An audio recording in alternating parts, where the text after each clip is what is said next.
Karts are now hitting the racetrack for more coverage of the MCC Pro-Am Championship Series as we keep on going with this Pro-Am Karting Championship here on Kart Chaser. Justin Prince alongside Brad Dalton with you as it's time for the pre-final. Starting off with 206 Master. Matthew Lyda starts on the pole for this class alongside Alan Elwood. Then it's Derek Hastings and Ronald Swift in fourth.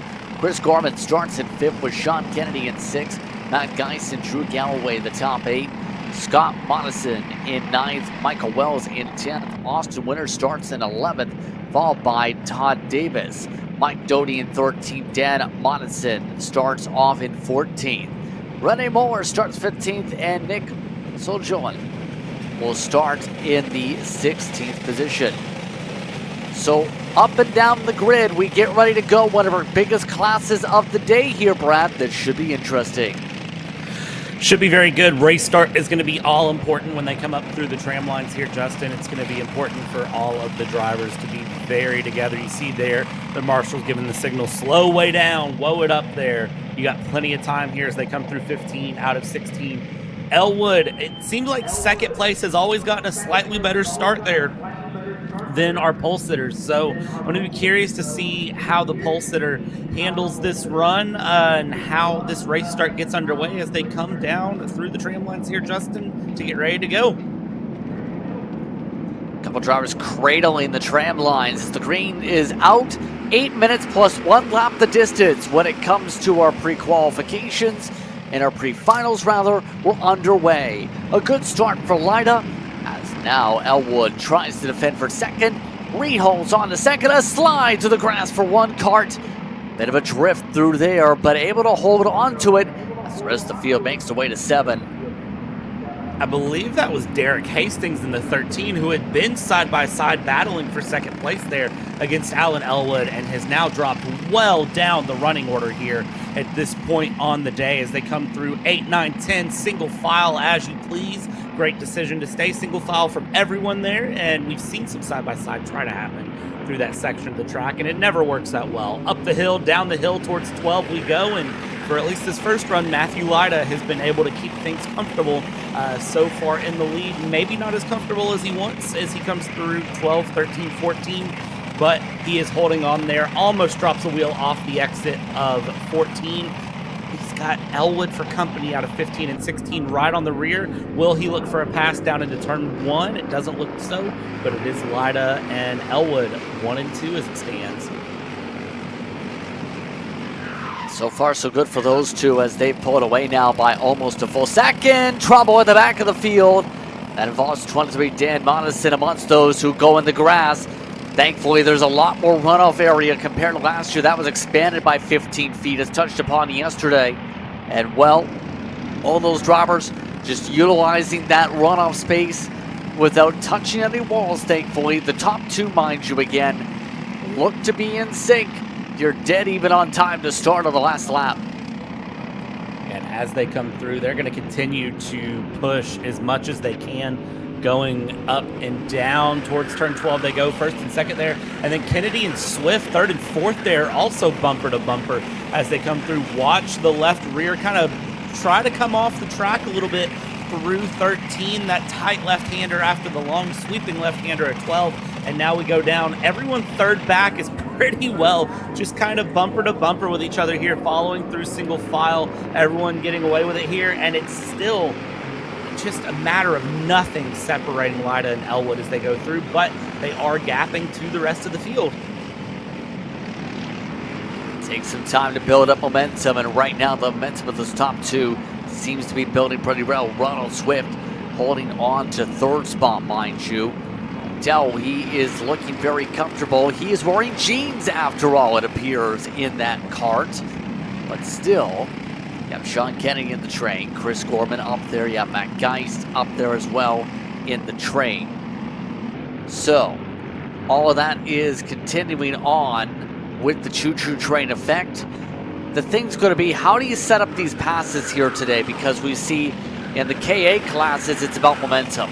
How difficult is it when it comes to 206s, you think, to set the same type of passes up? So in the 206s, it feels like it's just consistency is key. The 100s are about momentum. Look at the motion there. Sean Kennedy knows he's faster than Ronald Swift. Taps the helmet, gives the hand motion forward, kind of saying, hey, let's run on this 000 of Ronald Swift if we can. And that's kind of what you have to do in 206 is you can really muscle the pass through and have a little bit less momentum. But if the momentum is on your side, if you have some friends to help you push through, it definitely makes things easier here as we go and watch the dive down the inside there in the background. That is going to be a pass from the 531 of Matt Geist to get up into P5 now. And side by side goes Gorman and Hastings as they continue out through turn 7 here. So nobody listening to the 00 trying to take on the 000. They're all fighting for 5th back in the background. We know Geist has at least podium speed with what he showcased yesterday. Today, just trying to claw his way up to at least a solid finish there. A poke by Hastings, not taken there. Less than 4 minutes to go on the clock. So far, we've burned about 4 minutes off said clock with how things have gone so far. Top 2 have remained 1-2 and remain stagnant on their movements. Dead even on lap times, time in and time out. When does Elwood hold the trigger?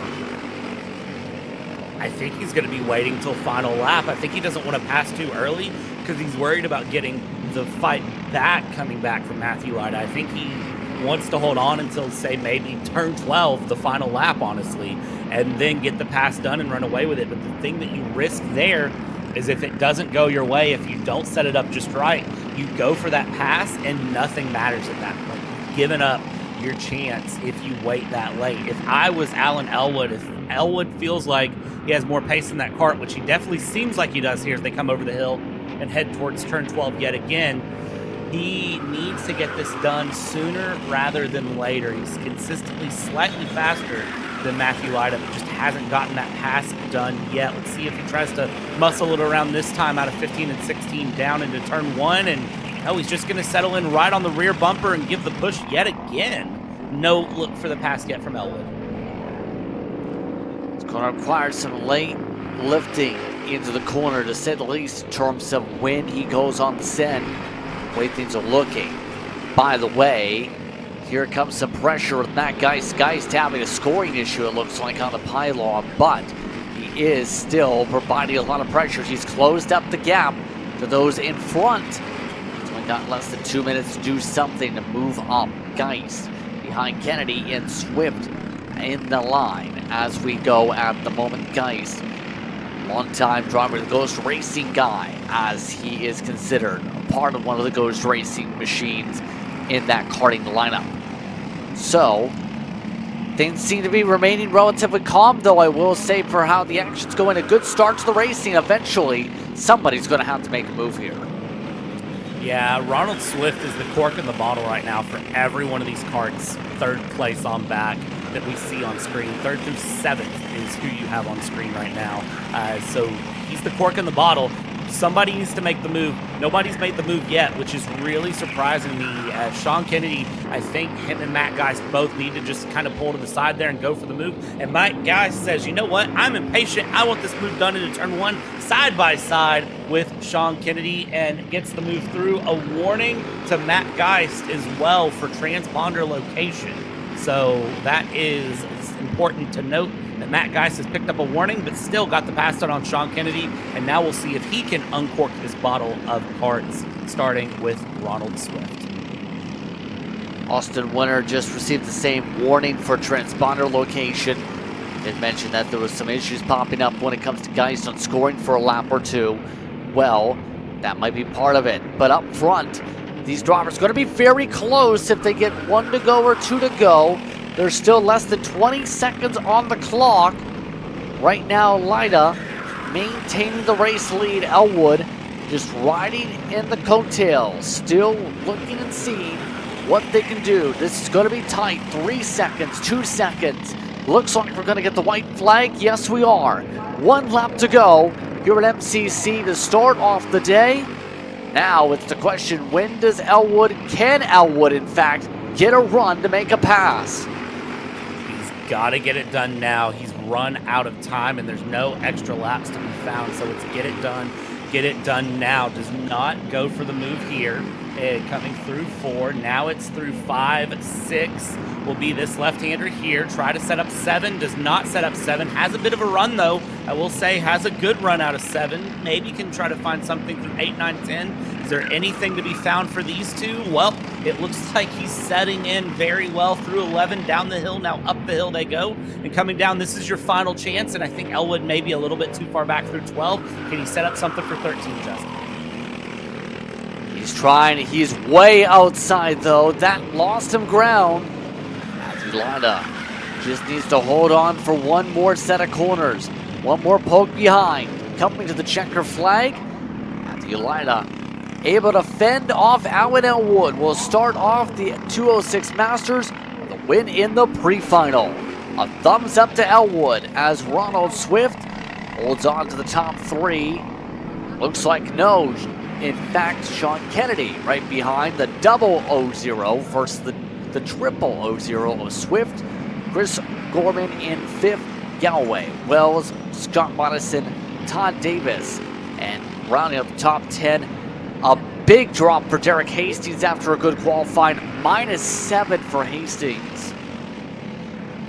Not at all what Hastings would want to see there, trying to go through and around. He'll have a big fight to come back for the finals. We'll see if he's able to do anything additional into finals. But for pre-finals at least, that's a heartbreak on the day. And we'll see if he's able to give anything additional here as we get ready for our next round. Yes, our next round of competitors, 206 Jr. All getting geared up for their starting grid here today. It'll be Adler Klein who will lead them to the green flag over Tegan Snyder, Kyler Cheatham, and Jacob Scheibel. The top 4, Layden Moe in 5th position. William Richard starts in 6th, Cooper Moe in 7th, Sam Maxey in 8th, Ryder Nesbitt in 9th, Ethan Langley, the top 10, Kason Batham in the 11th position, Dennis Krzyzewski in 12th. Eli Furnish did not set a qualifying time during the session. So what are the expectations for 206 Jr. here? It's worth noting too, Brad, we're going ready racing, which means as soon as they're ready to go racing, they're going to get the immediate command to go on the racetrack here. For the 206 Juniors, it's just all about pace and consistency. Make sure that you're doing as much as you can, as well as you can, to keep things going here, because 206 Juniors is a very, very competitive class, as we know. The question is who can really take things on here in round 2 on this Sunday for the 206 Juniors. It's going to be real close. Now hit the card. So who is going to be your pick today for the win in the pre-final, and why?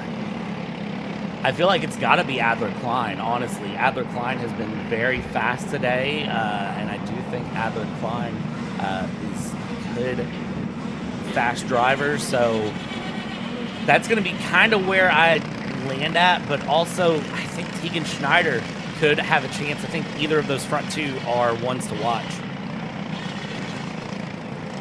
Who do you expect to try and make a charge through this field? I am going to tell you right now that William Richard is probably going to be the one who really tries to make a charge. We'll see what happens when it's all said and done. The charge will be tried. Doesn't necessarily mean it's going to be as successful as you may want it to be, but definitely will be the one to watch for any sort of pushes through the field. We'll see if those predictions live up to the expectations or see some differences aside come up here.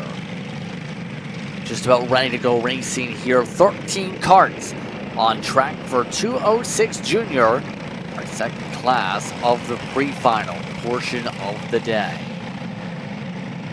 Getting command to slow down the pace a little bit, a lot more. Some people still commanding that in the middle of the field also. Line will start from the inside, Snyder from the outside into turn 1. Still getting the command to roll and slow down. Did they get the start? Yes, they did. Green, green, green. We're underway. The green and white kart of Klein. Under attack as Snyder gets passed by Cheatham. Snyder able to hold off Shable as now the 33 with a good start up front goes defensive to begin on Cheatham. Cheatham going very offensive, I'll say, having a good battle there. Everybody was being told to slow way down, and I think all of these juniors were ready to go racing here in 206. Klein, very good defense through turn 7 here. Going through, that's the 587 of William Richard. Oh no, William, no. He runs wide. He's able to get back on track, but losing a lot of momentum. Will lose some places here as they come up the hill out of 11 down the hill. The 33 of Klein still defensive on 4 karts in the battle for the lead right now as they go.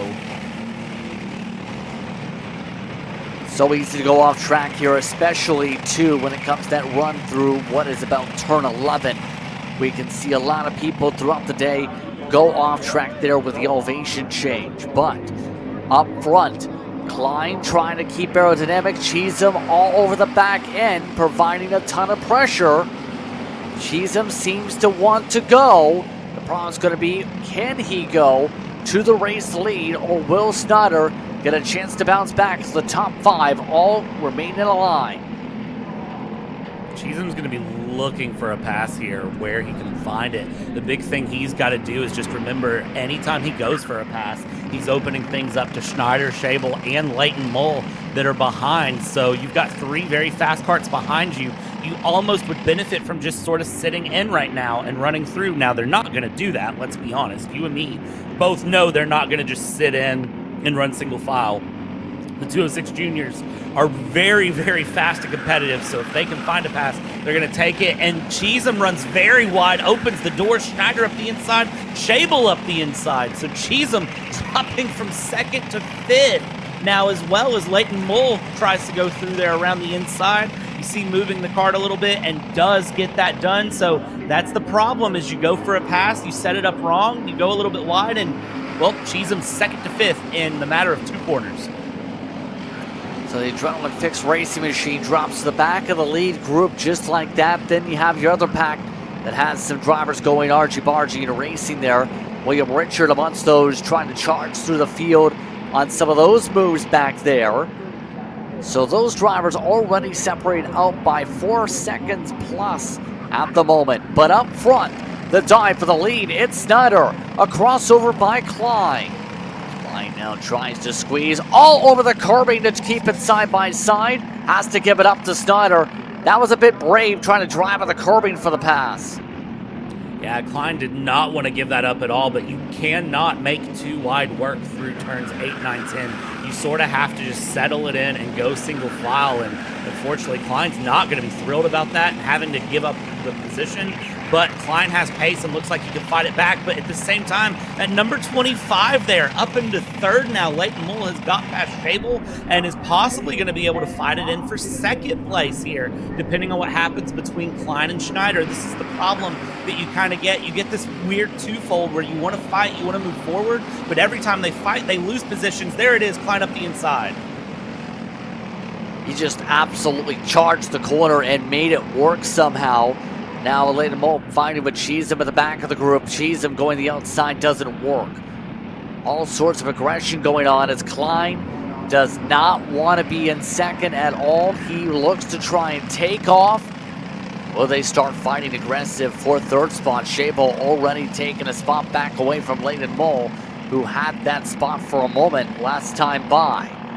Now, all over the back end, Shable trying to find a way to push. Now trying to find a way to the inside of Snyder. Elects not to take the peak yet.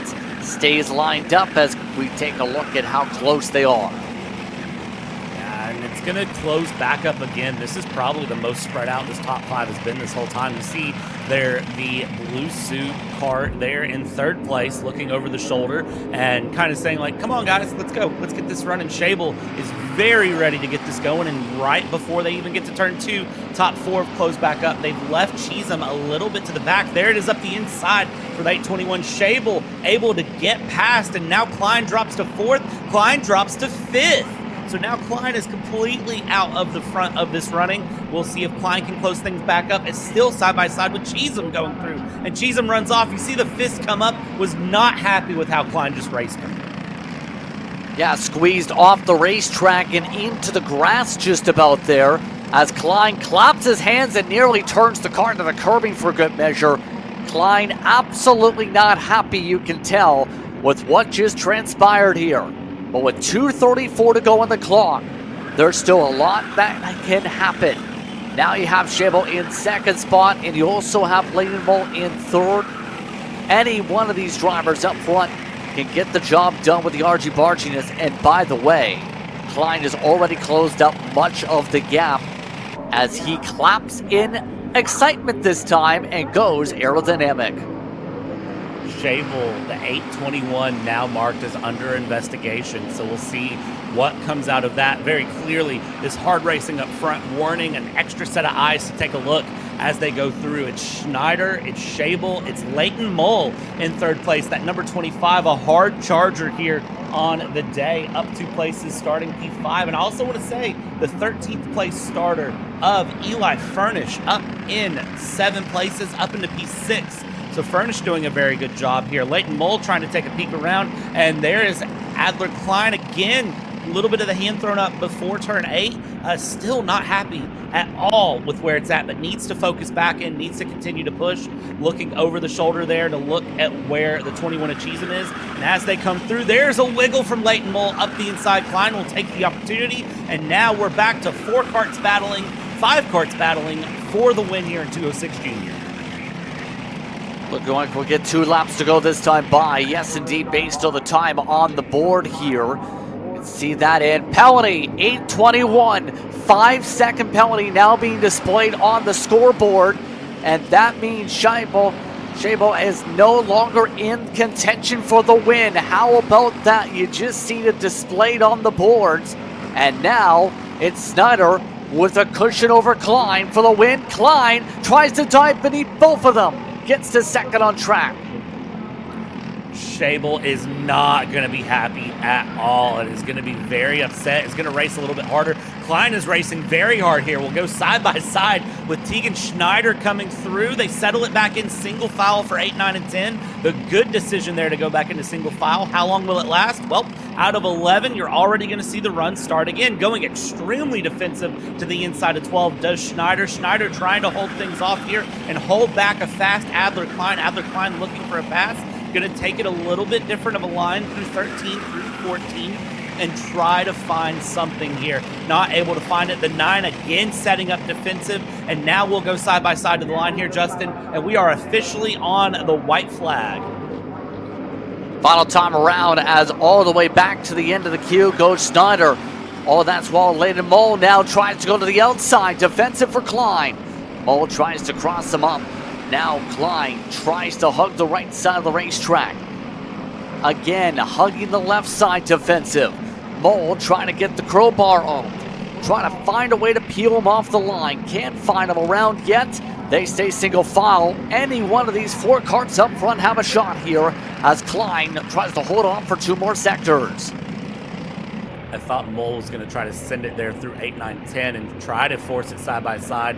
This could end in absolute disaster. It could end in pure success. No way to know. Up the hill, down the hill towards 12. Look at how far in Klein is running. Klein knows, and look at this. Everyone's going to go a different line. Trying to find something here. Coming through 13 and 14. The 9 of Schneider's going to duck out. Trying to find something. Klein parking the kart right in the middle. And here we go side by side to the line. Coming up to the checker flag. Would there be a drag race? Leighton Moll trying to build up a run. And the head nod is there, but the drag race is there. Side by side, Leighton Moll takes it from Adler Klein. Klein celebrates early, and Moll takes advantage to come away with the win. Wow. Leighton Moll by 24 one-thousandths of a second is able to pull that win at the line over Adler Klein. And I don't think Adler Klein knows. We saw Adler Klein before the line throw the fist up and untuck, very clearly celebrating, happy. I don't think Adler Klein knows that he got second. I don't think Leighton Moll knows that Leighton Moll won. What an impressive run to the very end of that one. Some incredible battling here today in that pack. As mentioned, you see the penalty on the boards for the 821, so that will see them drop substantially down the running order, but your top 5 were all covered by on track at least, including Schabel, 7/10 of a second. As they go on to pit road in the 206 Juniors, it's Moll, it's Klein, Snyder, unofficially again. Schabel currently 4th on track, but expecting that to change to put Cheatham up. William Richard also had a good recovery over Maxey and Furnish, Nesbitt, Langley, Batham, followed by Cooper Ball, and then Krasuski rounding out the running order. So all of them will make their way to the tech line to see if they have no issues with the scales. And we have had issues with the scales today. I will talk about that if that pops up in a little bit for one or two of these running orders here that pop up for this one, including in the seniors. Speaking of who's up next, though, it's these 4 that get the chance now on screen. It's 206 Cadet that get to fire up the motors to go racing. 4 karts, 3 very tightly compacted on the board. This is going to get interesting to see what happens amongst these drivers. Yeah, this is going to be a lot of fun to watch here to see how the Cadets handle things. Again, the Cadets are youngest class here on the weekend. This is the 7 to 12-year-olds running the Briggs and Stratton 206. So this will be a lot of fun to watch how they run. You can see everyone getting started. As soon as they're ready to go, they'll be let out. They'll grid up, and then they will run their 8 minutes plus 1 lap here. And we know that the Cadets have a lot of fun. Drew Schneider won yesterday here. Just got to watch Tegan Schneider run and compete for 3rd place. So we'll see if Drew Schneider can continue to put that Schneider name here at MCC up on the top of the tables. So off and away they go. Drew Schneider starts on the pole. Jerome Wickham will start in 2nd. And Lawson in 3rd. Colton Hoops in 4th position. So overall, who do you think is going to get the job done here? We know Lawson had issues at the end of last night's races. How do you think today's going to fare out for the pre-final? I think this is going to be a very, very closely contested race between these top 3. I think Colton Hoops, again, is just kind of there wanting to put in time and be competitive and just continue to find pace there for Colton Hoops, who has done very well with that yesterday and even through qualifying today. So I'm not going to ever count out Colton Hoops because you never know. You could just suddenly see tons of pace be found, but it's really hard to say. I think Drew Schneider is going to be the one to beat here today. We'll do some work here between the front runners. It should be a fun time here in this race. So we'll see what happens now with these 4 as they double up. Oh, and that's near contact for Colton Hoops. That was a little bit too quick in turn 13, 14. So now set things up now for the start box. See that blue cone set up on the racetrack for where the start zone is. A long way to it as they make their slow roll up to the green. Drew Snyder, Jerome Wickham, front row. Green flag is out. Underway for 206 Cadet. Lawson already to 2nd and quickly getting to work. Hayden Lawson here is going to want to make up for lost time yesterday from what I believe was an engine issue from what we saw pitting in there pretty early on here. Coming through, watch the battle there as Jerome Wickham is going to want to make a pass. Ducks back in here into turn 7, but Drew Schneider holding on up front. It's a 3-kart battle up front. Colton Hoops there in 4th, still right on the back though, and still definitely in contention. Could make this very interesting very quickly as we go through around down the hill through turn 11, and now up we go. And look at this, already diving out for a pass here into turn 12. And our pass attempt, and our one going right back in the line. Now he goes way outside. Hoops also keeping in line so far. Continuing to show improvement. Hold on, Hoops only missed the line by just that much. He loses some time, so it's now a 3-car battle up front. So, about a minute or so burned off the clock here, give or take. You see less than 7 minutes left to go. Lawson electing to ride now as that builds up a cushion over Wickham. As they go through, I will say the one thing for Hoops, I've noticed that slow part of the track is turn 12, 13, 14, which is the most challenging part of the track to really nail your line and set up. That seems to be where Hoops is losing time, as Hoops actually runs wide there through turn 4, gets back on, but that is where the time is, and I think Hoops throughout the year will work that out and be very competitive. Has a lot of pace otherwise, just those small little moments to work out and go through. Up front, Schneider, Lawson, Wickham, these three continuing to battle. That number 10 of Lawson, really shocked, has not tried to take a dive down on that number 11 yet, as Jerome Wickham there trying to go to the outside, trying to run very fast and take a longer way through. Doesn't get the pass done, but is able to save some momentum through 13, 14, stay right on the back. The 10 still behind the 11 here as another lap goes through. 5 minutes, 45 seconds left to go. And Lawson looks like possibly a turn 2 passer will be the decision. See, I'm not sure if I'm liking that line we're seeing in 12, 13, 14 Wickham, though.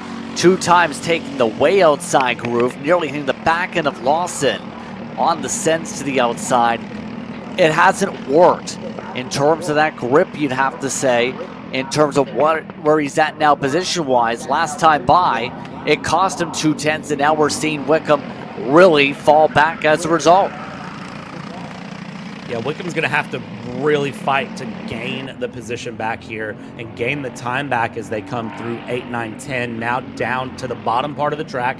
Lowest part of the circuit here is this 90-degree left-hander, turn 11 up the hill. They go now back down the hill towards 12, and Wickham, you can see gaining time. Let's see if he takes a different line here through, and no, still I think carrying a little bit too much speed through 12 and then trying to really send it through 13. Is able to stick a bit closer this time, able to gain a little bit of time this time actually through 13, 14, now into 15 as Schneider, Lawson, Wickham keep this 3-cart battle very competitive. Down the main straight we go, and Schneider looking just slightly over, leaning the head in even into turn 1, trying to do anything possible to get a little bit of extra momentum. Hold on to this lead because this lead is not safe.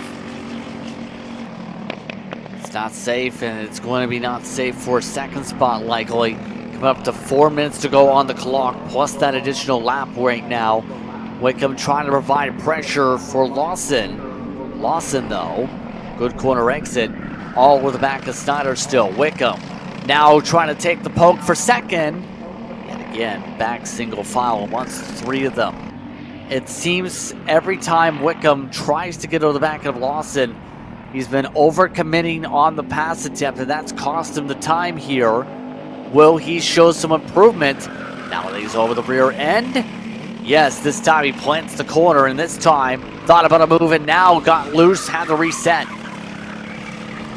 He's going to try for it this time out of 14 into 15 and 16. I really thought he was going to just send the inside there through 12, and again, had that little wiggle, lost a little bit of momentum, and you can see now diving back in. The 10 takes a slight peek over the left shoulder there. Lawson knows Wickham's there. It's just a matter of where and when is he going to go for the pass.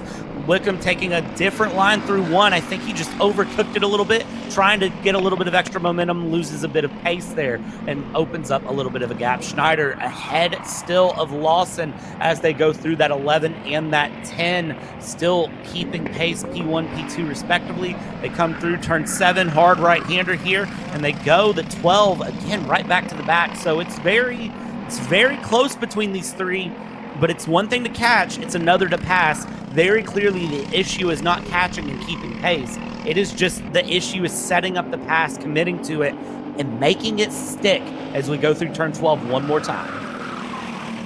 Especially in the 206s, it can be very hard to be able to set up a pass, as we've seen in this class and all these classes involving the 206 motors this weekend.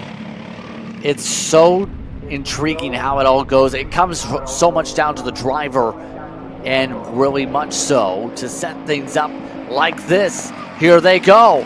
Lawson makes the move. Here comes Wickham. He goes to second as well. Great move from both of them. That's going to drop Drew Schneider down to third, but how long will Schneider stay back there? I'm going to tell you the answer is probably not very long if he can help it. 1:53 plus a lap remaining. So we'll see here. It's about 3 laps remaining in this race. It doesn't sound like a lot of time, but in the world of karting, that is plenty of time to get yourself back up into first when you ran first for so long. But now the question is, can Wickham get the move done on Hayden Lawson to get back up into the lead? Certainly going to try it, will Jerome Wickham, but is it going to happen? We'll see here as they come over the hill down into turn 12, and Jerome Wickham has to make sure not to overcook it into 12 for the rest of this race. Does very good there. Possibly a dive to the inside, doesn't do it, sticking right to the back through 13 and 14. Still a minute 10 to work with on the clock, 2 laps to go in this race. Will Lawson be able to hold on? Will Wickham be able to close things now on the track? It's going to be the tough thing now. He needs to close up 3/10. That could take the full lap or 2. Not a great exit for Wickham. Comes out of 2 and 3. Now the separation 5 car lengths. What do you do in terms of this pushing now? Because we've seen Wickham lose time when he's been pushing too hard, and now he's doing it again, losing time to Schneider. He's got to make the decision. Is he going for the win, or is he going to conserve the P2? I mean, obviously the answer is go for the win, but then how do you go for the win? You've got to just be smooth. You don't have to over push these karts, because you're going to just lose it in the end. You're not going to have the momentum. You're not going to have, the keep up to go to the end if you just push it. The kart will push back. So you see him there. He's really trying to drive this thing down. He closes the gap a little bit there. Stays very smooth through 13, 14, coming through 15 and 16 now. This is the long straight run that you get towards turn 2 at this point. And they are getting the white flag. 1 lap to go. Looks over, and here we go. Wickham had the lead at the line. Wickham has the lead into turn 1. Can he hold it through 2 is my question. Huge thing right now. The gap has closed up a little bit now between the two, but Wickham is on the push. Can Wickham come away with his first win of the season here? We'll have to see what happens now, as all of this is with Lawson trying to push. A bit of a slide for Wickham. Here comes Lawson trying to peek outside. Now falls in line as they go their way up the hillside. Only one more sector to go through 11. Who will get a good run out of the crest? Push to the helmet now for Wickham. Here comes Lawson going for the move to the left side. Lawson slides through, takes away the lead. Lawson gets a good run, now runs away. It's going to be Hayden Lawson coming out of the final corner, making a last lap pass after Wickham's initial charge. He'll try and defend one more time, but it is Lawson who holds back Wickham for the win.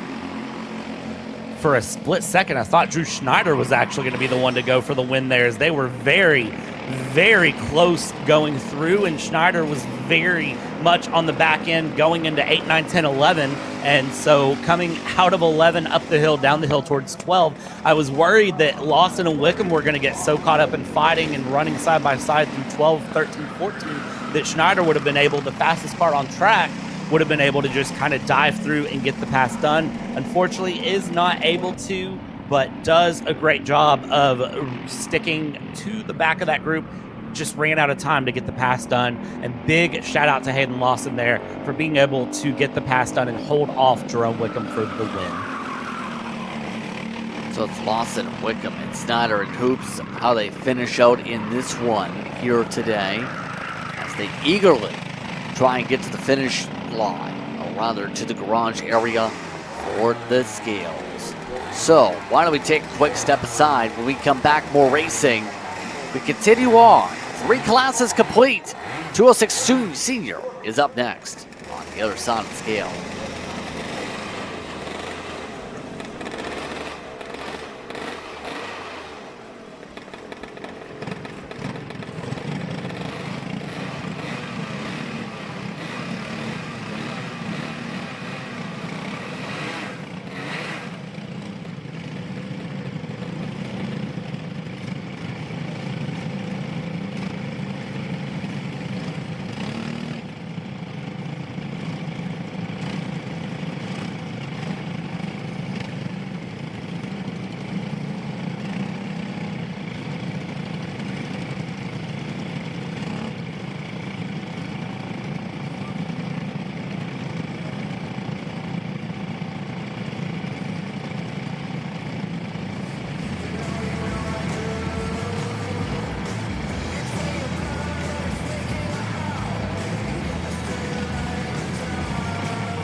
Ty Fisher wins $1,000 in KA100 Jr. Alex Stanfield played it perfectly here, told him to wait. Stanfield wins the Duffy in 2024 for TV Kart.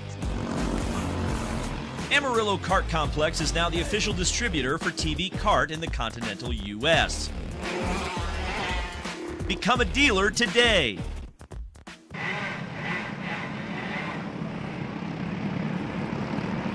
Karts are now on the racetrack for our next grouping. It's 206 Sr. Ready to see what they can perform like here today. Now, Addison Iannello will start on the pole in this group, followed by AJ Roderick. And Ben Lida starts the third with Brandon Heber in fourth. Wyatt Deegan will start in fifth. Garrett Hagerman starts behind him. Then it's Dean Smith along with Tanner Gorman. William Speck will be in ninth, and then you have Deegan Hart in 10th. Of note, the 3 machine did not pass scales for the qualifying session. One of the first times we've seen that here this weekend. So what are you keeping an eye on here for the seniors now in this one here, Brad? So for the seniors, the big thing that I'm going to be watching is those front 4, because they were separated by half a second, with 1/100th of a second separating the top 2, the 46 and the 56. So you know they're going to be very, very close with each other. It's going to be very interesting to see what happens between them, and they are going to give a strong challenge all the way through. They come around, head towards the tram lines. They're getting the signal to slow down, and let's see how they do here for this pre-final. All set to go.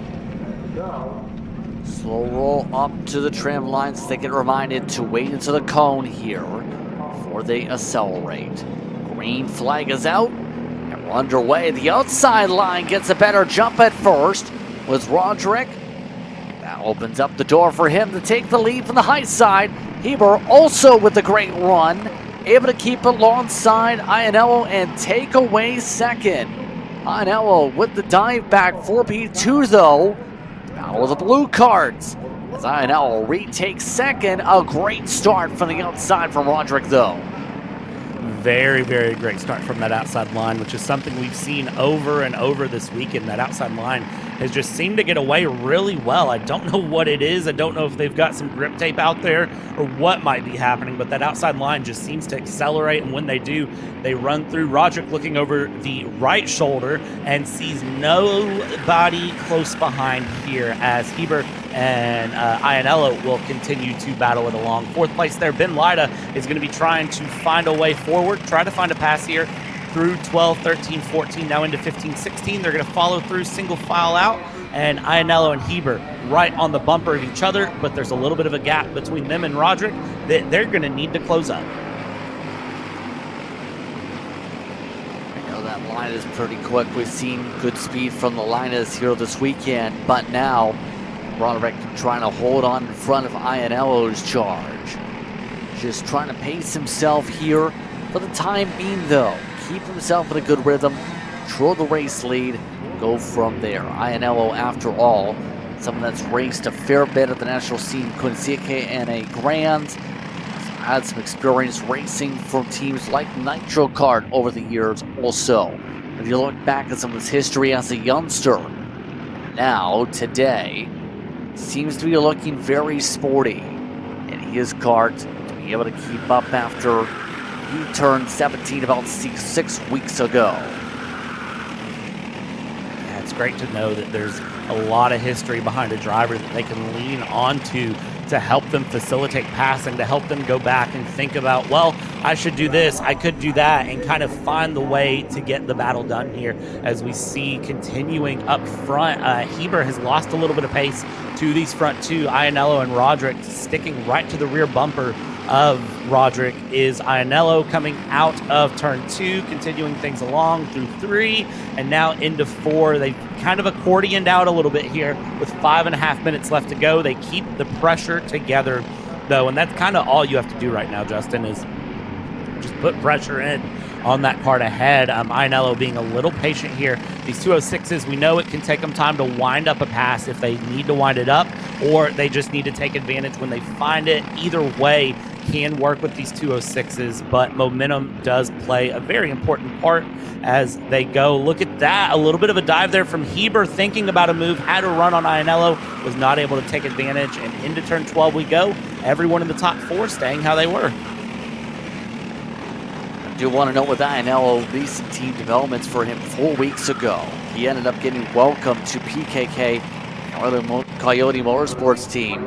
That was after his successful trip to Trackhouse Motorsplex, expecting him to be in a Coyote Zenith for the foreseeable future, including the CKNA national ranking event when it comes to with their organization. James Overbeck in particular was very excited to see him join that organization on social media back at the end of March.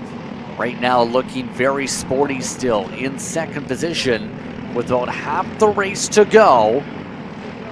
Still 4 minutes to go on the clock. Ben Lyda has reeled them in his kart, so Lyda is flying. Lyda very, very quick, but fastest kart on the track is actually Braden Heber with a 107.805, so plenty of time to be found around. Again, looking for the pass. Braden Heber is making a little bit of a peek out there, either trying to avoid the bump on that downhill section that I've seen several karts hit and just kind of bounce through, or looking for a pass and thinking about a late dive into 12. Does not do that and decides to slot back in single file. Ben Lyda is definitely going to be looking to do something there, as there was a hand wave. I thought that was going to be Braden Heber pitting for a second. I was about to say, what in the world has happened? But no, that is actually a motion kind of telling Ben Lyda, like, hey, let's work together, let's get past these guys, and then you can fight me all you want. Yeah, the tough thing is, will the hand signals actually work out? In a lot of cases we've seen, hand signals have immediately seen people respond to them with, let's make a pass right now instead. And right now the tough thing is, there isn't an opportunity to make the pass instead yet amongst them. So, under 3 minutes to go. And now Lyda trying to build up some momentum in his kart. All this is with Iannello still holding on to second. All of them waiting until the right opportunity to go, it seems. Just waiting for that final lap or so before they really push for the win. See, I think here's the problem, is if they wait too long, if they don't push now and get the pass going. 2.5 minutes left to go. It'll be about 2:15 when they cross the line here. Let's see how accurate I am on that, actually, because here's your pass coming through. Iannello finally taking the dive up on Roderick, going down the inside, goes around. 2:15 at the line was right, and also Iannello, new race leader Roderick, getting past, and now Braden Heber will be looking for the pass, and maybe Ben Lyda follows along. Does that do anything to kind of shake up AJ Roderick, not expecting to get past and then getting past there? Now Iannello has to go immediately defensive, though. Hold off a very fast AJ Roderick, and they all need to hold off Ben Lyda, who is still the fastest part on the track by some pace. Last time by, even with him being fourth in line, he was the quickest out of the lead four. Problem is, no chance to make a pass. Heber tries to make an arrow poke. Can't get the run up for a second yet on Roderick. Now they stay single file yet again. Now a dive. Here comes Lyda. Lyda charges up. Lyda makes the move. Now Ben Lyda is up into the podium and he wants to go. Yeah, Lyda was not waiting around there. Lyda said, I'm faster than you. I don't have time to sit here in fourth place. If you want to go with me, let's go. Otherwise, those two are going to take off. And look at this, Iannello, Roderick, bumper to bumper they go. Ben Lyda, again, the fastest kart on track, even with that pass, continuing along. And let's watch this battle once more close up and really get crazy. We're under a minute to go plus a lap, so 2 laps to go, you can call it. They'll more than likely get the white flag when they cross the line here, so let's see how this goes through turn 7. Hold on, and Ben Lyda already closing up to the back of the top 2. Still some separation though to close up by a kart length or two before he can really do something. 35 seconds on the clock. Now, will there be any pokes coming around this time?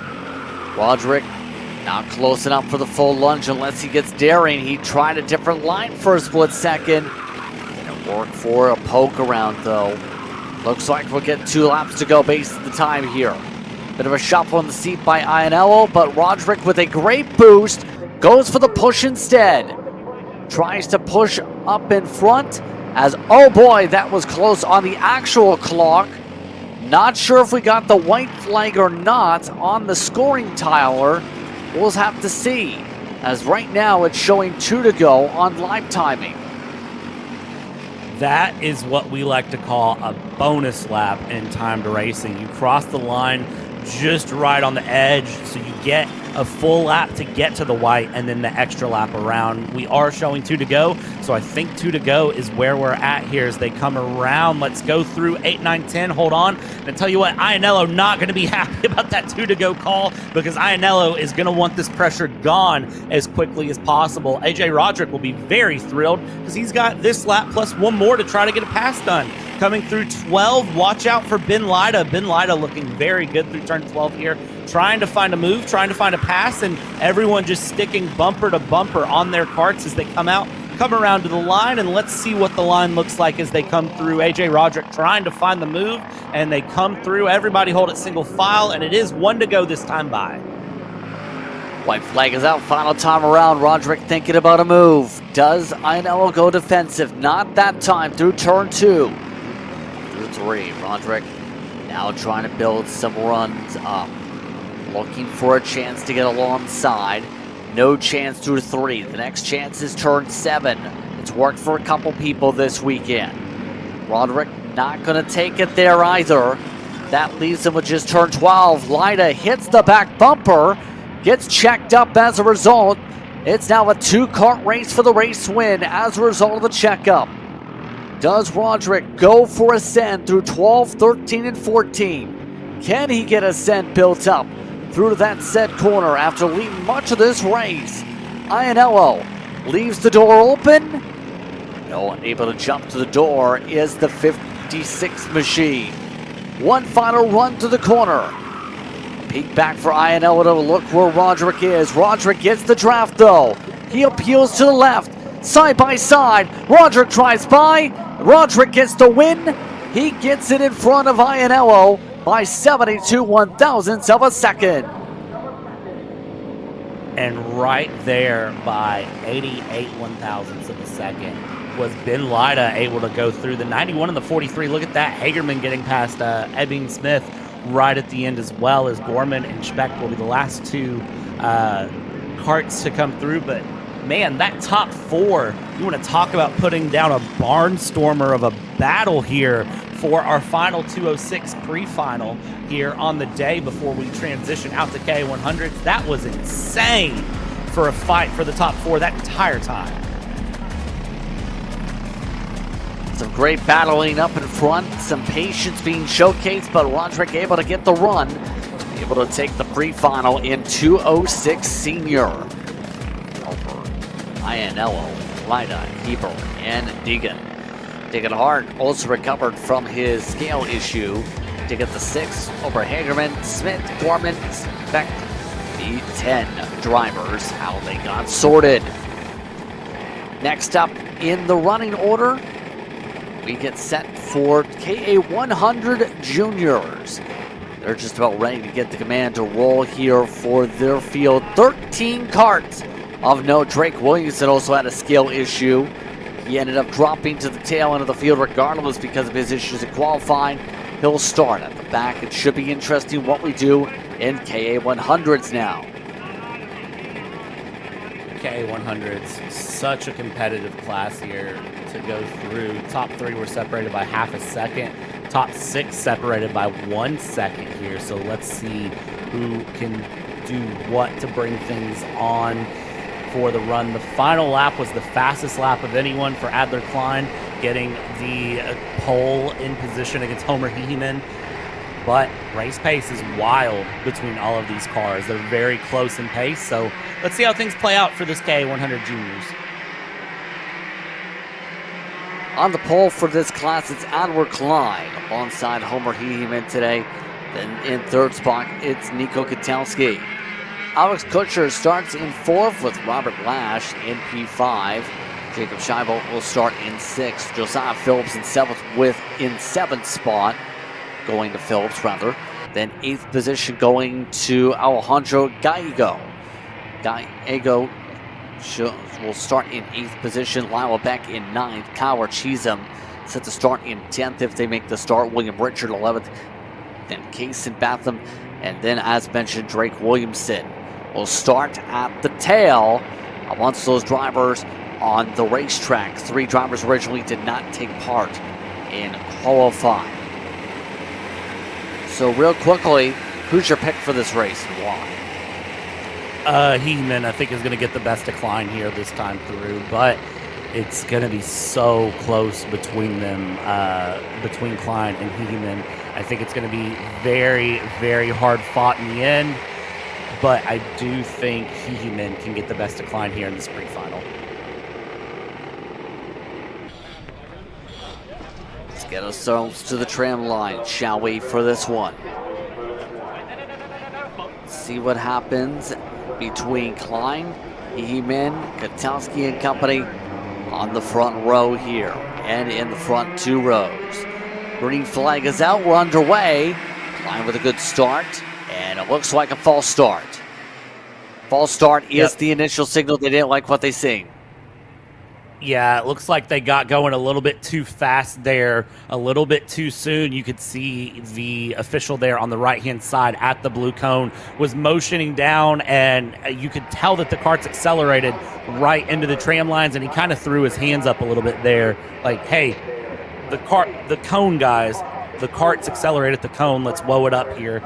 I believe the juniors also had a false start yesterday, if I'm remembering correctly, so sometimes just these juniors, they get real ready to race, and they just need to wait about a second or 2 longer, really, to get in the throttle.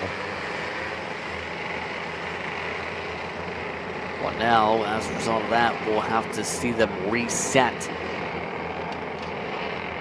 And now, it's going to be a full pace lap of getting themselves geared up here. What goes to mind after a false start situation like this to be able to have a second restart? You kind of just have to get your head back in the game, because you're kind of focusing in, you're thinking about what you're going to do on the start, and then the false start's called, you have to go back to pacing, and you sort of know what everyone did at that point. It almost gives you a sort of sneak peek into the mind of the drivers around you, of the karts around you as well, and who's going to handle the restart. So like Homer Heeman knows what Klein is going to want to do on the restart, and knows that Nico Katowski behind is going to be quick as well. So that may give a little bit of a insight there. And you can see Klein has just kind of said, you know what, guys, I'm ready to go. I'm not waiting on any of you. Well, he's going to have to wait for the command to go to be able to get rolling here. So they've slowed it on down a fair bit more this time for the tram lines. Sean Bailiff gets on the racetrack to make sure they get that command to keep an eye on the blue cone before they take care of the light. So let's see what happens this time. Keeping it slow, green flag, Klein, better start by far. Heeman already being passed, already defensive lines being taken by Klein. So already moving up Katowski to second to start.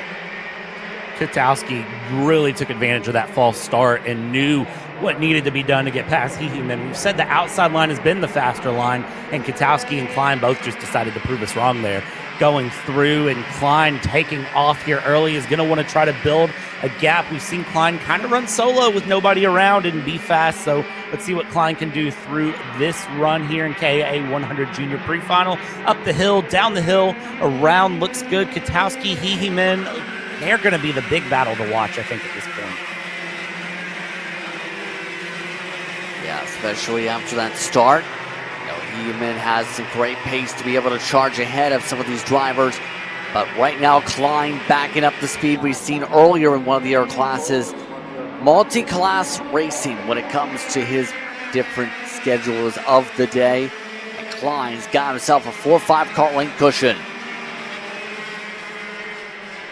Klein looking very good right now here on the start. And the advantage for Klein, running multiple classes, or any driver running multiple classes, is that they get to learn the track really, really well by the time the day is done here Sunday. They've had all day Saturday to run and then all day today to run, so they will have a great in-depth knowledge of this track. Adler Klein, the fastest on track, and Homer Heeheman picking up a two-wheel tram line violation warning. So Heeheman not staying in the tram lines as he should, and that is going to really hurt. It's going to hurt him potentially if with that warning situation. We'll see how it impacts him the rest of the way on the day today after that black and white flag on the scoring for the warning. But right now, it's 2/10 up for Klein. Nico Katowski looking to charge ahead. Lash, by the way, has gone into fourth. Kutcher, he's dropped to fifth after that start. And the drop down to fifth for Kutcher, not ideal, but we'll see if Alex Kutcher can get any more pace out and try to close that gap a little bit. Is right there on the back of Lash, so I would say it is possible. It almost seems like the top five are starting to accordion back together here as they go, but you know that the top three are going to try to open it up a little bit more. Heeheman there in third, fastest kart on track currently, but that Nico Katowski second place kart in the 892 looking very good here. Both of them working to close on Klein. There's the dive to the inside. Klein with a slide air through 13 and 14, and that lets Katowski get through. Can Homer Heeheman follow along down the main straight here? I tell you what, top three battling it out. It is not just an Adler Klein win guaranteed today. Klein, contact! He raises the arm. Not happy there. Bit of contact with Heeheman as well. Klein, remember, does not like to ride. He likes to lead. He climbs the back end of Katowski's tire. That pushes him back in line. Klein all the way back to fourth as a result of that contact to the rear wheel of Katowski. Everyone getting argy-bargy here. Klein having such a frustrating Sunday here at this point, climbing the tire, getting the bump, going side by side, not happy with anything that's happened here. And unfortunately for Klein, it's going to kind of play into the mind. It's going to cause him problems. He's going to go for a dive here, a deep dive into 13, makes it stick there, given a bit of room, but now needs to watch how aggressive he races and be very careful here going through. We saw what happened to him in 206 Jr. whenever he wasn't very happy. It caused him to get a little impatient, a little frustrated, and let's watch and see what happens here with KA100 Jr. Second frustrating race for Adler Klein here on the Sunday.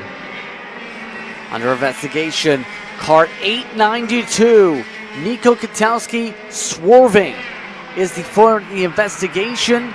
So already, just like that, things could change again. Klein goes off the track, adds some skids to it as he returns to the circuit.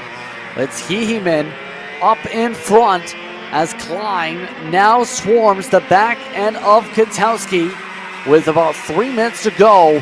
An eventful one so far as Klein rides the curb.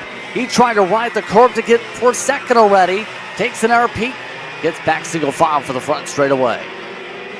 I know we talk about closing the door on the cart behind, but Katowski is absolutely just drop kicking doors shut on Adler Klein. Adler Klein now the furthest back he's been from Katowski in the past couple of laps here as Katowski closes right up on Heeheman, coming through and trying to find a way to get a pass done on Heeheman. He does not want to be the one holding up Adler Klein. Of course, these three are probably not going to be the best of friends when this is all said and done because there's some hard racing going on. Coming through 7, a little bit of a slide there, but Klein looks quick against Katowski and Heeheman, but it's one thing to catch, it's another to pass. And as they head through 8, 9, 10, the 90-degree left-hander turn 11 coming around, it's bumper to bumper to bumper for these three karts into 12. Where can the pass be found? He's going to try it. He's going to try it. Can he make it stick up the inside? Klein's there, and he might get Heeheman as well as Katowski gets a warning for avoidable contact. Or avoidable contacts flying up around the racetrack here. Now we'll have to keep an eye on this for the lead. It's Katowski to the point yet again. Klein losing the front end of the field again. Back and forth we go. 5 karts now in the conversation. No one willing to just hold on to it. This is the most racy we've seen any of the packs here today. And we continue on to see that aggression be ever high. Klein to the inside. Has to lift as he nearly hit Katowski again. And Klein, you can see the fist come up yet again. Still not happy with what's happening here. But this is, I would argue, very clean, aggressive racing coming around that I'm seeing as they come around into 12. And again, Klein trying to take that very tight line through once the inside into 13. And the door gets shut in his face yet again. He's got very, very good cornering skills through 12, 13, 14. He's just not able to get there to get the pass as they cross the line. Yet again, they come through. A little bit of news a little bit further back. Lila Beck, the 811, has gotten a warning for transponder location. Hold on. There is Klein well off. Try to send it again. Went way off into the grass. Trying to get alongside Katowski. Take Klein out of the conversation for the lead. 2 laps to go. And now, how does this fare out with Hihimin back on the charge, ready to see if he can get around the 892. But Klein tried to go for it and paid the price.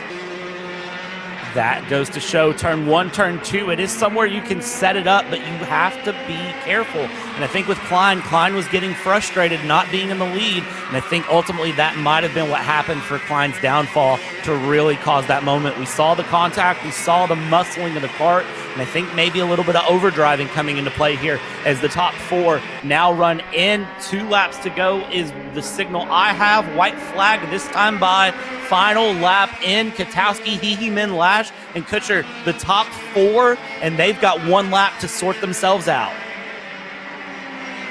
One more opportunity or so. Some TKG drivers ready to see if they can put the business to Katowski.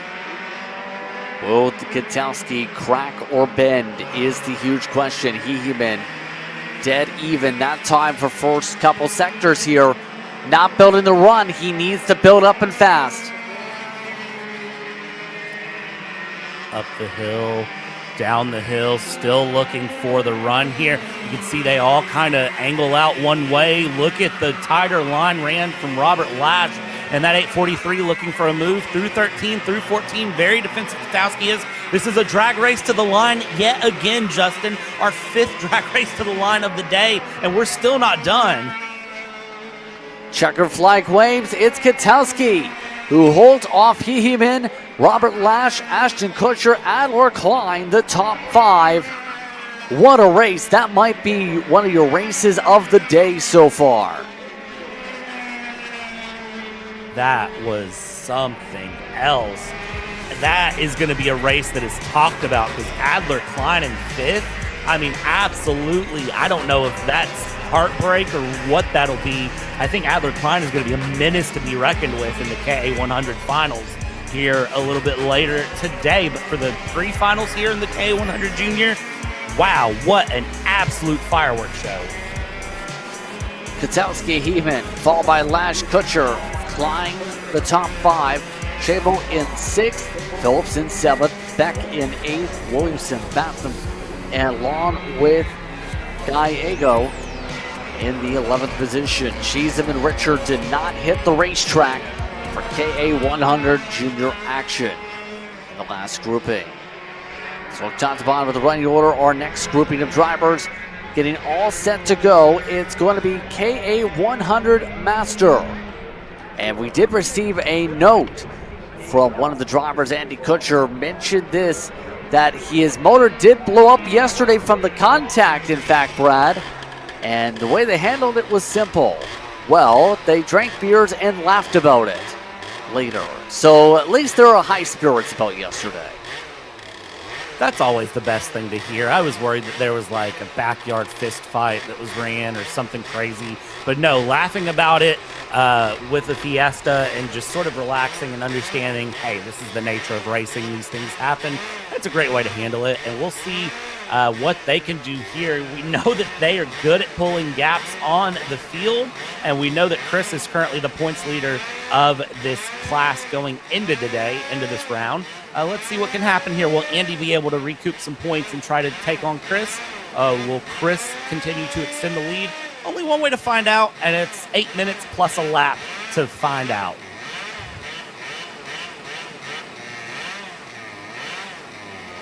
Yes, indeed. So we'll have to keep an eye on these drivers here in the next few moments or so. So just wait for the green light to be able to go racing on the track. Who is your pick, Andy or Chris, today? I think I'm going to pick Chris, to be honest, and I don't have a specific reason to say why I'm picking Chris over Andy. I just think I'm going to, because really, if I have to give a reason, it's because Chris is starting on the outside line, and the outside line seems to be very quick on a race start, but you never know. They may have talked about it before the race and said, hey, this is what we're going to do. We'll find out here as they go through. Green light at the end of the pit lane, and the carts are rolling out here for KA100 Master Pre-Final. Off and away they go. And now they just have to be able to grid on up. Paul Meese is now taking part in the racing. It looks like he was not part of the qualifying earlier today in terms of those sessions.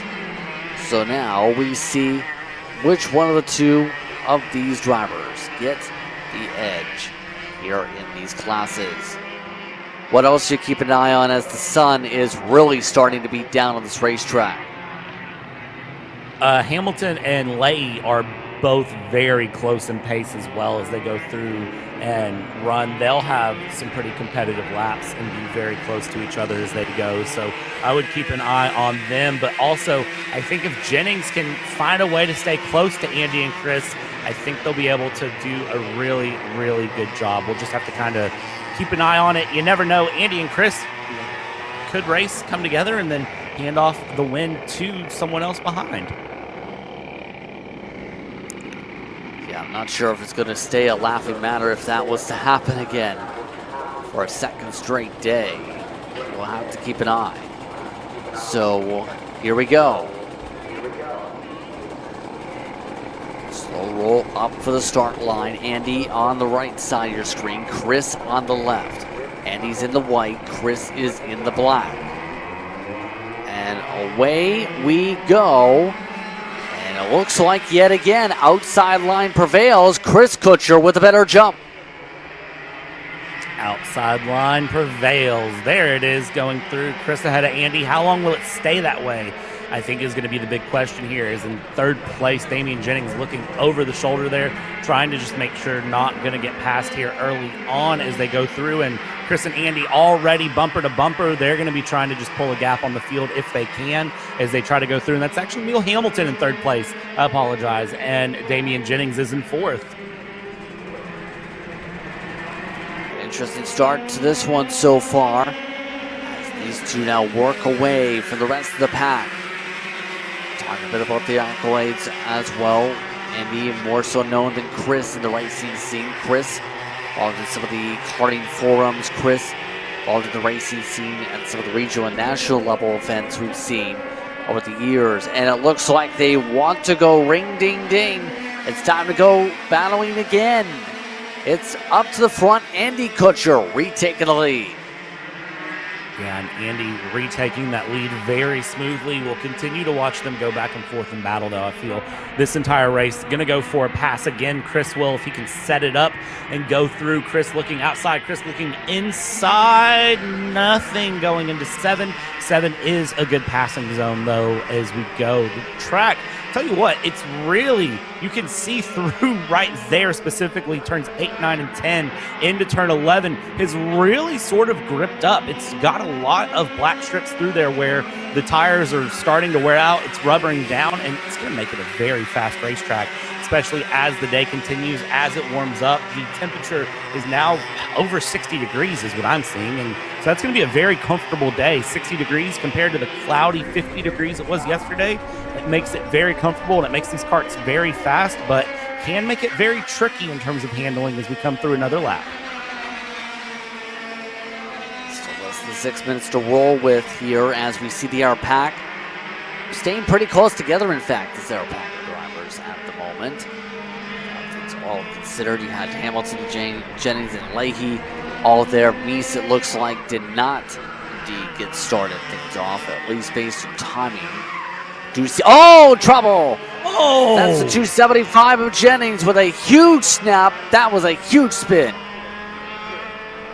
That was a massive spin, able to get all carts back and going, thankfully, on the racetrack. But yeah, a huge moment there to be found. That's going to just really open them up. They're going to have to try to get back going here, find some sort of pace through. Hopefully not a lot of damage on those carts. It didn't appear so that they started rolling, but we'll see if they peel it back into pit lane this time by, and then if they don't, they'll just continue through. Up front, Andy and Chris. I mean, Andy's back ahead of Chris here. Chris has let the gap open up a little bit, and the gap currently half a second as they cross the line, and they continue to go through.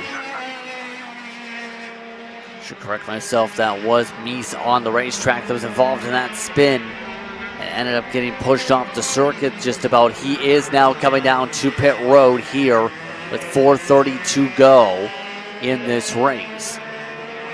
So that leaves us back with the 5 carts on circuit. Andy is now running away. He is backing up his words. Yeah, Andy definitely backing up the words there and going through. Brings it through 12, very smooth into 13. You see taking that tight line, lets the back end of the cart kick a little bit through 13 and 14 to get going, just barely dipping the wheel off the edge. Not enough to actually hit the dirt, but just enough to go through. Looks over the left shoulder. Chris is about half a second behind you there, Andy, 0.4 of a second actually. I think you're okay to just keep the throttle in it, keep going. Send it through 1 and 2, looking good here, and just needs to keep it smooth and consistent. They have 2 seconds a lap on the rest of the field. Hamilton, Leahy, it's 2 seconds a lap pace difference. That's amazing to see that they are that much quicker through. I don't know why they're that much quicker, but they are, and it goes to show just in the space that is accordioning out. They have 7 seconds back to Neil Hamilton. And growing every single lap right now.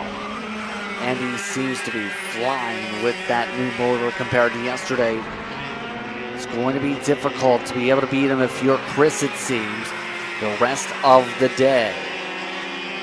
So now, I have to wonder as well what that discussion's going to be like post-race when he sees such a big advantage, being like, hey, can I also make the motor change to match up with speed here? Because this has been incredibly quick from the 299. It has been very quick from the 299, so they're going to continue to push and keep going here as they run around. I mean, this has been such a great race through. 2.5 minutes left to go plus a lap, so the question really is going to become, does Chris have anything in the next couple of minutes to give? And I think, unfortunately, Chris just doesn't have the pace to really challenge. Either that or Chris is just really sort of calming down here at the moment. 290, 225, this is a close battle starting to develop as they go through. And they come through 8, 9, 10, down the hill on 11, up the hill, down towards 12 they go now. And they are separated by just a couple of cart lengths coming into 12. Well, right now, some good battles starting to form indeed. Hamilton trying to hold on to a podium. But here comes Leahy with a poke in the TKG machine. Not able to get alongside for the run yet with under 2 minutes to work with, but momentum seems to be in Leahy's hands here to try and push for this spot. 11 seconds back on the leader.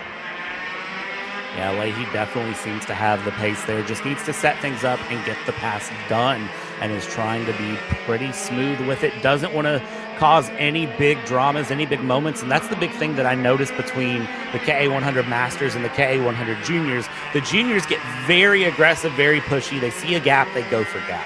The Masters are more willing to sit in and sort of stew on it and sit in position and look for the best moment to go. They don't necessarily always push the envelope. They will take the time and really set things up and go. As you see them come up the hill, down the hill towards 12, and here come our race leaders through the main stretch, and the 290 is still holding off the 225. Hamilton holding off Leahy, but maybe not by much as they come down the main straight. And look at that, Damian Jennings is now coming into the mix as well, not that far away. Remember, he was a driver on the podium yesterday, able to close up the gap after the spin. 2 laps to go for these drivers. Only 2 more circuits around here. Any of these spots could make a change here if anybody slips up. You have to wonder what's going through the mind of Jennings after that slide. He seems to be one thing, Brad.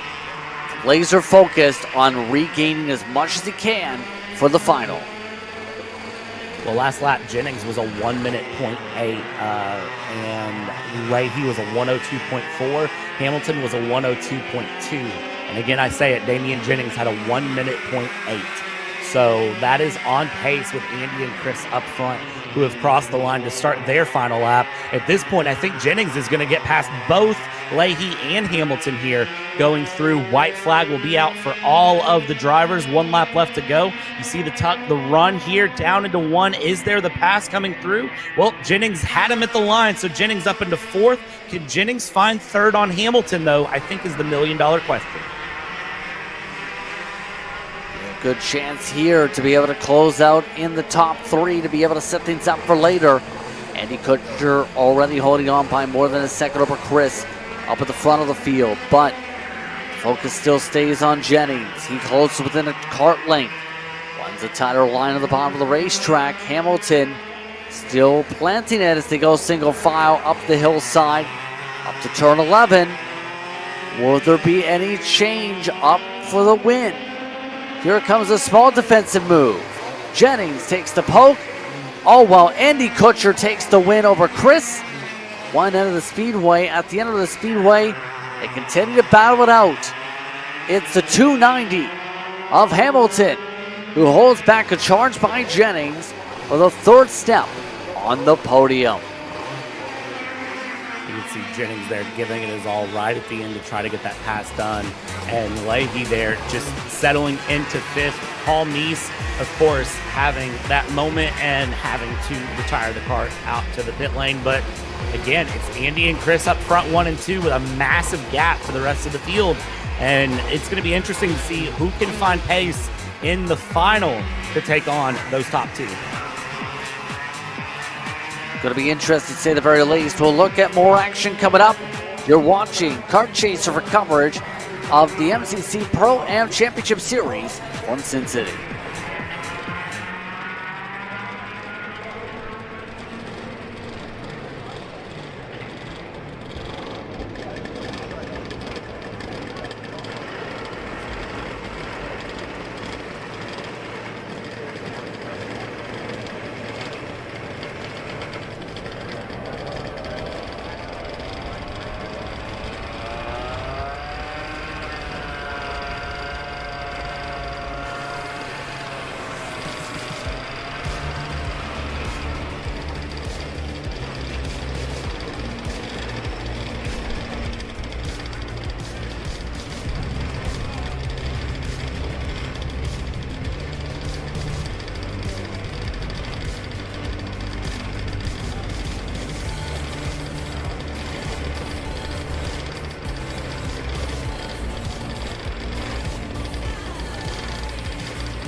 Kart's now back on the racetrack. It's time for minis and for micros to go racing. Here's how they'll line up. Drew Snyder and Jackson Frank will line up in the minis. Then you have the micro class, which will be Jack Katelski, Wyatt Huntsbarger, Griff Heeman, and Bethany Richards all together here. Your thoughts entering these races? This is going to be a fun one. I'm really going to be keeping my eye on Jack Katelski here to see if Jack can take on Drew Schneider and Jackson Frank. We saw yesterday what happened with the minis and micros, with the micro outpacing both of the minis. I know Jack has a lot of pace here, just a matter of can Jack capitalize on it. Yeah, absolutely here. See the group separations already building up on the racetrack here amongst these drivers as they get ready for the start. We're the last pre-final of the afternoon before we go for the racing for the finals, where it's 10 minutes plus 2 laps for the boards later on. So they are being told to slow down very dramatically, as some of the drivers are not even close to being grouped together here. Yeah, look at those two at the very back of the field. They are nowhere close being paired up for the micros. Green is out. I was going to say I'll be surprised if they let this go green and don't call it a false start to try to just pack them up a little bit more, but no. They let it go through and send it around here as we get things going. Minis ahead of micros going through. Frank and Schneider 1 and 2 here, Justin.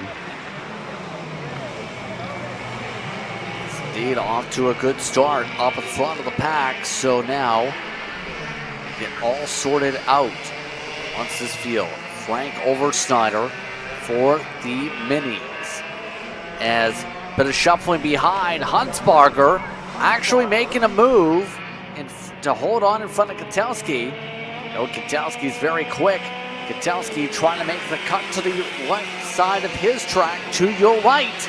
And Ketelski makes the move in the micros. Yeah, Ketelski getting that move away very quickly, doing a good job getting that through and fighting back, and now he's just got to hold on to it. The 33, though, Wyatt Huntsbarger, lots of pace, lots of promise there in that Kart as they come through, but now Ketelski is going to try to settle in the pace and try to chase down these two minis up front as they go. Ketelski now has a mission on hand here as we see Frank trying to hold off Schneider. Frank going bumper to bumper here, coming through turn 4, the left-hander here. They're in now, and they bring it through, keep it single file, keep it nice and tidy, and they continue to battle it around again. Already been through a minute and a half of racing. Yeah, going to be where one of those races where you're turning laps and just looking to have some fun here. That's one of the main things, Brad, is when it comes to this weekend is it's all about your love of motorsports and your love of karting. And for many drivers, it's the opportunity for races like this just to hit the racetrack, be able to hit your local track or your regional track and gain some experience. Yeah, that's the big thing that MCC is all about too here. This entire track was founded because people in the Cincinnati area, enthusiasts of cars, enthusiasts of karting, as we almost saw a pass for the lead there between Schneider and Frank. This track was founded on the idea of needing something more local for getting that racing fix, that driving fix that was wanted. And, you know, I live, you know, in central Kentucky. I'm not that far away from this track, and this would be considered my local karting track, even though it's about an hour and a half drive from my house, almost 2 hours. This would be considered the closest karting track to me that I am aware of. So it really fills in a role, fills in a hole. And for a lot of these drivers, it's just about getting out there and having fun and being able to do something. Yes, we have drivers that compete nationally, but this, to a lot of them, is their local track that they can, you know, get up from their bed in the morning and be comfortable at, and not have to stay, you know, in a motorhome, in a hotel, and drive 6, 8, 10, 12 hours to get to. They can just go, and maybe it's a couple-hour drive, and then boom, you've got some very competitive racing very close to you. Oh, some defensive maneuvers as Snyder gets the crowbar out on Frank. Snyder drives on past Frank. Snyder to the race lead with the move, as that was a little bit bold, going all the way to the left side of his part of the track on your right side screen to be able to make the move. Very bold, but very well executed, I'll say there, to get that pass done on Jackson Frank. And now they continue to run through. They're hitting lap traffic here. Look at this. This is battling. This is Bethany Richards and Griff Heeman that are battling it out in the micro category. And you see going through Drew Schneider able to get the pass done. Jackson Frank getting very held up there. And that is going to just open up that gap significantly between these two as they go through. And now Jackson Frank is going to have to get the shovel out and really start trying to fill that gap between and get caught up here as they go through the final 3 minutes 40 seconds here as we've officially hit halftime distance. Of course, remember, it's 8 minutes plus a lap for all of these pre-finals. It's important to mention, too, one of the major things when it comes to this championship is there is a weekend champion that combines the points of the 2 rounds. So, for some of the drivers, there's an opportunity to be able to come away with Battalion Kart's championship. We haven't mentioned that name much today, but of course, the Fiesta yesterday. Then you have the different types of festivals on the line, such as the Summer Speed'em Fest, which will be the race in June, where it's a barbecue that's the focus. I'm really curious about the August portion of the layout. I want to talk about, Brad, real quickly here as things calm down in the race here, is that in that Luau Hawaii 50, there's a 50-lap KA money race in line in August. That's going to be a wild one that I can't wait to find out more about and really see how that shapes up. I'm hoping to get to actually go to these in person because from everything I've seen with the racing, the in-person atmosphere has to be amazing. So I bet they're a lot of fun to actually physically be at the track and go to. Of course, we have some of our Kart Chaser crew up there running things through and giving you the beautiful camera work and all the production that you get here on Kart Chaser. So I'm really excited for Kartoween. I'm a big fan of Halloween, so the October one, there's a chili cook-off. I don't know about you, Justin, but I am a fan of chili, and a trunk or treat on the Saturday night, October 24th through 26th. That's going to be a good one. That's the one I'm really looking forward to. Yeah. It's going to be a fun time. By the way, Katowski has taken second net on the track. It kind of backs up Jack Katowski's pace. We've seen this yesterday where the 92 number plate was able to put on some sparkling speed and battle for the overall win. Now, that doesn't really change things in terms of the point standings, but it's all for pride when it comes to things, and Katowski is flying in his micro.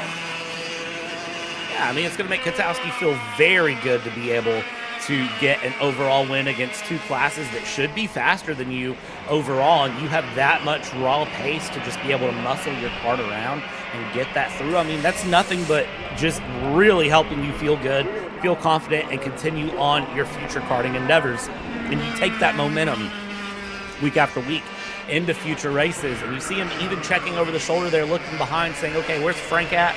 Frank's a bit further back, and now focuses back and forward, looking for that 111 of Schneider. Just trying to see if he's got enough pace to pass everybody on the racetrack here. Right now, still 37 seconds, give or take, on the clock. Once these competitors, they do have lap traffic, they may reach and Bethany Richards before the end of this one, depending on how things go here. 2 laps to go, and your leaders, Snyder and Katowski, just looking to finish it out.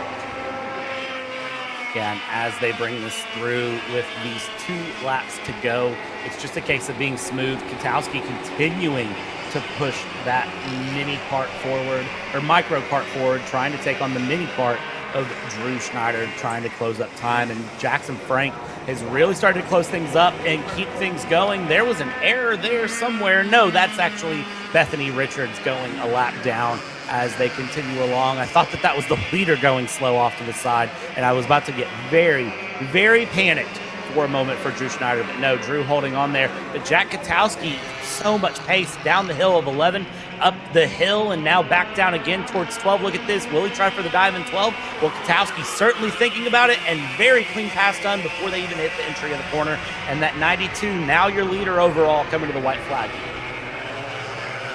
Now it is the micro driver who leads them all. Jack Katowski with some phenomenal speed. Now he has a battle on his hands. Drew Snyder tries to build up a run for the overall lead. Side by side for the final lap. They cross each other over. Your class leaders better be careful not to damage each other. Katowski to the point. Drew Snyder now tries to line up one more time as Katowski stares him down and goes defensive.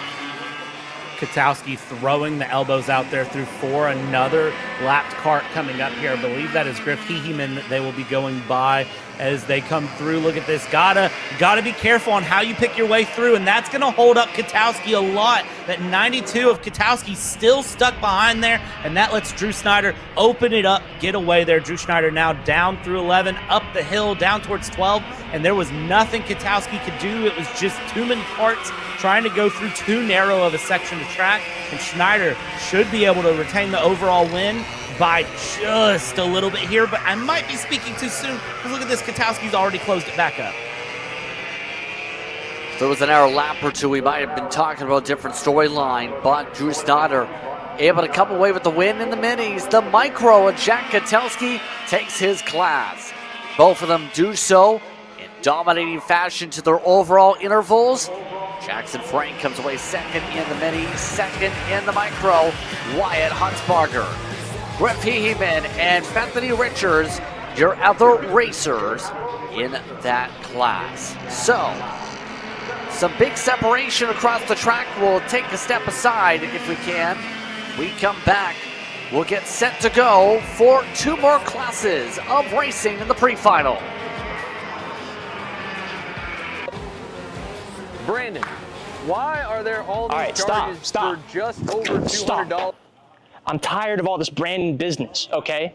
Brandon this, Brandon that. Why are there all these expenses on AKR over $200? We know, okay? Take a walk with me. At Shop AKR, they have everything you need to start racing at a very cheap and affordable price. They have MXC rims, they got chains, electrical stands, tilt seats, they got MXCs.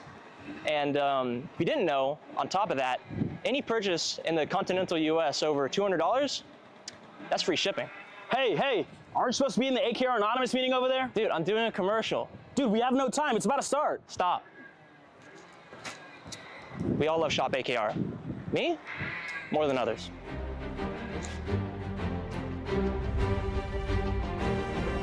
What do I get at Shop AKR? MXC rims.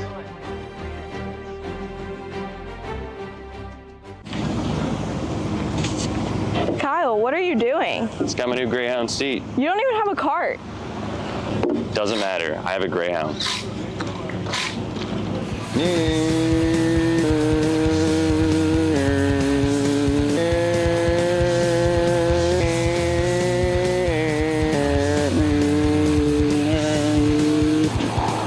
the f is Kyle Cuthbertson?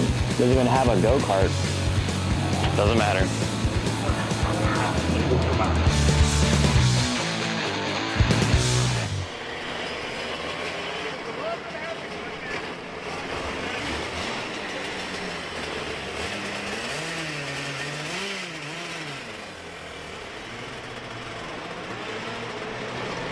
Where we get ready to see how they go around this racetrack. Stefan Hack the third.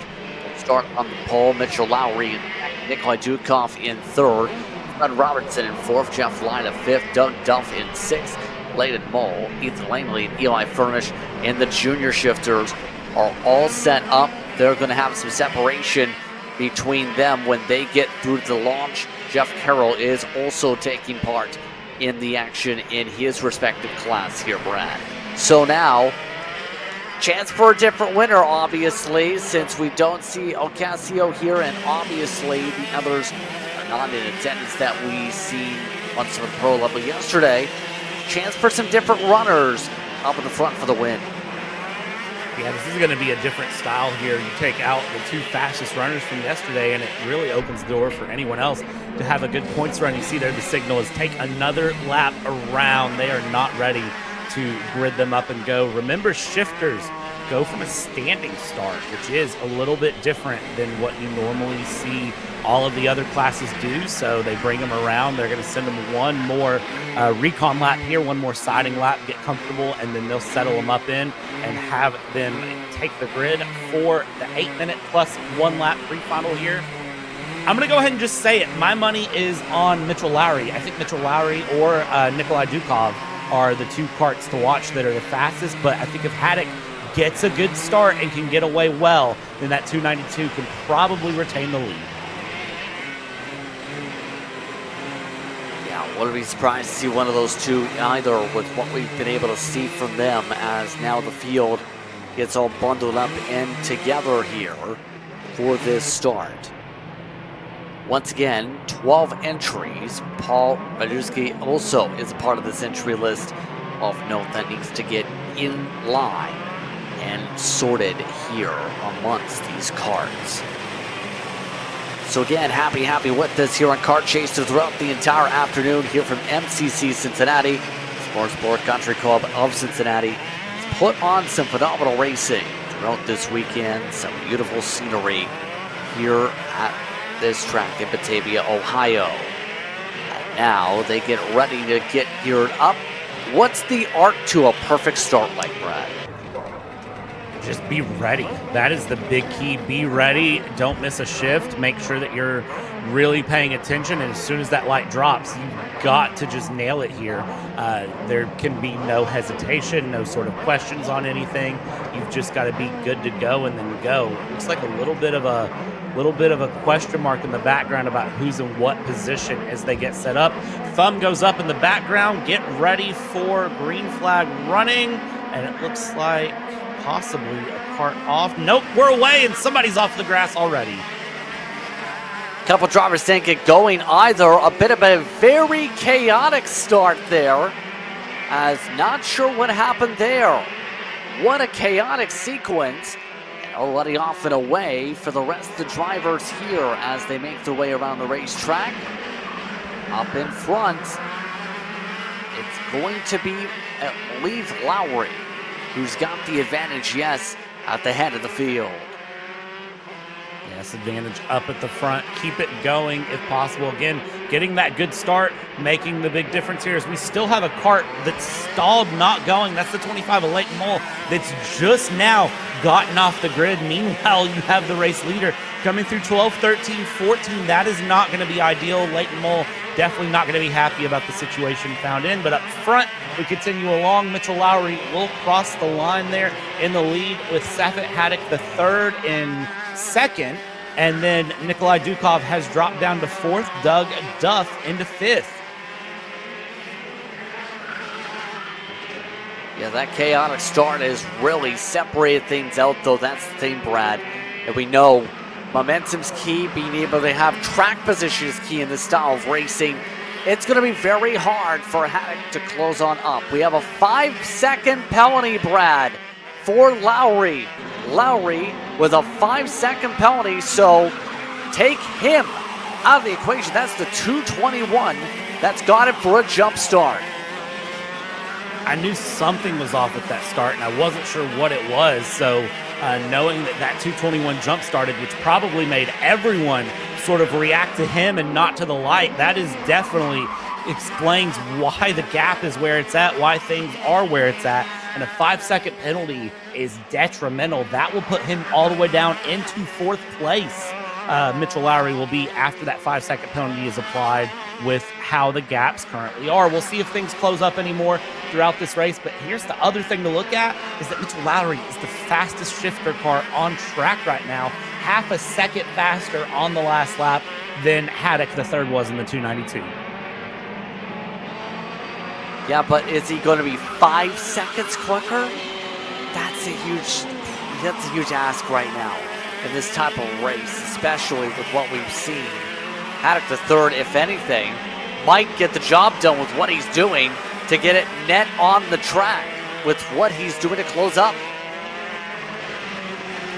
He's definitely trying here, and Haddock has lots of pace. That 221 kart of Lowry just seems slippery right now. It doesn't seem nearly as stable as glued to the track as he would want it to be. I see a lot of slipping and sliding, especially on corner exit. Not sure if maybe that is a gear shift grabbing decision that's just kicking things through or what's happening, but definitely not what he wants here. Now down the inside of the 25 of Leighton Mole. Leighton Mole, of course, now the first kart a lap down after taking almost a lap to get going on the start. Continues it along here, brings it through, and I think Haddock might really be able to get this run done on Lowry here just on his own, not needing 5 seconds to give him the lead.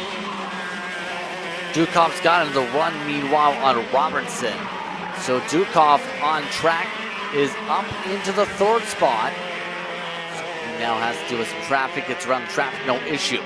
So a bit chaotic here. Oh, man, for the lead. Haddock trying to go up the inside. Here we got the job done for a split second, but now looks to reset. And reset is going to be all important here as he continues along and around.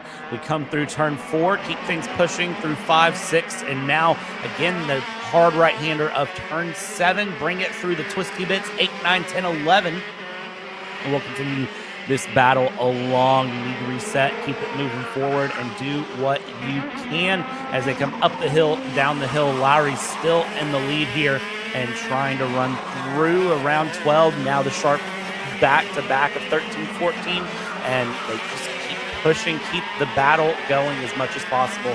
That 92 of Haddock right there behind. Still wants to try to get the pass done on track. Yes, the win is de facto his based on the penalty, but come on, you want the pass done on track, and they don't know about the penalty right now, I'm sure. Yeah, you want to get the natural win on track, no matter what, even then, because then it becomes question, then it becomes where if you don't have that win on track, it's okay, can you do it again? Now, in reality, it's going to be where you want to be able to get the job done for pride, to say the very least, for this race win. Under 3 minutes to go, right now, going off and away seems to be the gap with how things have shaken up now amongst these top 2. Right now, Haddock not able to chip away in his TKG kart. Yeah, trying to, not able to, will continue to try to as they go forward and along. I mean, you got to settle in, find the rhythm, and I think at this point, maybe Haddock is just aware that the pace isn't there as much as Haddock would want, and is just kind of okay with that as they go through and continue to battle Lowry there in the lead, trying to still extend, wants to minimize the damage of that 5-second penalty if possible. And it seems like possibly will be minimizing it, not by much, but by a little bit here as they come around through 8, 9, 10, now through 11 they go. A little bit further back, there's still some karts that are close together battling, but the big question I have is where does Lowry land after the 5-second penalty? With this much of the field being spread out here in Shifter, how much damage does 5 seconds actually do? Right now, the intervals are all scrambled in terms of scoring, but we can tell you that Mitchell Lowry still is looking solid up front on pace in general. Some of the other drivers battling include these 2 on the track. Passing off by, that includes 00, I believe Doug Duff, yes, Munsters in that group. So 1 minute to go on the clock as Haddock still not able to chip away any further too much up at the front. Nikolai Dukoff still in 3rd position as things go. The juniors are led by Ethan Langley, by the way. Yeah, Langley there, 7th overall, but leading the junior class, doing a very good job there of just keeping pace consistent. Has pulled out a few seconds of a gap to the kart behind of Eli Furnish and will continue to do so. Lowry just now crossing the line there with the kart behind. There is the 93 of Fred Robertson stopping there. It looks like that's the outside of 13, has had some sort of an issue, and that will drop him down the field. Some drivers having some problems here as they now zip around with 14 seconds to go. Just getting some help to be able to get fired back up. And off and away goes the 93. Now at the professional level, you normally don't get the help, but obviously that's in a very unsafe area, hence some of the help in that case. Coming up to the white flag this time by, and again, it's Haddock III, who is the unofficial race leader with the penalty to the 2:21 final time around. Final time around here. Lowry still holding the gap there on Haddock III. But as you said, 5 seconds doesn't matter. And it looks like the penalty damage has been minimized from what I'm seeing on my side. It shows that it will put Mitchell Lowry only down into third behind Nikolai Dukov. So it won't actually cost too much there, as these top three have really been managing to pull gaps. And we'll see if that stands true on the final run. But as it shows, I mean, going from first to third, not ideal, not the worst place on the day. So even though Lowry will have the first on track, gotta watch the start. The starts are tricky here in shifter karts, and just gotta be patient when it comes down to it. We'll see if he learns for the final, but they'll bring it across the line here, Justin. 1-2, but really it's 3-1. Checker flag waves. Lowry takes it on track, but it's Haddock III. Jump start situation with 2:21, who unofficially has it over Dukov, Lida, and Duff. Robertson, followed by Rajewski. Then your junior winner, looking to be Ethan Langley. This pack, that's followed by Eli Furnish in the line. As you see some of the drivers make their way past the line here. Dukov falling on the pylon there. We'll take a look at the screen and how things are sorted for now, but a chaotic start leads to a very discombobulated end. Say that again. We'll see if things sort of sort themselves out here, and we'll get a sort of clarity of what's happened there as they go through. One class left here in pre-final. Justin, this is about to get exciting too. Yes, indeed. Top to bottom of the running order still on screen as they get all sorted on track. But we have one more class as mentioned. It is going to be the KA100 Seniors that are set to hit the racetrack for the Pro-Am. And those drivers are led by Ben Lida here today. He along with Jacob Petticourt. Be on the front row. Will Steele in third. Carter Thompson in fourth. Marsh Gary starts in fifth alongside Addison Ianello. Then it's Brandon Heber in seventh with Ryan Miller in eighth. Ninth spot going to Isaac Gardner, Tower Presto in 10th position. 10th, Lucas and Shane Hambrick, the top 12. Marcus Batsoon in 13th. James Geist in 14th. Michael Maker in 15th. And Gavin Degenard will be the driver at the very tail end of this 16-car grid, Brad. So Petticourt did end up in second place. I know there was a little bit of a, right at the very end, the timing sort of flipped and it was showing someone else in a different position, but no, Petticourt did indeed end up in second place, and Will Steele, who was very fast yesterday, ending up in third. So the top five, top six, Addison Ianello in sixth, Braden Heber in seventh. The top seven, I'm going to say, are going to be ones to watch, but also the top 10 all separated by a second in qualifying here. So, I mean, it's anyone's guess how this race runs. It's going to be all about who gets the elbows out, how challenging are things going to get, because this is going to be very competitive. This is going to be akin to both juniors that we watched earlier. And, I mean, this is the Pro-Am Karting Championship here at MCC. And it's the Pro-Am class, so you already know everyone wants that title.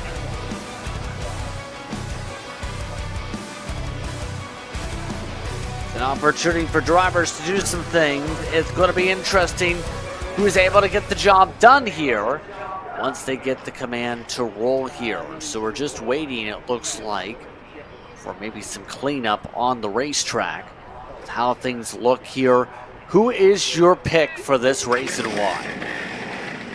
I want to say Petticourt, because Petticourt will be starting to the outside, but I mean, again, anyone in that top 10 is possible. We'll have to see how the race start shakes out, because that's where things get crazy when it's all said and done. Ben Lida is fast. Will Steele, of course, showed a lot of good pace yesterday, but the weather today different than it was yesterday. And I think some drivers are feeling more comfortable today than they were yesterday as they go through. I mean, we're 60 degrees here on the track as they go. I'm going to tell you, Ben Lyda, Jacob Petticord, Will Steele are the three drivers that I think are going to be most in contention to win.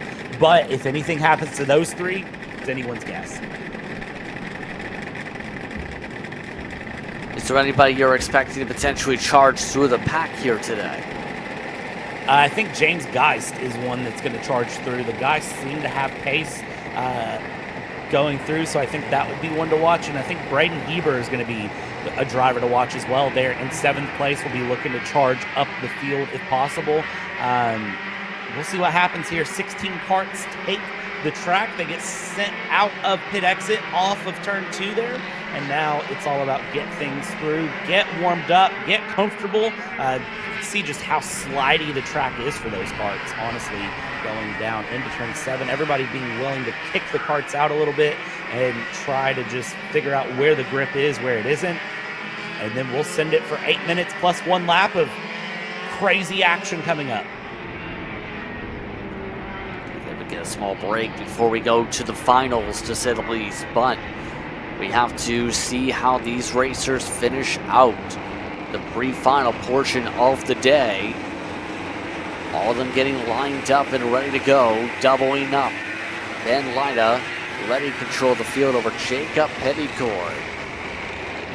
Talked about the Lydas in terms of what they have experience-wise. One of the brothers of a race mechanic from Meyer Shank Racing that we touched upon yesterday. Now we look to see what today has in store for these drivers. Almost set to go.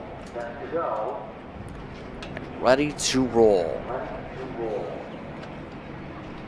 Lyda in control on the right side of your screen. Left side, the GRETER Motorsports owner, also known as Greater. Looking for a Greater start. Off and away we go. 2 by 2 as they work their way through to turn number 3. Already clear is Lyda. Petticord getting shuffled back to 3rd.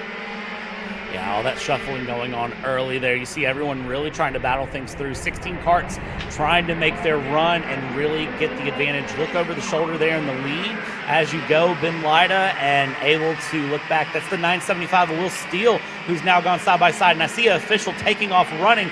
Big wreck there through turn 7. And there's a driver down. There's a driver down the track. We keep going for now. A red flag. Still all the... And that's not a surprise. We will take a red flag situation. All people being told to lift immediately. It looks like this is going to be a red flag situation, a big incident at the end of the racetrack. Going to put us on a pause here. Again, we are under red flag conditions here at MCC Cincinnati.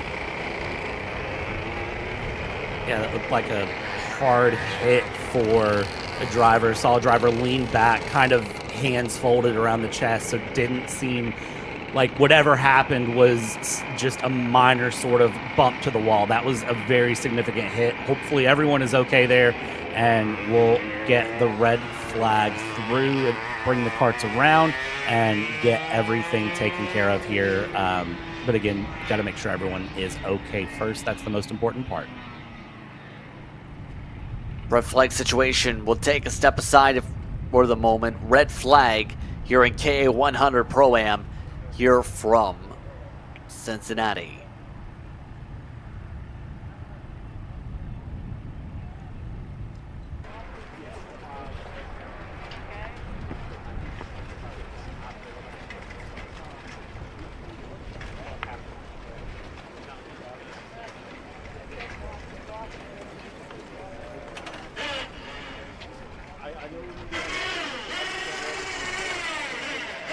Any mechanics that need to assist the driver for the next start, you can make to the front straightaway.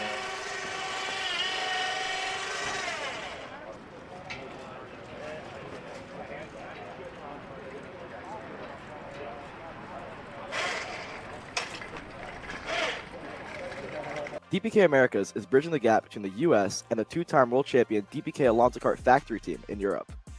In partnership with Team Binnick, they offer drivers a complete career path from the Americas to Europe that allows them to continue their driver development on both sides of the world, all underneath the DPK umbrella.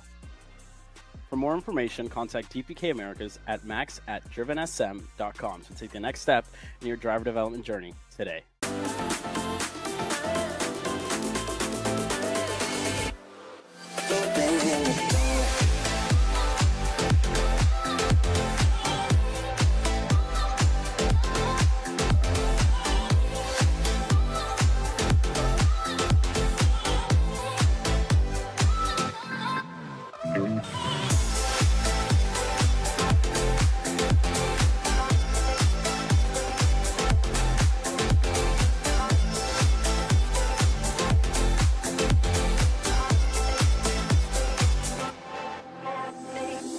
Are you ready to get behind the wheel?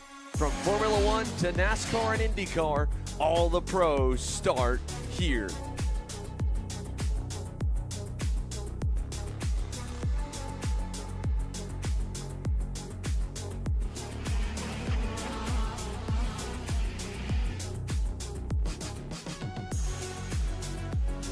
For more information, check us out online at mcckarting.com or call us and go racing today.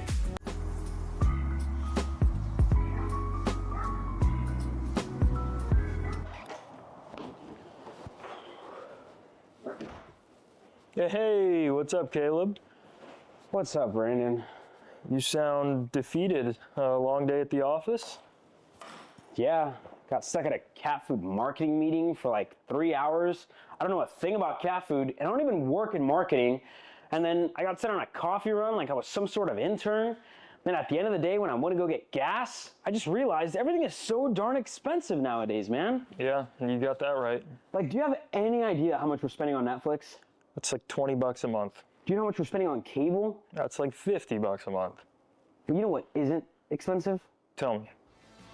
Kart Chaser Premium. For only $9.99 a month, you can watch all of the American karting action live from coast to coast. Subscribe and become a member today.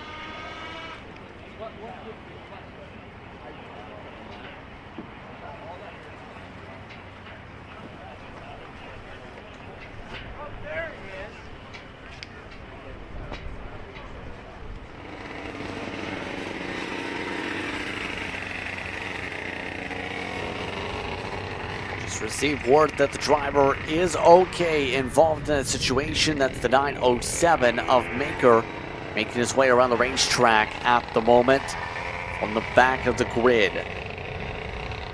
So drivers are okay as we get ready to come out of the red flag situation soon.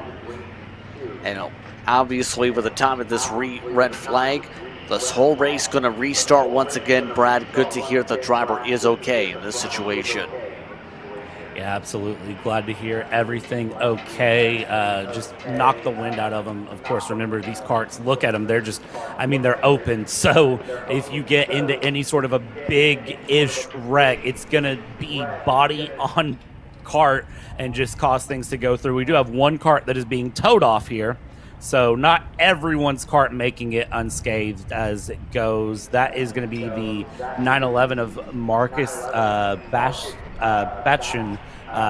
kart coming out, but the 907 able to get back through. Looks like that will get things set up, and we'll get ready to go back racing here momentarily from this red flag condition. Glad to hear, again, just glad to hear everyone's okay. That's always the most important part. Lois is here, and so we'll have a few moments here for the drivers to get themselves rolling back for a restart here. So now how do you approach the restart situation? once you get the command to get back in these karts? How do you approach things? It's very difficult. It's a very difficult situation to be in as a driver because you've done the entire build up, you've gotten into the grid, you've done your out lap, you've went through the tram lines, you ran, you're going, and then all of a sudden you're told stop everything, and you kind of have to get up. You see a lot of the drivers walking around there around the other karts just trying to sort of, almost de-adrenalize because they're going to have to do the entire mental buildup yet again. And that can be difficult to do, and it can really turn races on its head because you got to think, if you have been light up front and Jacob Petticourt, if they cannot get their head back in the game, it just completely changes everything. And then you could have someone who's able to click back in a little bit quicker past them, and they're just not able to sort of get their head together. It really makes this race something completely different. It could cause a whole nother situation of a whole new driver going to light who wasn't leading but now will be, or it could be that everything, everyone's seen the red flag, they've seen the big moment, and they get a little more timid, and then they sort of settle down a little bit, and then it sort of, neutralizes the racing a little bit more. So it looks like the drivers have just got the word to jump back in their karts here. So they will refire things and resort things out with this incident, so they will have a full restart for this race as a result of the timing of that situation. So all drivers back in their karts, getting told to roll here. So we'll do this again as the whole field resets here. We'll do a full restart for this race, Brad. Yeah, so this will be them kind of pacing it through, going around. We'll verify the time when they cross the line here, as I believe there was only about 30 or 45 seconds taken off the clock when it was, all things considered, coming through. But again, it goes to show this Pro-Am KA100 class, they race hard. They do not leave anything to wonder if there was more pace in the karts. They keep all the pace in the karts. And also, big shout out to every track official out there. As soon as a kart wrecked and they saw it, they took off running after to make sure the drivers were okay and get everyone sorted out. Great to see the reaction all the way through. And now it's reset, it's regroup, and it's get things going. I have no guess for how this goes here, Justin. This is going to be a very unique sort of situation to find yourself in. We'll see how the racing goes here to the end. Some opportunities for some drivers to recover as well. Petticourt did not get the greatest of starts originally. Now we'll get a chance to regroup from the outside of the front row. Inside line, still controlled up front by lineup. So we get set to go here. Almost set and ready to go for this restart.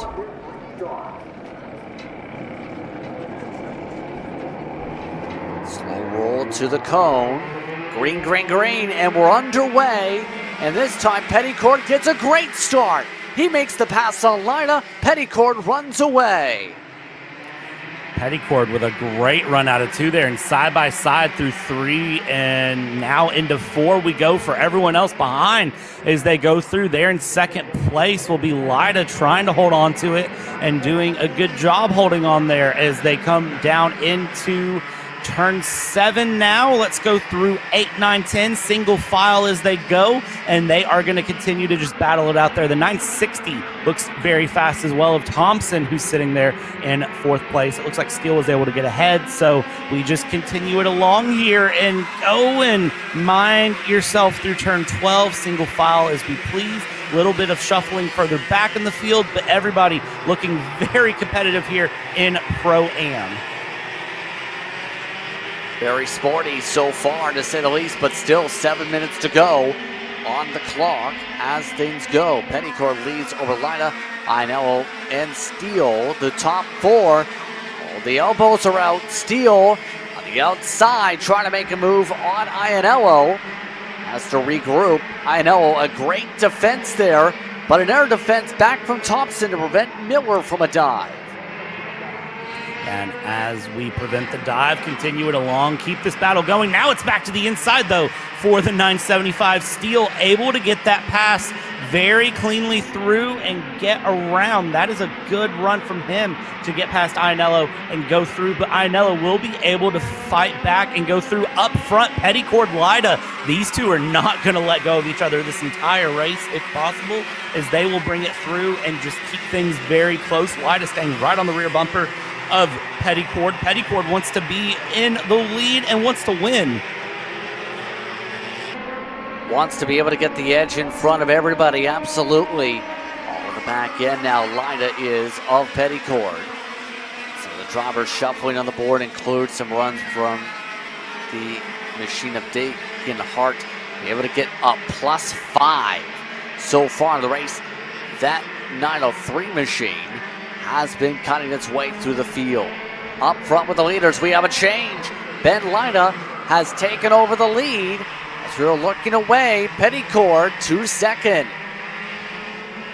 He's taking it over for now through 8, 9, 10, down into the left-hander of turn 11, and then up the hill and back down will go. Will there be a run? I thought Steele was having a run, but has lost a little bit of momentum. You see the hand there trying to signal like, hey, let's go catch these guys up front, but you've got battles all the way through just behind. He's going to try to send it in. Is Steele. Steele goes side by side with Petticord. Petticord holds on. Steele now back to the inside through 15, through 16. Petticord lost a lot of momentum. Petticord loses one place, is now going to be sandwiched 3 wide, loses another place. I thought Ianello was going to try to have a run. Petticord goes from 1st to 4th in the series of 1 lap. That is a big loss, and possibly into 5th is, oh, they go over the top of each other into the wall. That is Ianello, that is Petticord, both out hard out on the backstretch out of turn 2. A hard crash into the tire barrier. Someone went over top the shoulder blade of another. As we continue to race for now, Ben Lida in front of Steele, in front of Carter Thompson, who set the fastest lap of the race last time by. One of these three could now come away with a race win with how things have gone. 4 minutes to go. Will Steele trying to find a way of poke. No poke around yet from Steele. Just waiting for his move so far as he lines it on up on the TKG kart. Here in KA100 Pro Am, they are doing everything they can to make the run and make something happen. Here we go, past the inside of 2. We just saw this a lap ago as they come around. There's the 975 and the 960. Steele, Thompson get past Ben Lida. Ben Lida now down into 3rd. I think as the camera came by, all the drivers were standing up, so it looks like both Petticord and Ianello are both okay on that. Ianello's kart, I believe, was the one that went over the top of Petticord. And it looks like everyone is okay here as they continue along and around. But it is now Ben Lida went from 1st to 3rd and now is the one that needs to try to catch back up here. Coming through 11, up the hill, down towards 12. Man, these top 3, they're going to shuffle at least 3 or 4 more times with 3 minutes plus a lap to go. See if it ends up being true here as they come around for the front straightaway this time by. 860 of Thompson losing a little bit of ground here compared to Lida. Now, ready to pounce on that move. Can't confirm. Driver is okay. Just received that confirmation once again from that incident. Top 3 zips on by the scene of the crime. As now, it becomes a question, how hard do you fight if you're in the same camp and have essentially the same type of kart here? Maybe in the pre-finals, I wouldn't fight as hard. They're going to fight a little bit, but the big key is they don't want to lose out to the 991 of Ben Lida there in 3rd. They want to make sure that they're keeping a 1-2 if your teammates. The biggest rule in racing, regardless of what motorsport it is, don't end up in an incident with a teammate. You want to run through and run together here. As you see them running through, they know they have very similar machinery. They have very quick pace as well. So the big thing they need to worry about is Lida there in that 991 in 3rd place, and then they will just need to sort out how 1st and 2nd shows up as they go through.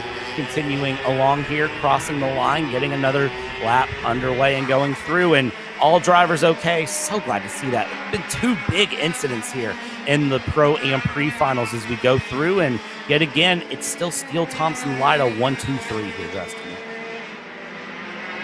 Still a long step together here as they should be coming up to 2 to go, maybe when they come across the stripe this time by.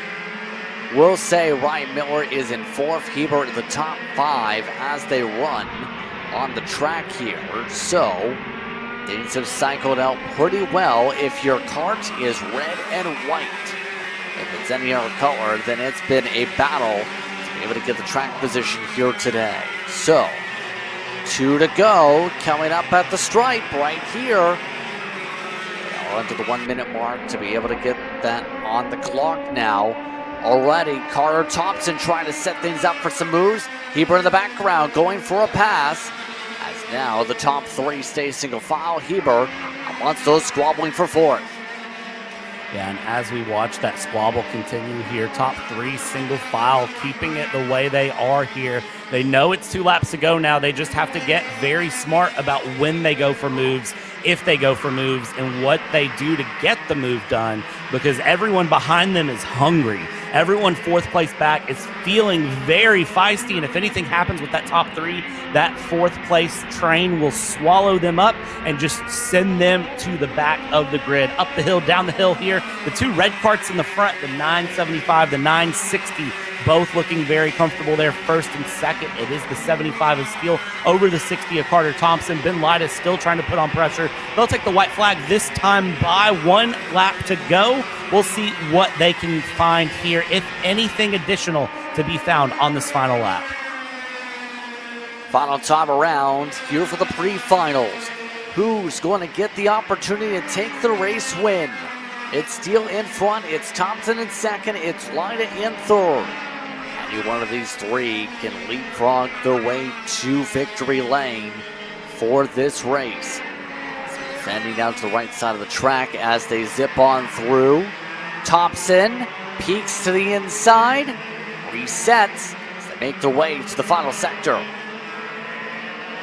Down the hill 11, up the hill, down the hill again, and then 2 lefts and 3 rights to finish this one out. Left hand here, 975 holds off the 960. They both have to watch Lida, though, as they go through the teammates. What are they going to do? What is the plan here? Well, as they head into 15, they're going to stick single file. Is there a run to the line, Justin? That is the question. Is there a drag race opportunity? The answer is no. Will Steele comes away with the race win over Carter Thompson. Lida in 2nd, Heber and Miller right on behind Gardner and Deeganhart. Followed by Prestol in the running order amongst your top 8. And this one, Rush Gary also amongst the front runners as well. Some good racing after the red flag situation to close out the pre-finals here, Brad. Your thoughts on the pre-finals as we get ready for the finals soon?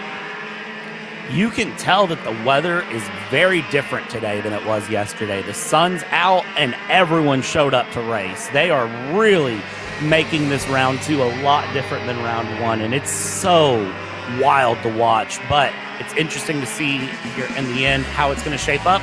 We still have a whole nother set of racing to go. We still have the finals to go. Yes, indeed. Will Steele again with the win in the 975. Look at that running order of note. Pettycord months the DNF list with Ionello back in 14th and 15th. So with that being said, it will be a little bit of time before we get to the finals. Let's take a quick step aside. The finals are coming up here on Kart Chaser.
outside the lobby. What is that feeling that you have? I'm not really afraid of, but that feeling. All the way up to the finish line. Who is it going to be? And it's Sean Perez who wins in Crescent. Ty Fisher wins $1,000 in KA100 Jr. Alex Stanfield played it perfectly here. Told him to wait. Stanfield wins the Duffy in 2024 for TV Kart. Amarillo Kart Complex is now the official distributor for TV Kart in the continental U.S. Become a dealer today.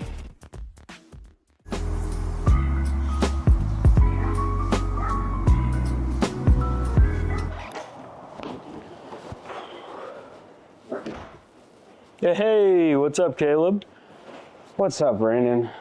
You sound defeated. A long day at the office? Yeah, got stuck at a cat food marketing meeting for like 3 hours. I don't know a thing about cat food, and I don't even work in marketing. And then I got sent on a coffee run like I was some sort of intern. Then at the end of the day, when I want to go get gas, I just realized everything is so darn expensive nowadays, man. Yeah, you got that right. Like, do you have any idea how much we're spending on Netflix? That's like 20 bucks a month. Do you know how much we're spending on cable? That's like 50 bucks a month. But you know what isn't expensive? Tell me. Kart Chaser Premium. For only $9.99 a month, you can watch all the American karting action live from coast to coast. Subscribe and become a member today.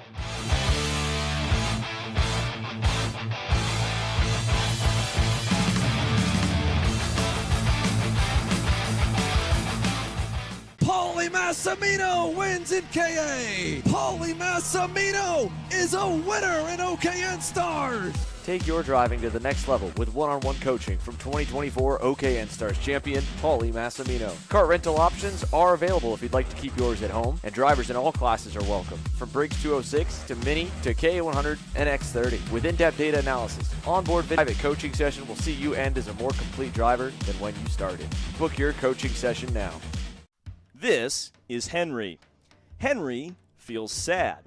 Henry feels sad because it's time for his next big race and his go-kart is in bits. Henry doesn't know that Acceleration Kart Racing is the United States' #1 shop for all of your karting equipment needs. Henry also doesn't know that Acceleration Kart Racing can deliver anything from tires to race suits and even wheels directly to your front door or to the racetrack itself, quickly and efficiently, with tech support available 6 days a week. Poor Henry doesn't even know that Acceleration Kart Racing offers free shipping to mainland USA on selected product if you spend $200 or more. Do yourself a favor.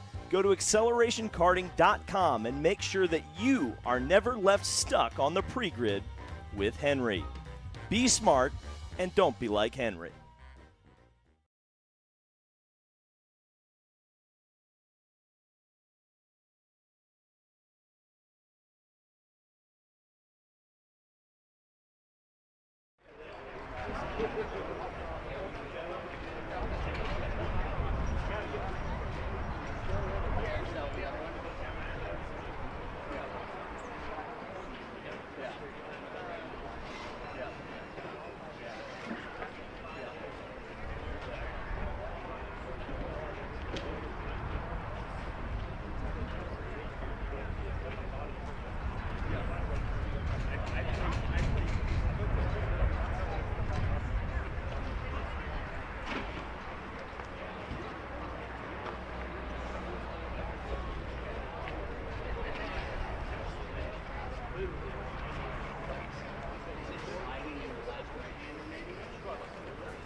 Once again, the national anthem performance here at MCC Cincinnati as it's set for race time. 206 Masters ready to go for their final, where we get set for 10 minutes plus 2 laps of racing per grouping. Justin Prince alongside Brad Dalton once again with you here on Kart Chaser. Getting happy with us from Batavia, Ohio. Brad, we're about to have some fun here for the finals. Your thoughts on the finals? I am so excited for these finals. It's been such an amazing weekend here at Pro-Am Championship here at MCC Cincinnati Kartplex. I'm so excited to see what happens all the way through these finals. These drivers have had some very exciting pre-finals here today, and I think finals are going to just be the icing on the cake when it's all said and done. Of course, starting out with the 206s and then going into the KA100s. It's just, this is going to be such a good run. The weather is so nice, and it's going to continue to just make things even more fun today. Yes, indeed. Just about ready to go racing here. Final checks, and it looks like they've got the commander roll here for this one. So, Matthew Lida starting the pole. Alan Elwood will start second. Ronald Swift in third. John Kennedy in fourth. Followed by Chris Gorman, Matt Geist in sixth. Drew Galloway seventh. Then it's Michael Wells and Scott Munnison. With Todd Davis, the top 10. Austin Winter will start in 11th. Then it's Mike Doty, Derek Jennings back in 13th. Rennie Moore got a 5-second penalty. Will start in 14th position. Then it's Nick Sojuan. Then it's Dan Monison in 16th position in the running order. Who do you think is going to get this one? Is it going to be Lida, Elwood, or do you see a surprise coming into play? I kind of think Ronald Swift might have a little bit of pace here, but of course, Ronald Swift, the cork in the bottle. Lida and Elwood clearly think they're the big battle. You see all the fist bumps coming through for everyone. That's so cool to see. Everyone's had such a great weekend here in Cincy, and they know that this is the end of everything. We'll see what happens going through. I love seeing them go and take those fist bumps there at the end. Everyone's had such a great time racing each other, sharing, you know, improvements they can find, sharing tips and tricks and different things, and this is just the culmination of what's been such a great event. Drivers being told to slow on down as they make their way through for this one.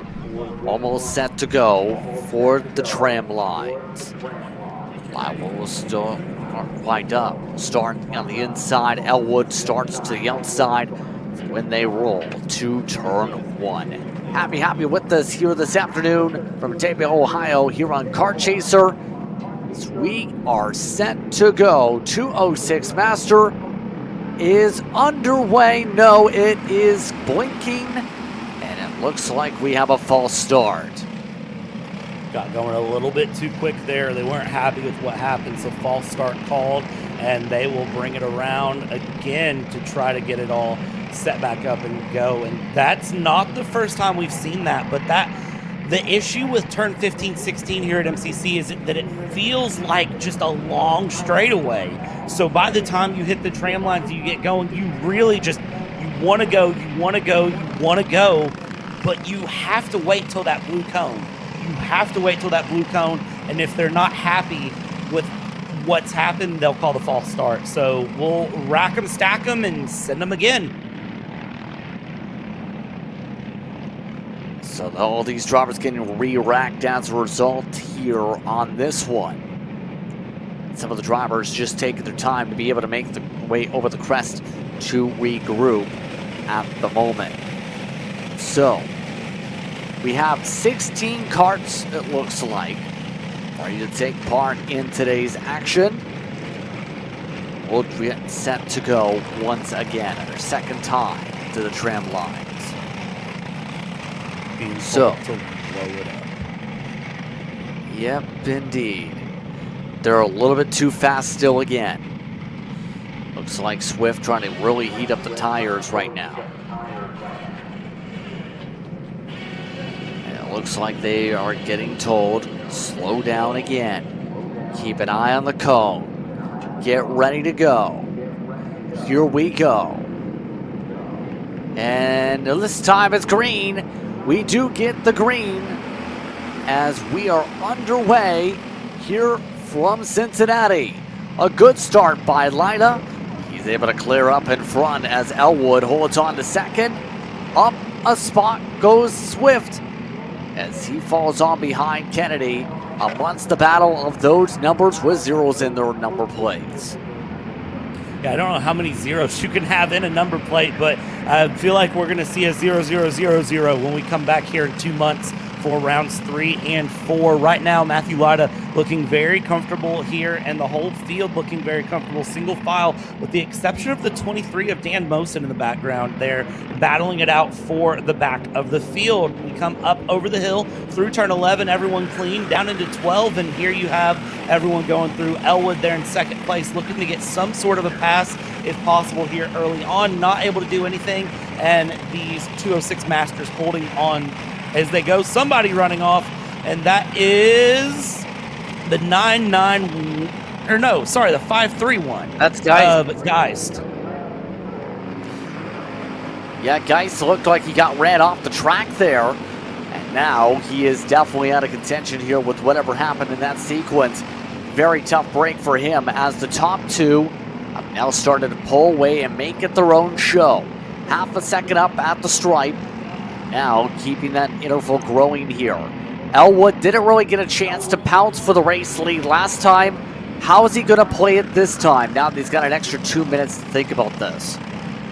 Well, he can certainly play it one of two ways. He could be a little bit more patient or try to use that extra time to really push it through. It depends on how he's feeling in the kart right now. How's the kart handling? He looks fast. He looks consistent.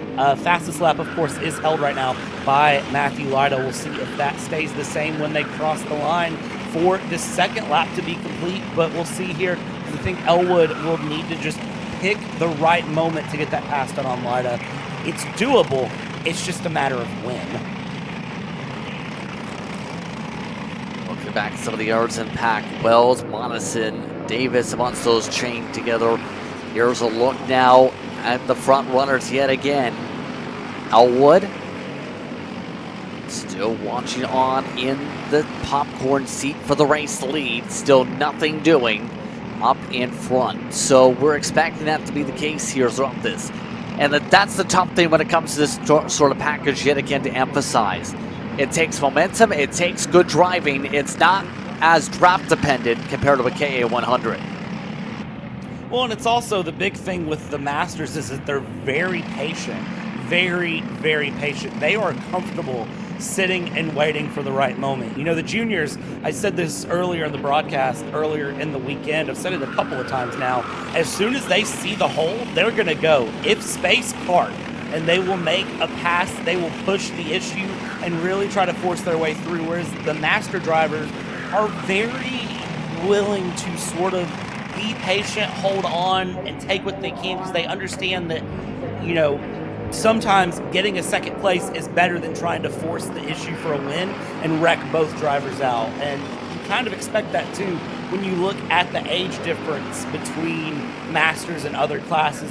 In the Master, it's 390 pounds and age 30 plus. So really a lot of wise people racing here that have a lot of racing experience under their belt and are sometimes just okay being in second place. Sometimes they don't care about getting that win. They just want to have the fun on track, and they'll be okay finishing where they're at. But if they see a pass, they'll go for it.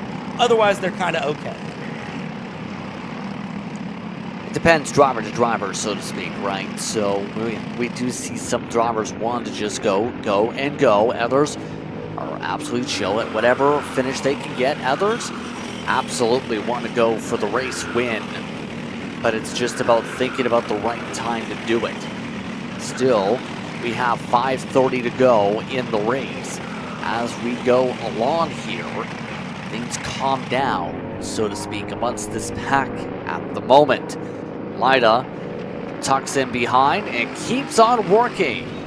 On front, Elwood very much committed to that draft. Yeah, Elwood doing a good job there, sticking right to the back of Lida, holding onto that draft, conserving that momentum, and just literally staying in the tire tracks. I don't think it's put a wheel even a millimeter of difference from where Lida is. They're building up the gap to Kennedy and Ronald Swift behind the 00 and the 000. There's your moment for the pass. And you can see Lida kind of threw his hand up. I think he knows that he left that door a little bit open, and now that is going to be Elwood. Lida swap positions, and now they need to figure that one out. If Lida has an opportunity to pass back, go for it. And there it is, into 12. Going to get the run down the hill, go for the pass back, send it through. Switchback comes around. Elwood trying to hold on there, but Lida able to get the pass back after being passed in just one lap. Now needs to keep it tidy through 13, 14, and 15 and 16. Looks back, a little bit of a moment there, looking back for Elwood as well. And if you didn't see the battle, you wouldn't know there was a battle. They crossed the line the way they were a lap ago. Yeah, now going a bit back and forth here, Elwood. Going to have to think about that a second time now to do it just right, to make sure he catches Lida off guard here. So he's gotten one opportunity. How does he get the second one is the huge question. Now, where do you make this pass again if you're the 5? I mean, he got it through 7. The thing is, he just has to be able to defend it.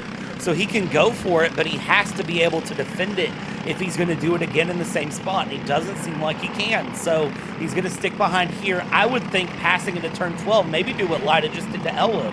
And if I'm the 5, I would try the pass into turn 12. That seems to be the best spot. But he can't get the run out of 11 that he needs to try to get the pass through 12. See how he does through 13 and 14.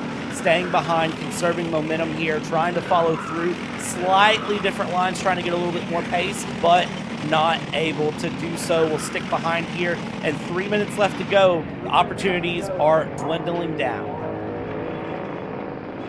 Some side-by-side in the background, meanwhile, as Swift makes the swap on Kennedy. Able to make the move coming down the front straightaway, so the 0 number plates able to swap back and forth there. Will they keep squabbling is the question. Kennedy will indeed take a small poke, but not a conservative, not a confident poke for that spot in the battle for third. They are amongst those now starting to heat things up. Yeah, and as they continue to heat this battle up, it's going to get harder and harder for them. And there's a little bit of bumper to bumper. You can see they look behind at each other. A little bit of a head shake there from Swift with Kennedy. I don't think that was intentional in any way. I think that was just Kennedy had a little bit more pace out of the corner. He seems to really be nailing those corners compared to Swift, but Swift is just able to kind of hold it ahead and stay ahead. They go into turn 12 here, and will Swift try to get the pass on Kennedy again? The 00 to the 000, looking for it. A little bit of pace there, just not able to nail it and get the pass done. Coming out of 15 and 16 here. We'll see how they go. Under 2 minutes to go. Race leaders still bumper to bumper. 3rd and 4th bumper to bumper. 5th and 6th bumper to bumper. And plenty of battles up and down this field. Yes, indeed. Still plenty of battling we expect up front here. Elwood waiting for an opportunity to go for another chance for the race lead after taking one swipe at it before. Will he take a chance this time? Not yet. Still trying to ride and bide his time in the train. So we talked about when do you make the move again if you're Elwood after what we've seen before earlier in 7. Right now, he seems to be content to just wait for a chance on the dive. Lida going a small bit defensive that time down the straightaway. Lida's definitely aware that Elwood is back there. Elwood is fast, and Elwood could have the chance to take this win away. So Lida parking the cart right in the middle of 13 and 14, doing his best to really keep them behind there as they go. We'll come around here down the main straight. There's the little bit of a look. They look at each other there as they're going through, and here we go down into turn 1. This is going to be the pass moment. Inside goes Elwood. Lida will slot back in right behind, and side by side behind them, Swift and Kennedy. And Justin, those two swapping positions yet again here.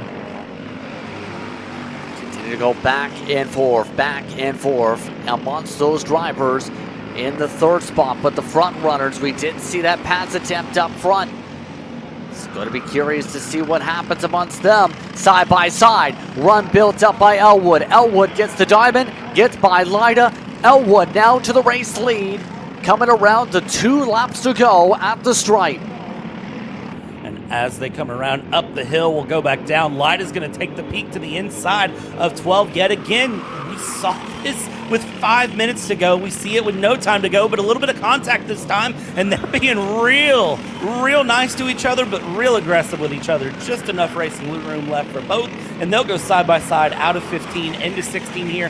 2 laps to go on this race. Tuck back in there, Lida does, and I believe Elwood will be scored as the leader at the line, but for how long? Because Lida has the inside line into 1, and here we go. This is where things are going to get exciting yet again into 2, but Lida settles it back in single file. Elwood, your leader.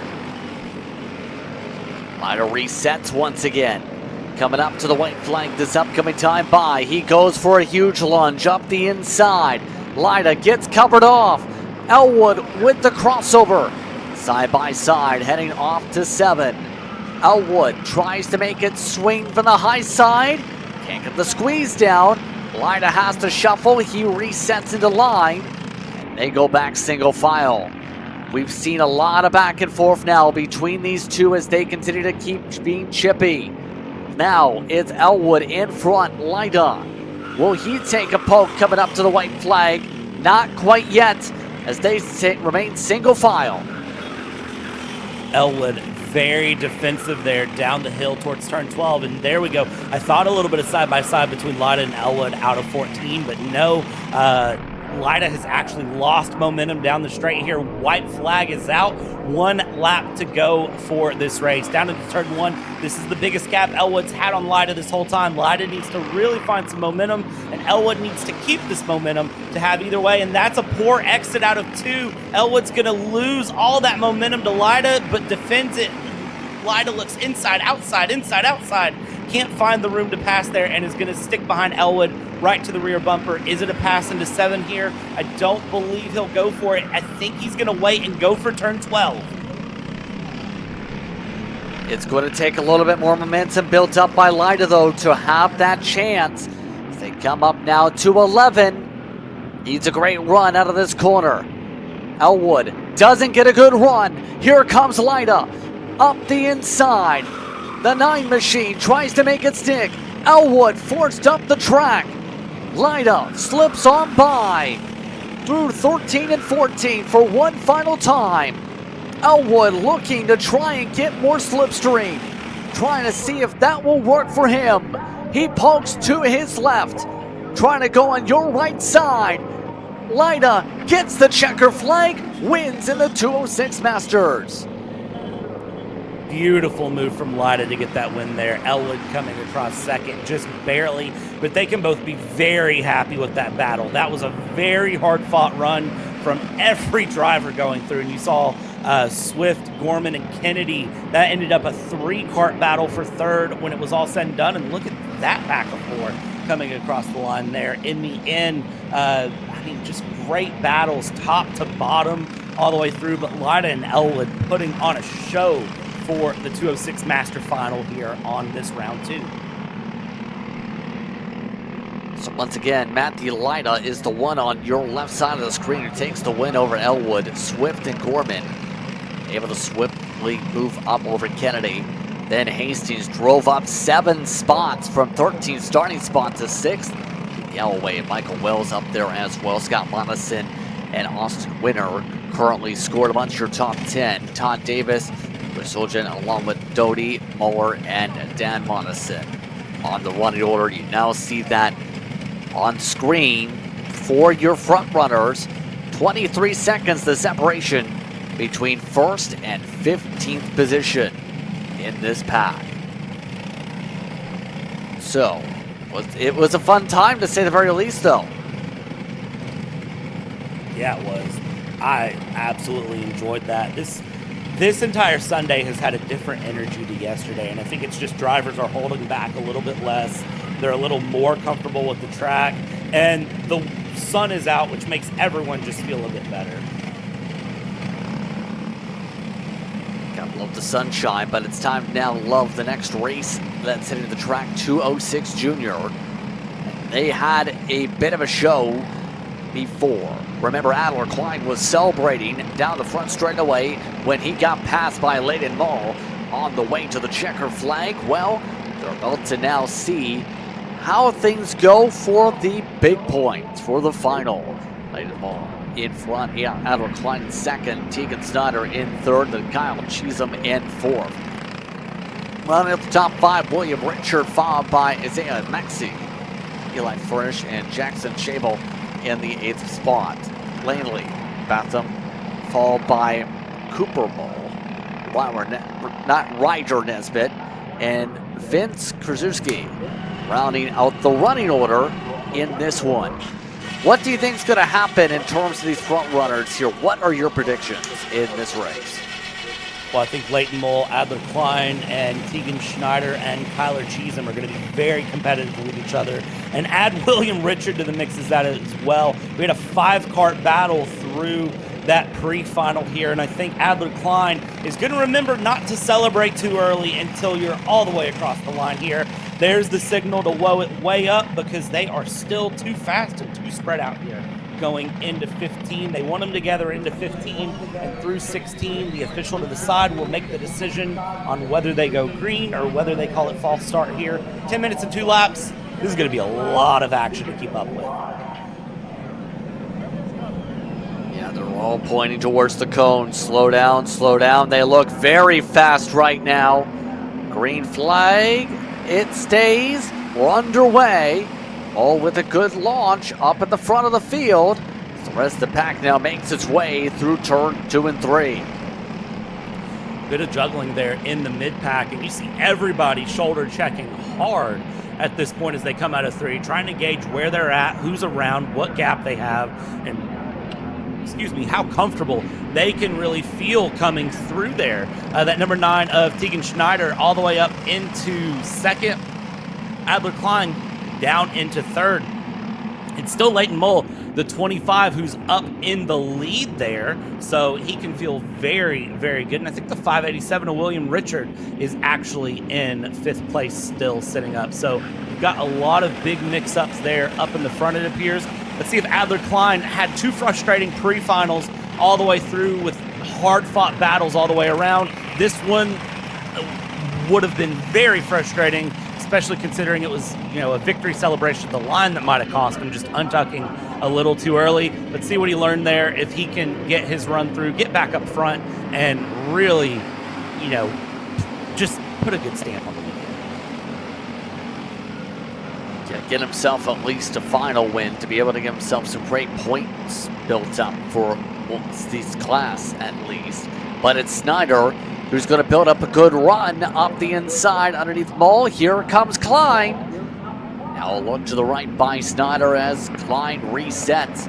Mole able to hold on to second for now as this train going back at least 6, 7, 8 karts deep. With how things are going, 9 karts deep in fact. All keeping in range of the leader so far after 2 minutes of racing. Now single filed again. Does Leighton Mole try and go for the move yet again? He's all over the back end of Snyder. The answer is not yet. I really think Cheatham might be the one to watch out for there in that 21 to go after Klein. Cheatham has a lot of pace here.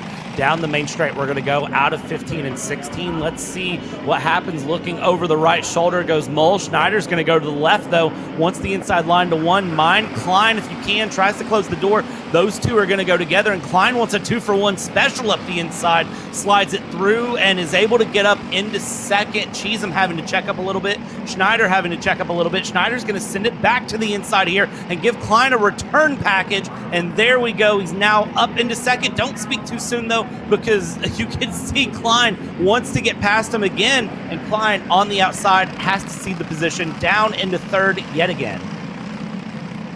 Trying to return to sender for that spot yet again. Klein trying to find a way to send it up the inside. Now it gets checked up as Ball holds on again in front. All lined up again, and we know Klein does not like to wait. He likes to go and likes to go once the opening is there. Trying to set things back up again. What an incredible day it's been in this class of racing. They only have Less than 7 minutes to go, though. And Cheatham, the driver you're watching for, is now helping out the 33. Compression up in the front of the field as they make their way into the corner. Snyder gets a bit of a wiggle, and no sends up to 2. Yeah, playing it together this time. I was just looking over because I have our chat here on the side, just a little peek behind the scenes, and I said earlier this 206 Jr battle was amazing, and I'm saying it again, this 206 Jr battle is amazing here in the lead. Look at Klein trying to look for a peek to the inside. He wants the inside through 7, not able to find it. They keep it single file through 7, and it is as it stands. Mull, Schneider, Klein, Cheatham, and Eli Furnish in 5th with William Richard in 6th. I'd say the top 6 are currently all in contention. The top 7, even if you want to include Isaiah Maxey, all in good positions, good contentions as it goes and comes through. You've got 8 karts on your screen there in a matter of nothing when it comes to space. Anything could happen. There's some bumps going into 13 from Klein to Cheatham as they try to go through. Checks over the shoulder for Leighton Mull, Tegan Schneider, Adler Klein, Kyler Cheatham, all are aware of just how close this 206 Jr Final is, and we still have 5 minutes plus 2 laps to go. Dive to the inside, and I believe a new leader into 1 will be Tegan Schneider. Snyder again able to get the slip-on by. Klein now looks to try and do the same, not able to get close enough for a lunge alongside the 25. And we've seen Snyder all weekend. He's had the speed, he's had the gumption to be able to carry his kart forward. The main thing right now is going to be, can Snyder hold off this whole hornet's nest? Cheatham under attack that time by Furnish, it looked like, for a split second. This has been an absolute mess today in terms of sorting out who's going to come away with the lead. Looking like this time, Mull electing to wait behind Snyder all over the number plate, just about scraping it off. Here's the thing, too. You know that these drivers watched that KA100 Pro-Am run, and they saw what happens when you get very elbows out, very aggressive, and that could be them if they're not careful. So they're going to race hard, but again, the difference between the juniors and the masters are very patient and very comfortable sort of sitting in position for a number of laps. These juniors all really believe they're the fastest on track, as we see the 614 there. Eli Furnish into 2 with a great move on Kyler Cheatham to get the pass done for 4th place. So now add a new player to the mix here, and Eli Furnish. Eli Furnish is going to want to be the fastest car on track and get a pass done here. The tuck down towards turn 7. We haven't seen that all day, but clearly Schneider feels the need to do a tuck, and so does Leighton Mull, trying to just find that little bit of extra time, that little bit of extra edge as there's bumper to bumper. Look at this, as you said it, scraping the number plate off down the hill towards 11, up down towards 12, and Klein looking to the side. Plenty of great battles coming out here, and 3.5 minutes plus 2 laps left to go. This is not over yet. Oh, Klein with a huge send, a 2-for-1 as Snyder goes on the send back. Here comes Mull with a better run. Klein's send did not work at all for him. Now Furnish, for the first time all weekend, joining the conversation for the lead. Side by side for it as Mull takes the point. Now Klein looks to ride to the inside of 2. He gets the squeeze on the 25, having to force him a lift. And now in the conversation, Eli Furnish is in 2nd. We haven't seen him up front all weekend. Eli Furnish just kind of throwing his name in the hat and saying, you know what, if you all can't take on Klein, maybe I can. Let's go for it here and see what happens. But he is going to have a lot of feisty, fast drivers behind. Mull, Schneider, Richard, Cheatham, all behind him, and they're all waiting for their turn, because if this battle does not go the way he wants, it's going to be bad. Down to the inside, Klein trying to really give him the squeeze side by side through the long left-hander at 12, now into 13, and that is going to be Eli Furnish trying to close the door. Switch back, watch the 25 to the inside, 25 and 33 almost coming together with that 21 at Cheatham now finding his way up into 4th from 6th place the last lap on the mix. This field is so competitive, and we still have at least 4 more laps of action coming our way. Yeah, that's at the minimum. Or sent back there by Richard, believe that was on Cheatham to move himself to 4th. But Eli Furnish of Low Key Racing is now the leader from Oxford, Ohio. He's got a number of club wins in his repertoire. Now he's got Klein back in front on the set.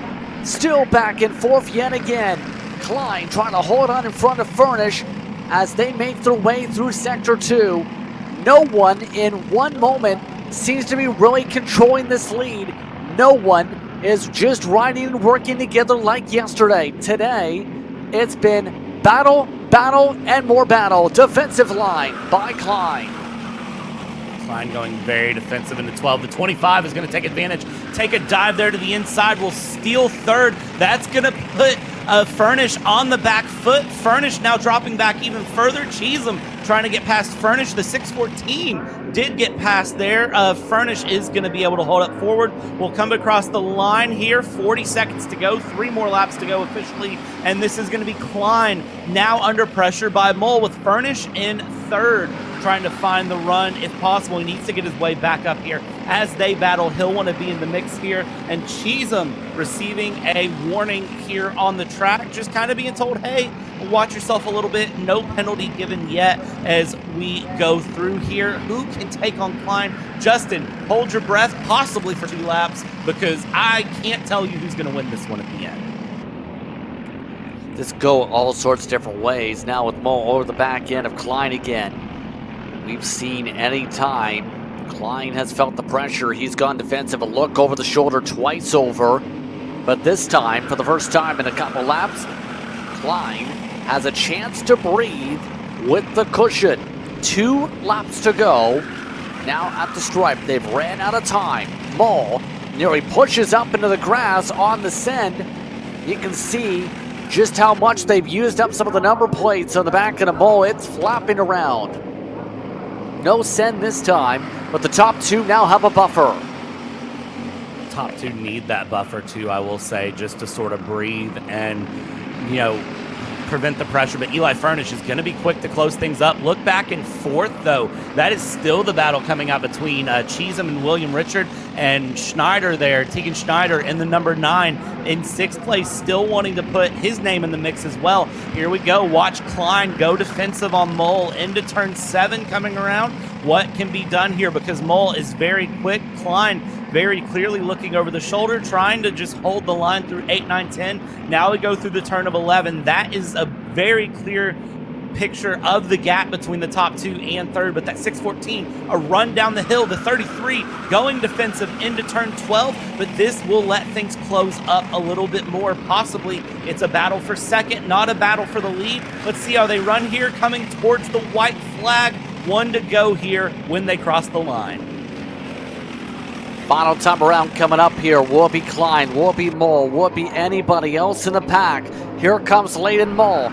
Up the inside. Just clears by Klein. Keeps a hard, tight line to the inside for 2. Furnish jives alongside the number 33 of Klein. Able to clear on by as Cheesem now looks to the outside for 3rd. Looking to go the long distance around. He never goes too long. Still Klein able to get a poke in that same corner. Now Mole holds on to both lines, tries to play defense on 2 different groups. Furnish able to shovel off Cheesem. 3 wide for a split second behind for 4th spot. All of this is with Mole now looking to run away. Only 1 more sector to work with, and he's got a cushion for the race lead. Klein trying to make the motions. Cheesem trying to defend for 3rd. All of this is with the huge chance for Klein. He sends it deep. He pushes Mole wide. Some contact behind as Cheesem flips out. Now they come up to the checker flag, this time by. It's going to be a stripe run for Klein. No early celebration here. It's Edward Klein who takes the win. You can see Mole with the hand up there. Mole is not happy with that turn 13-14 contact at all. Look at that run to the line that just came through between Nesbitt and Mole. But nobody in that top 7 are going to be happy at all. Actually, top 8. Throw William Richard in there. Nobody happy at all. Leighton Mole, you could see throwing the hand forward at Klein across the line, kind of saying like, hey, is this really what we're doing? Because he feels Klein probably pushed him wide through 13 and 14, and then whatever happened with Cheatham and Richard in the background was a big get-together. That was a, man, 206 Juniors, you all showed up and showed out, possibly the race of the day. So Edward Klein comes away with a win unofficially by 2/10 over Mole. Then it's Furnish, Snyder, and Maxey the top 5. Langley goes all the way to 6th. Then Cheatham drops to 7th in the end to William Richard. Nesbitt, Cooper Mole, followed by Krasuski in 11th. Bathroom and Jacob Schabel finished well as the DNF, essentially 5 laps down at the end of that race. So a wild run for the juniors as we get set for our third feature of the day. Again, coming up next, it's going to be the cadets who hit the racetrack here on Kart Chaser. 4 karts have an opportunity to win. 3 of them were very tightly contested earlier this afternoon when it came to the racing, Brad. Yeah, we'll see how those 3 go through. We'll see if Colton Hoops in that 72 is able to get a bit more of a run going as well and able to give a bit more of a challenge here as the cadets get rolling. We are running on that ready racing setup here for your Sunday afternoon. So basically, as soon as they're ready to go, they go. Colton Hoops, it looks like, still trying to get out of the pit lane potentially and is going to have to just kind of square up. But I said it earlier, Colton Hoops is continuing to improve. I wouldn't be surprised here if on this Sunday afternoon run, Colton Hoops is able to be a little bit closer to these 3 and stay a little bit closer, give a little bit more of a challenge.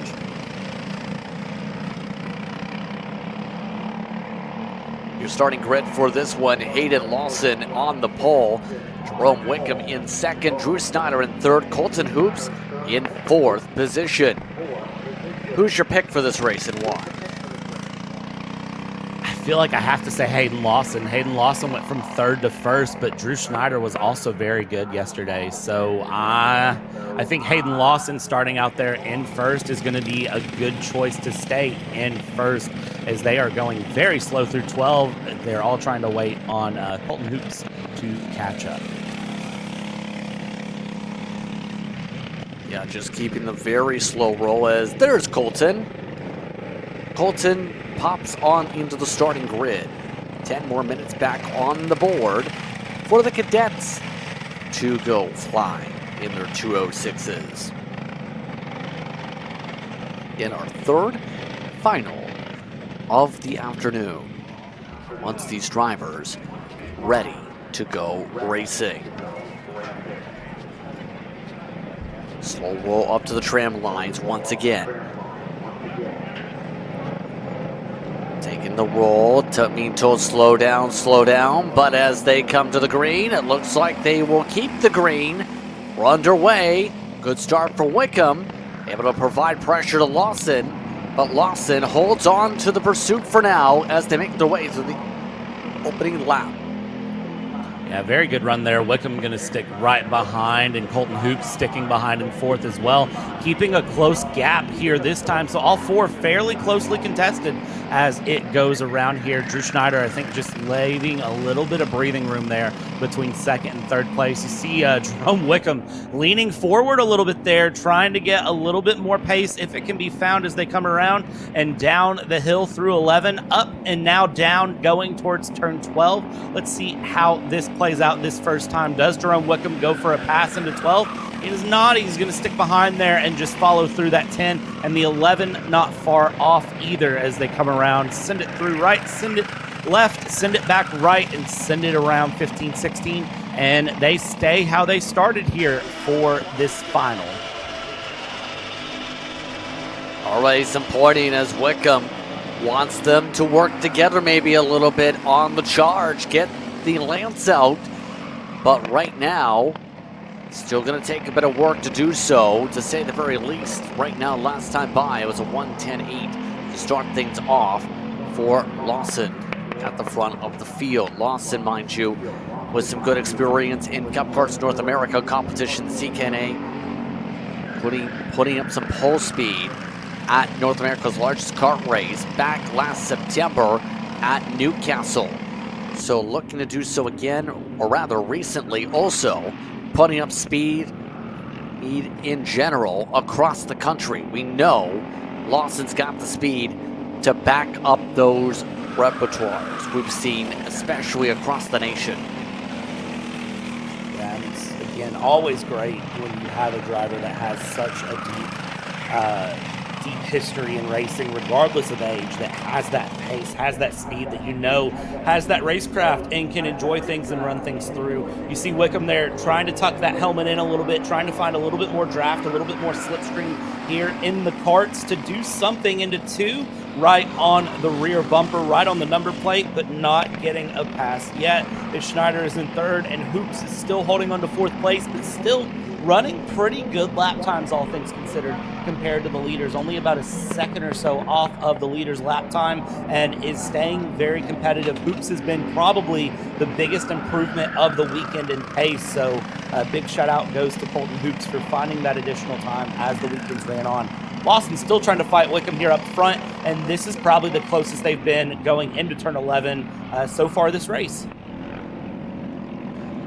Yeah, Wickham just chipping away at the gap as this race has gone on. And now it's going to be the question of, does he get a chance to go for a send eventually? Probably is the answer to that. But we've seen him before making mistakes in the first race of the day where he sent it deep into the turn 11, 12, 13 complex, lost a lot of time. He's really improved upon that part of the racetrack, I think, Brad, compared to earlier, where he's been a lot more confident on his line and has stuck wheel to wheel rather than shoving tight most of the time. Yeah, he definitely would have learned that that is not the way to get the pass done, and you have to be a little bit smarter about picking your pass points here. There's plenty of passing opportunities, but it is very difficult to get the pass done at the same time. It's a weird sort of, you don't expect to say those two lines together, that there's lots of passing opportunities, but it's still difficult. But that is what we've seen here at MCC. The 10 of Lawson taking a slightly different line into turns 8, 9, and 10 there, as the 12 of Wickham takes the normal line now up the hill back around through 12, and watch how that number 12 takes turn 12 here, being very smart, staying right on the rear bumper, not running out wide, maybe a little slower through there, but nothing to write home about, nothing that's going to compromise the race pace as they come through and around towards 15 and 16, and these top two still not giving each other a break at all, as Schneider has really dropped off the back of this battle. Gap a second and a half as they cross the line. That resets, and it is now almost 2 seconds, the gap. Yeah, the top two really taking off and away. It's a lot more different than the last race where Drew Snyder kept it fairly close. In fact, was in the conversation for the race lead much of that time. Not sure what's happened to Snyder's pace. What do you think's going on with Snyder? Going to be falling back though so much in this race compared to earlier. It's been a long weekend, so the only thing I can think is maybe a little bit of fatigue, a little bit of tired. I don't really know, because he's running half a second a lap slower almost than our race leaders here of Lawson and Wickham, and half a second a lap. I mean, that's a considerable difference in pace. So either one, the draft and the push is that strong, which I don't know that it's half a second a lap strong. I know it can give a little something, but I don't know that it's that much of a difference. Or two, Schneider maybe just isn't feeling the kart, isn't feeling the track conditions, isn't feeling up to what he's got right now, and isn't, just isn't there in the contention, unfortunately, as he continues along here going through, and everyone holds position where they're at here with 4 minutes to go. 4 minutes to work with on the racetrack, and there's still a lot more plotting to go here. Should have about maybe another 5-ish laps, give or take, to work with, maybe 6, based on what we've seen on the averages here. Wickham tries to wrap the inside, tries to stay in line now after that didn't work out for him to make the move. These two very much buttoned up here on this run. It's been interesting, to say the very least, this battle here, Brad. Now it's going to be the calculation of when do we see it. Oh, there's that mistake we were talking about from earlier. Wickham just made it. Yeah, Wickham just, overdriving a little bit through turn 12, and it's very easy to do because turn 12 you want to try to carry as much momentum as possible, but it's that weird, awkward, a little bit less can be a little bit more, and it's a very delicate balance to learn from them as Lawson Wickham come across the line. 1-2. Schneider still in third there. Hoops still holding off fourth, but Hoops has found pace that is similar to the leaders for his fifth lap. This lap he was a little bit slower, but he is having moments of fast pace there in fourth. So I'd say if he comes back for round 3 and 4, which I certainly hope all of these drivers do, Colton Hoops might be one to watch here in the cadet class for rounds 3 and 4.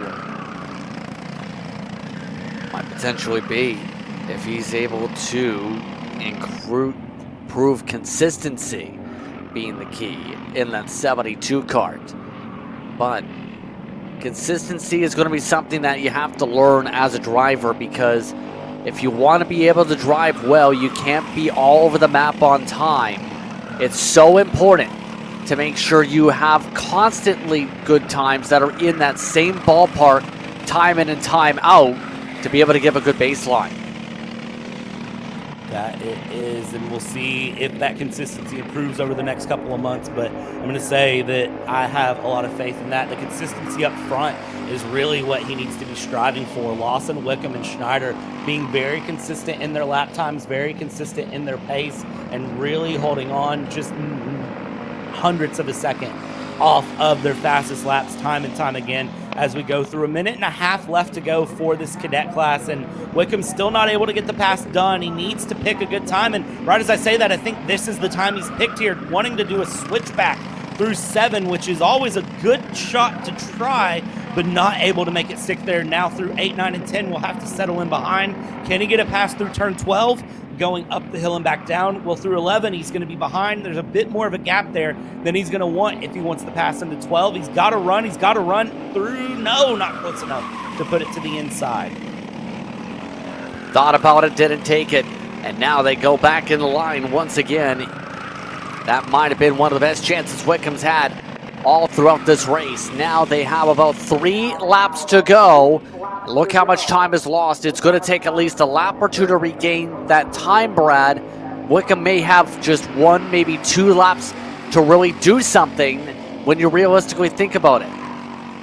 Yeah, I think Wickham's got one more realistic shot to get this pass done. I don't think he's really got much more than that at this point, because he's got to rebuild the momentum. He's got to get right back to the back of Lawson, and Lawson is still consistently the most consistent car on track in terms of pace.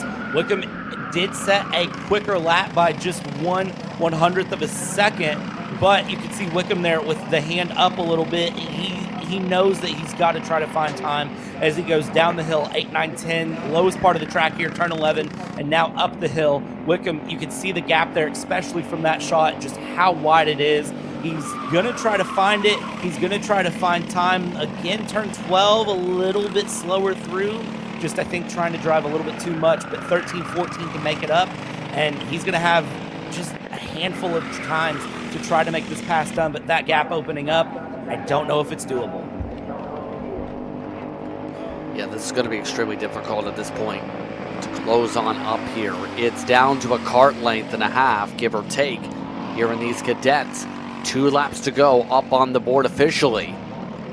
But Lawson still is good on corner exit compared to Wickham, with Wickham going so deep in some of these corners on his sends that have seen him miss some of the apexes compared to what Lawson's done, where he's kept it a little bit slower in and made sure he's fast out. Slow in, fast out is a good mindset in racing.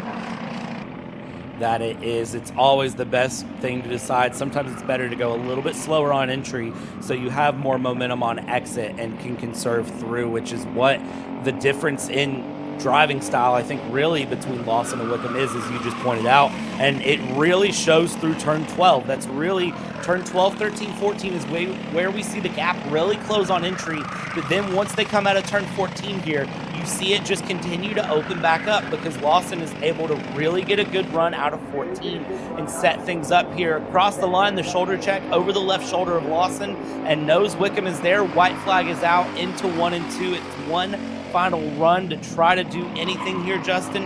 and I don't know if Wickham's going to be able to do it. That is a considerable gap there on your screen. Yeah, right now, 4 kart lanes. Right now, making 3 with how things are going. Wickham again misses the bottom of the racetrack. That's going to cost him even more time. Lawson has kept it cool as a cucumber throughout this race, keeping himself in line, keeping himself going all throughout this race. Hayden Lawson has led just about this entire run throughout today over the pressure of Wickham. Both of them pulling away by more than 5 seconds over Snyder. One more charge for Wickham, trying to pounce on the outside again. But Lawson just has that advantage in terms of the interval. Final time around for Hayden Lawson. Keep it nice and smooth for the checker flag. Hayden Lawson already celebrating. He takes the win in Cadet. Lawson going to be very happy about that win. As you can see, as he was coming through, he knew he had the win, and that is a good feeling to have going through, winning round 2 here. And Hayden Lawson will be feeling very, very happy about where he currently stands there in that Cadet class.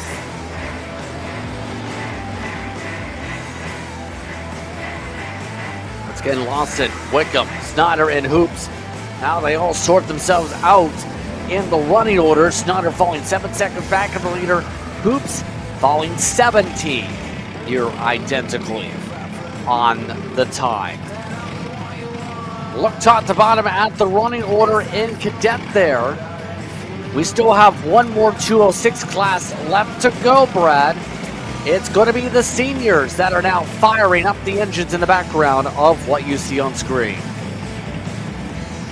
206 seniors, they're a good run. They are feisty, they are fun, and they are going to bring the competition on. It's the best blend of the patience of masters and the aggressiveness of juniors, and it just produces some amazing racing. We'll see here what their final run can be like here on the day. We saw what happened with that 206 senior running here. It was just absolutely amazing. And I think for the 206 Senior Pre-Final, AJ Roderick is probably going to be who I look at for winning this one if AJ Roderick can stay consistent. Interesting enough, we just got a comment over the radio with the Cadet. There may have been a mistake going on the setup of Snyder's kart. Hence what happened to that machine. But we look to see how they line up on the starting grid for the seniors. They look like this. AJ Roderick will start on the pole. Addison Ianello will start in second. Ben Light in third. One driver having some issues in the background. Hold on one moment. Brendan Heber in fourth position. Meanwhile, Wyatt Deegan in the next spot. Gavin Deegan-Hart in sixth. Then, it's Garrett Hagerman in seventh. Smith and Specht will be the last 2 karts in the running order here today. Let's see, talking point of top to bottom for the running order. It's the battle of the red versus the battle of the blue if you go by the color schemes on track. I'm a big fan of the color blue, but the color red usually signifies fast or dangerous.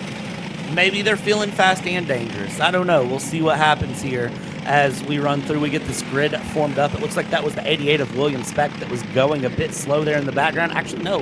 Who is that catching up now? Somebody was going a bit slow. And, oh, we still have somebody in the pit lane here who can't get started. That's Gorman. I believe that, or is it Gorman's suit? Yes, that is the 2, yes, of Gorman, confirmed. That did not get fired up there. Looks like he's not going to get fired in time. So just about ready to go racing. Here into the tram lines they go. 9 making their way onto the racetrack as we take the false start. Not happy with what they saw there. Again, you have to wait till the start line to go. That's signified by the official who you saw pointing at the cones, very clearly marking out the line. Many classes not having a great time getting that start going, but false start being called here for the 206 seniors. They'll take another lap around, see if they can't reset, and then slow it up and try it one more time here. Who's going to be your pick today for this race win for this final? Roderick. I think the 56 of AJ Roderick can get it done, but again, this is another one that you could pretty much pick anyone in the top 4 in this class, and they're going to do good. I would almost say you could even say Gavin Degenhart is possibly in the mix. You don't really know until things get going. It's been such a contested 206 class in every class that it's very hard to say who can win, but I feel like AJ Roderick looking to have a good weekend.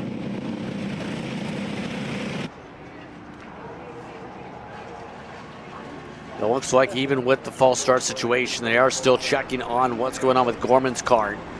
At the moment, something with some of the cables back there in terms of the ignition, maybe it looks like going on. So something breaking on the 2 machine. But we still have 9 carts that are ready to go on the racetrack as it is. Try to get a good start in here. Multiple false starts here today, hoping to not have another one. As they go into the tram lines. Inside line control by Roderick. Ionello controls the outside. They're going a lot slower this time. Still keeping it slow, Green flag is out. And we're underway as Roderick gets clear. Lida tries to jump up for the battle for second already. Looking to try and clear. Ionello hits the curbing as Lida jumps up the P2.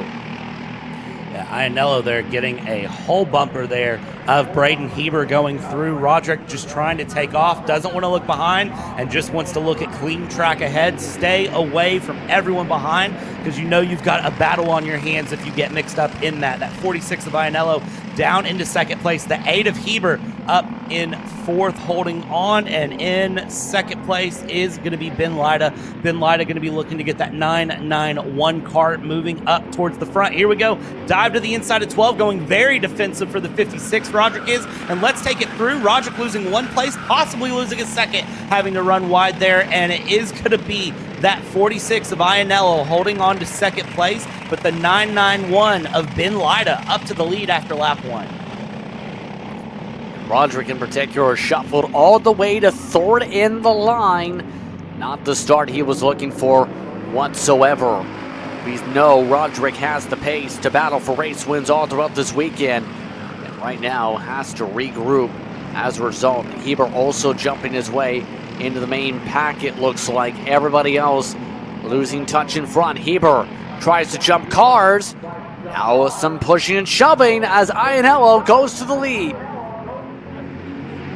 Ionello up to the lead. Can he hold it through 7? Certainly going to try. These 206 seniors are more willing to slide the cart a little bit around turn 7. Here we go through 8, 9, 10 into 11. It's bumper to bumper to bumper as they come through, and that 991 is going to be in 2nd place. The 95 running off there. That is going to be Wyatt Deegan running off the hill there in 11, losing some pace and now dropping well back as they come through, but the front 3 holding on, and Heber there wanting to try to find some more time. Degenhart in 5th, getting past Deegan and wanting to try to close up to this top 4 and make it a 5-cart conversation.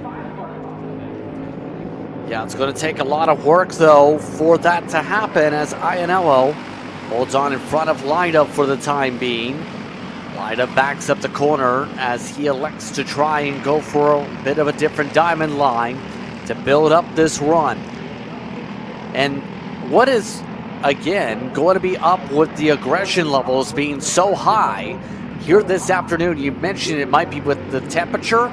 We've seen a lot more aggression here on this Sunday compared to the calmness of the races on Saturday. I think it's a combination of the temperature. Everyone feels better. They're a bit more confident with the track, with the temperature up. I mean, it feels like it's 70 degrees there in Batavia, Ohio. If you look at how it feels like it's 74 degrees outside, but it's really 65 degrees and sunny right now is where they're sitting. So I think that helps a little bit. helps everyone feel a bit confident, because as a driver, anytime it's a nice sunny day, you feel confident. There's nothing to worry about in terms of, water, in terms of mud, in terms of potentially sliding. And I think part of it is the fact that it is Sunday. This is the final race that they will have in this class with this track for the next 2 months. We don't come back here until June. So you need to make sure you're capitalizing now while you have a chance. And I think that kind of weighs into the mind of the drivers, and they know that their karts have got to get the most that they can right now. So they're going to be pushing really, really hard here. But again, it's that balance, and especially here with the senior class, they're the best blend of the Masters and Juniors. Masters have the most patience, Juniors have the least patience, and Seniors are very well in the middle, but starting to think they lean a bit more into the Juniors. Yes, indeed, right now, as now we continue on with the fighting with under 6 minutes to go on the clock. Hebert takes a small peek. Now it's Roderick going for the race lead. He wants his point back. He's back up to the lead. Lida looking to retake second again. Lida crosses up in front of Iannello, so 2 spots lost all of a sudden for the 48. Good news for the 2 machine. It's back on the racetrack, so at the very least, Gorman gets to turn some laps here, while the front of the field continues to squabble. I mean, some points are better than no points, let's be honest. So for Gorman, getting some points out on the board, even if this ends up being his drop week, you never know. There might be a weekend he's going to miss. There might be a day he's going to miss. So getting some points on the board, all important when all is said and done. I want to point out the fastest kart on track right now is not anyone in our top 4. It's Gavin Degenhart in P5 that you see right there on the back. Has started to close things up with 6th place Wyatt Deegan following through. So we've just turned this 3-kart battle into a 6-kart battle, and that is going to make things real interesting. But with time dwindling down, with the laps dwindling down, you've got to get the passes while you can. The 8 there of Brandon Heber is going to look a little bit, and that was a signature move for Heber in the pre-final, was to just dip the nose out and look like he was going to go for a pass, and then if he didn't like it, he just settled back into the racing line. 6 karts separated nose to tail by less than a second as they go along. All choo-choo train together still, with them all closely bit together. It's been tight all throughout this pack here today. 4 minutes to work with now on the clock, as now it seems like the calm before the storm yet again. It's been a rough storm so far in terms of the battling, but it seems like the field now is, at the very least for now, getting a chance to take a breath and plan things out before they go forward again, before they really unleash the aggression for the final minutes. Are they really taking a breath, though? That's the thing. I feel like this is not so much taking a breath as it is just not really pulling your punches more and not really punching as hard as they come through. Top 4 have started to separate from 5th and 6th again, of Degenhart and Deegan as they go through and come through. And now the top 4, I think, are really going to start running through. 3 minutes left to go when they cross the line. That will give them about 4 to 5 laps of racing left to go. I'd say probably 5 laps of racing left to go as they come across here. So opportunities dwindling down, competition heating up, and who is going to make the move win? Well, Lida's right on the rear bumper of Roderick. I'm really shocked to not see a move in turn 2 with that little bit of patience that they have showing itself here as he doesn't go for the pass, but Ben Lida will definitely be looking to compete for the win here today. Indeed, we've seen Lida be very sporty in whatever karts we've seen Lida race in today. And now just seems to be looking for his opportunity to retake things up at the front of the field compared to Roderick, who's been one of the drivers who's worked with many people here. Heber likes to swoop out, I've noticed. He likes to take a poke down the straightaway, try every chance he can to take a peek. The problem has been Heber just cannot seem to get alongside any of the other karts here. Not at all, and I almost think he's doing that just to get someone to go defensive, because if they go defensive, then he feels good about trying to capitalize and kind of treating it like getting in their head.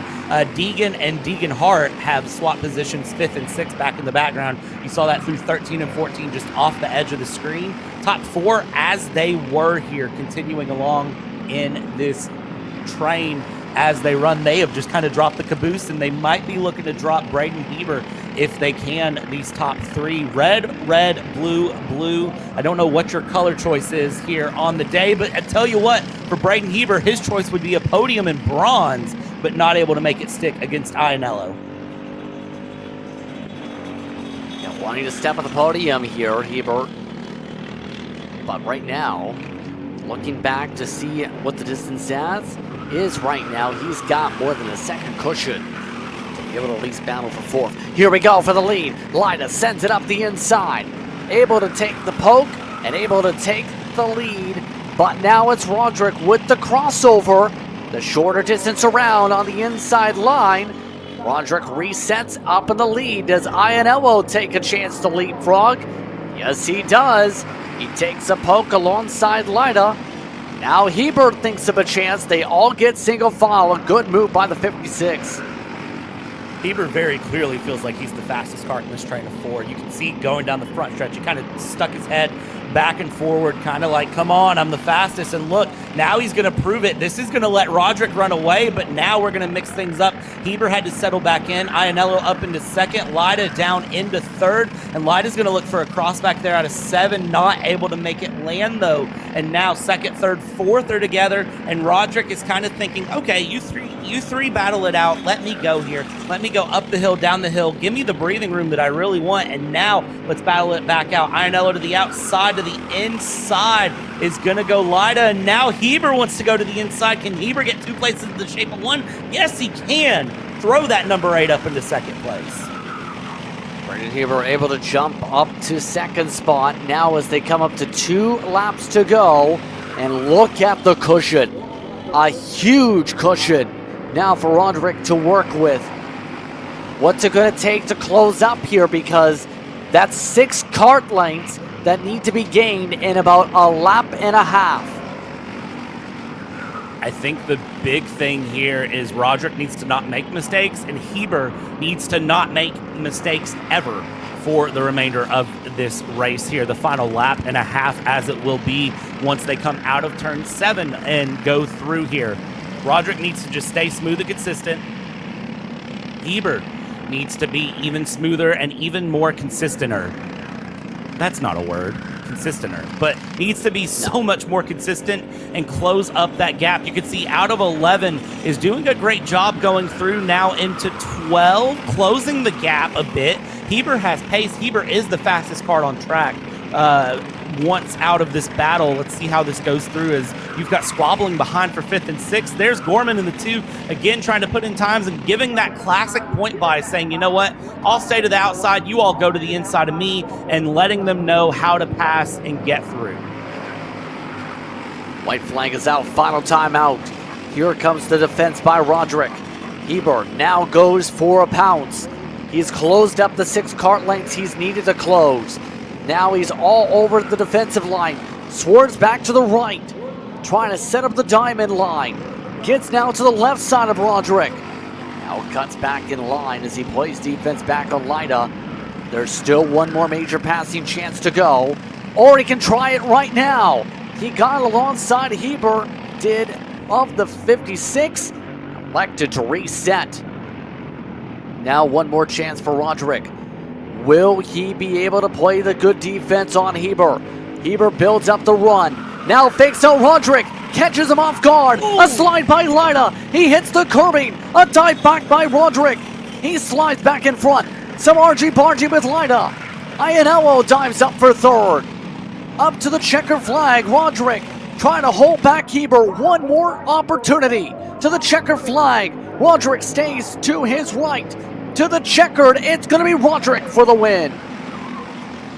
0.03 of a second between Roderick and Heber, but that contact was very much not ideal for any of them. They almost all let that go to Lida in the end there, going through 12, 13, 14. That was some hard racing when it was all said and done, but great battles from all of them. Roderick just ahead of Heber, 0.03 of a second, and then it was just couple hundred separated Lida and Iannello across the line.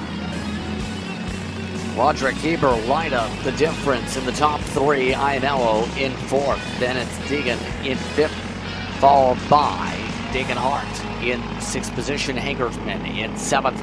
Smith, Speck, and then Gorman finished as 5 laps down due to what happened to his kart. Look top to bottom at your last of the 206s to hit the track today. Next group is KA100 Jr. Due up on the racetrack in the next couple moments or so, Brad. We are working quickly through this program. That they are. Of course, it is Sunday, so everyone, looking to get this running and moving. Everyone wants to go home. I see a dog. Hello, dog. And as everyone goes through, they try to get this going and be considerate of everyone, because this is not everyone's full-time job here to be at the kart track. It would be a dream job of mine to be a full-time kart track person, but everyone here has to go home. They have school, they have work, they have a variety of things. Thank you, camera person, zooming in on the dog. Hello, dog. Best friend doggo. Great. 10 out of 10. Approved. And now bark. Bork, bork. What are we borking at? I don't know, but karts are on track. I guess we have to take a break from the dog and go back to the KA100s on track. What's a bork? Oh, come on. Bork, bork. You mean bark? Yes, same difference. Okay, very awkward. Okay, so let's take a look at the running order for KA100 Jr. It's Nico Kwiatkowski, Tomer Heverman up in the front of the field. Then it's Robert Lash and Alex Kutcher in the fourth spot, Adler Klein in fifth, Jacob Scheibel in sixth, Lowell Beck and Case Bentham in the next spots. Then you go to the next spot in line for these drivers. That is going to feature the 859 of Ello, and then Phillips and Williamson rounding out the running order. So just about ready to go for this field. We're just about ready to go. This should be fun, to say the very least, amongst them. Kwiatkowski, Heheman on the front row, ready to pounce. It looks like they're being told slow down even more aggressively here as they take the green flag. We're underway, and a good start for Nico Kwiatkowski up in front. A very good start through two. Everyone holding on there. Adler Klein in the 833. We'll see what happens with that 33 kart if he is able to be a little patient, wiggle there hard on the brakes into turn 4, getting up into third. Adler Klein wants to waste no time and wants to get a win here in the KA100 Juniors. Scale issues were in this class as well. 2 drivers disqualified from scales after the pre-final, hoping to redeem themselves for the final here. Phillips and Williamson. Phillips already up into 8th place, so getting a good run. Single foul down into turn 12, and I think the big driver to watch here is going to be Adler Klein, and whether Adler Klein can redeem the pre-final heartbreak that was. To keep an eye on this and say the very least what's going to happen. Great start from Lash, by the way, in terms of what he's been able to do, but Klein is the one that's on the charge, and Klein trying to go 2 for 2 on features today with how things have gone. Now he looks to take a small peek to the inside. No peek, and we know Klein had to absolutely battle it out for one of those wins in the 206s earlier.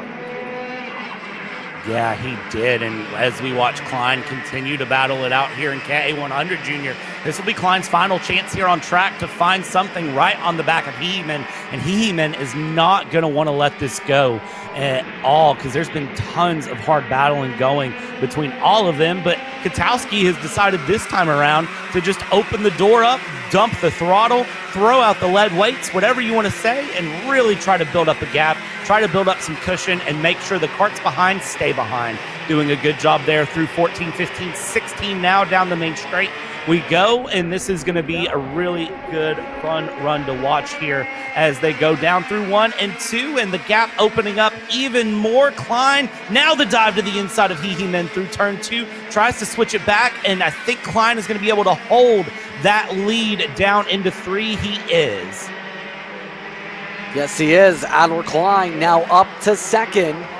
Nico Katowski is ready to pull away. Now it's going to be the main thing. Can anyone close up the gap? Remember how tough it is to close, but more draft dependency in the KA100 classes compared to what we've been watching earlier today, where you get that buffer, you might keep that buffer. Looking like some more drivers looking elite ahead. How about 2 spots picked up in that train? Kutcher, most people moving forward there. That's Lash, that's now up into the 3rd spot in that part of the track. Heeman losing a fair bit of ground on circuit there as Heeman is going the wrong way and quickly. Heeman here is not going to be hee-heeing at all if he continues to fall down the order. Heeman needs to find a way to ramp this back up, reverse the progress that has been lost, but unfortunately, I think Heeman possibly in the best position that can be found now, trying to get things through as they go around here down. Klein still in 2nd place, but a second off of Katowski, and will continue to lose time, it appears, as they go. The 878, the 843 Lash and Kutcher are going to continue to battle out there for 3rd and 4th. Plenty of battles coming through. Everyone looking over the shoulders as much as possible and going through around, gaps opening up. 6 minutes left to go. Plenty of fights to be found. Plenty of things to go around. 843 and the 878 Lash Kutcher. Those are going to be the 2 that are really going to be the closest coming across the line. Obviously something going sour on Heeman's car for that to go the wrong way so quickly right now at the moment. Or earlier, all the way back to 5th.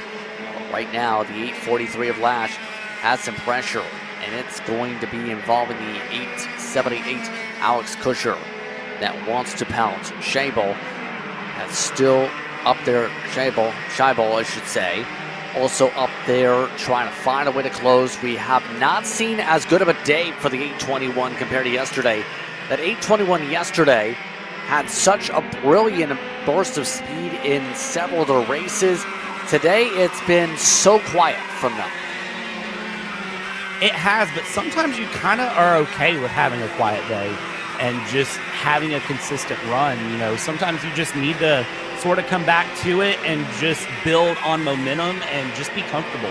You don't necessarily always need to have explosive runs week after week and race after race. Sometimes you just need to be there and just be smooth. And I think for that 821 of Scheibel, that is the best decision to have right now. Checking back in with that 878 Kart here, that is Kutcher, who is battling it out with the 843 of Lash. Battle for 3rd, the last podium spot for this final. And let's see how they go through turn 7. Little bit of a switch there going through, and keep your eye up front because Klein is catching Katowski little by little. So very soon we are going to have a battle that shows up here for the lead as they head towards turn 12, and as 3rd and 4th head towards turn 12, that battle for the lead is coming very soon.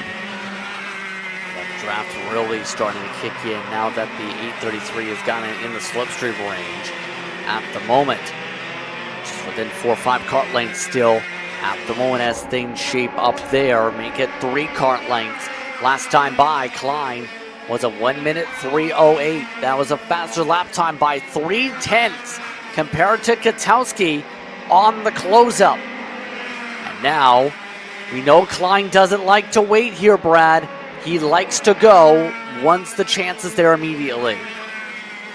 That he does, and Klein, it's one of those that it's his greatest strength and his greatest weakness at the same time. Klein having the patience but not having the patience. It's very interesting to see how it plays out for him as he goes through. Let's watch him as he comes up the hill, down the hill into 12. Is it a pass into 12? It is not. Klein is going to hold on there with Katowski in the lead, still into 13, and a little bit tighter on the entry and a little bit more of a run through 14 for Klein. Klein trying to get all the momentum through 15 and 16 that's possible to possibly try for a pass in through turns 1 and 2. Tucks down a little bit right there in the back, down into 1, separated by about a quarter of a car length. Into 2 we go, and just has to stick back behind as he goes through 3 now. and they continue to fight it out as hard as they can. But it's one thing to catch, it's another to pass. This battle keeps going. Keeps going and going like the Energizer Bunny, as some would say. But with 2:23 to go in this race, anything can happen, and these two, by far, are your fastest last time by half a second up.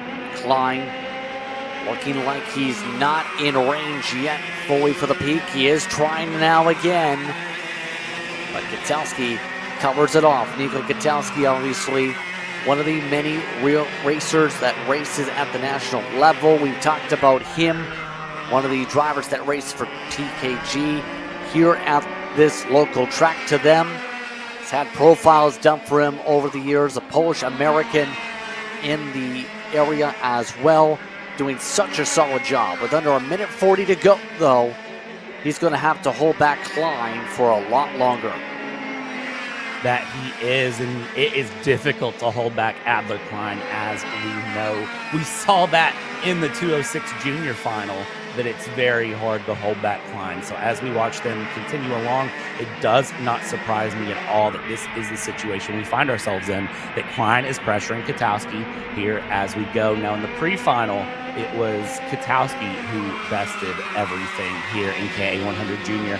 And right now he is looking very, very smooth, very consistent. Here we go up the inside though.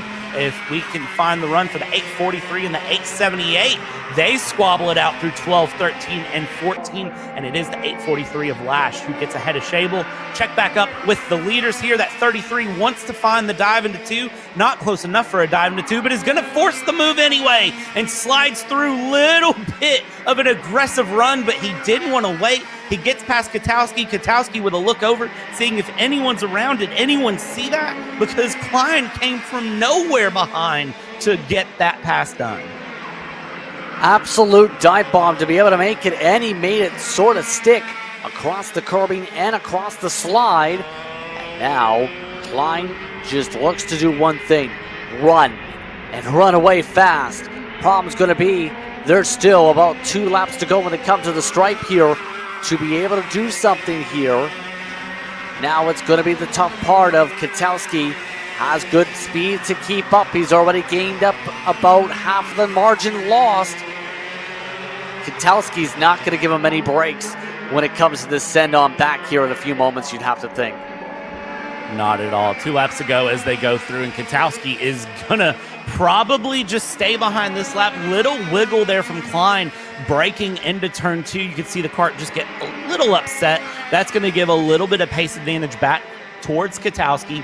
But I think at this point, if Kwiatkowski gets near Klein and can go for a pass, he's not going to have a friend in the end. He's going for it.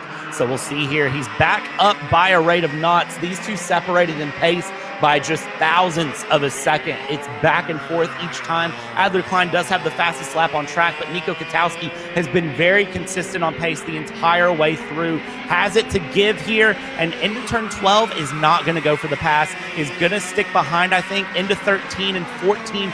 Very defensive from Klein, I'll say, going through 12, 13, 14, taking a very tight line there, trying to just park that kart in the middle of the track, make sure that he's not getting past. And now here we go, looking over the shoulder, maybe one more shoulder check across the line, white flag out, and there's the pop out from Kwiatkowski. Kwiatkowski outside, Kwiatkowski inside, looking for something. Klein has to go defensive. There's the bump, there's the run, and it is Kwiatkowski to the lead here. There's the aggression right on back. Klein with another huge lunge. Did he make it stick? No! Klein pushed up into the grass. Klein is off the track. Klein not happy. And you can see the emotions from Klein yet again. He's had multiple times waving the hands as Kwiatkowski runs away. That is the most sarcastic thumbs up I think I've ever seen someone give in kart racing. And I have had my fair share of rental kart races against family members and in-laws. So you can see Klein's still not happy. Klein has just had a miserable Sunday, one after another, still pointing, still giving thumbs up. I don't think we have to guess how Klein feels about what just happened there with Kwiatkowski and how that went. Another thumbs up coming through and another thumbs up being given. That is man, I give those thumbs up sarcastically on the interstate when people cut me off in traffic. I can't imagine giving that in a kart race, but you know what? That's just how he feels. Nico Kotelski coming away with the win unofficially over Adler Klein. Robert Lash in third. Scheibel in the fourth spot with Josiah Phillips, the top five. As, yeah, what else are you going to say? What a finish. And that started off with Klein's major send, and now he looks to at least run away and win on the warm-up lap at least. He probably just wants to get away at this point, because I say Klein probably has some emotions boiling over there. Justin, if I'm a racing driver, I'm getting away there as much as possible. I've been known to do that my fair share and kind of just get away from the person that made me mad before it gets worse. So Kotelski over Klein, Lash, Scheibel amongst the top four. Phillips in fifth, Drake Williamson. Then you have Gallego in seventh position, Bethlehem in eighth, Beck, Eheman all the way in 10th. Something going sour on that kart. As we look at the scales, as the 33 lined up in front of your on-track winner, you can see some of the words being exchanged at the scales now. Some people happy, some very not happy with what just went down.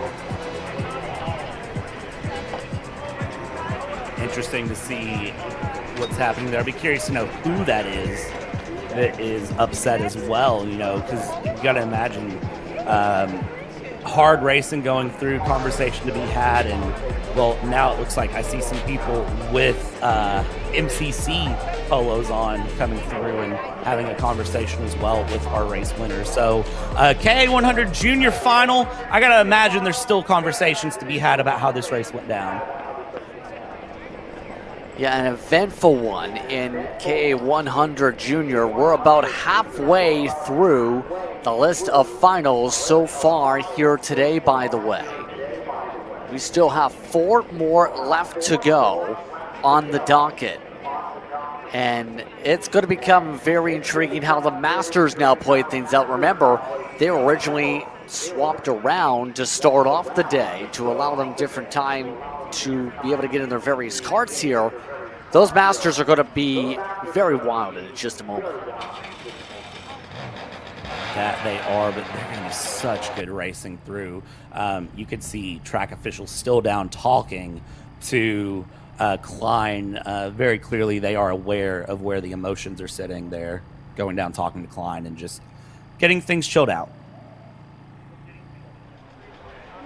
So as everyone's chit-chatting and getting things started in the scales, we have the drivers, by the way, for a kart race getting themselves ready to go soon for KA100 Master. We already know the story here is the Kutchers, Andy and Chris. Both of them very quick each time around, as I believe we're going to see more discussion between these two yet again. What a wild time here at this racetrack here today. So, why don't we take a step aside as things get sorted in the tech lane and at the scales. We'll get the opportunity to step aside. Racing coming up in KA100 Masters here on Kart Chaser. DPK Americas is bridging the gap between the U.S. and the 2-time world champion DPK Alonso Kart factory team in Europe. In partnership with Team Binnick, they offer drivers a complete career path from the Americas to Europe that allows them to continue their driver development on both sides of the world, all underneath the DPK umbrella. For more information, contact DPK Americas at max@drivensm.com to take the next step in your driver development journey today.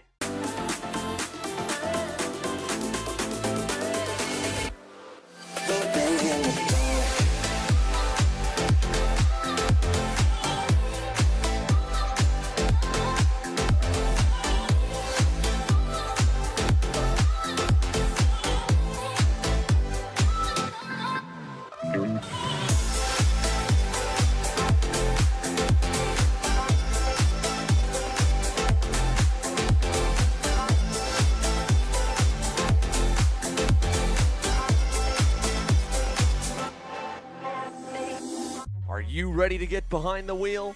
From Formula One to NASCAR and IndyCar, all the pros start here.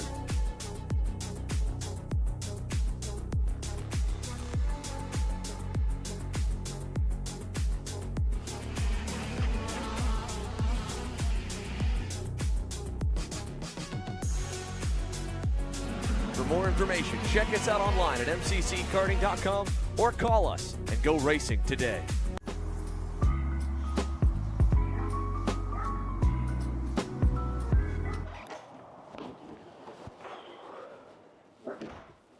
Hey, what's up, Caleb? What's up, Brandon?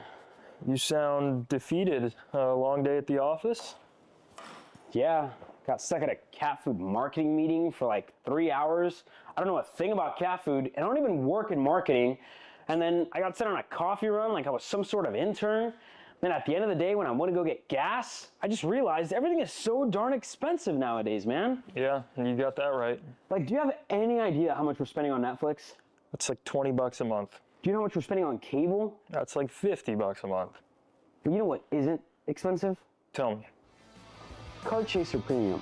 For only $9.99 a month, you can watch all of the American karting action live from coast to coast. Subscribe and become a member today.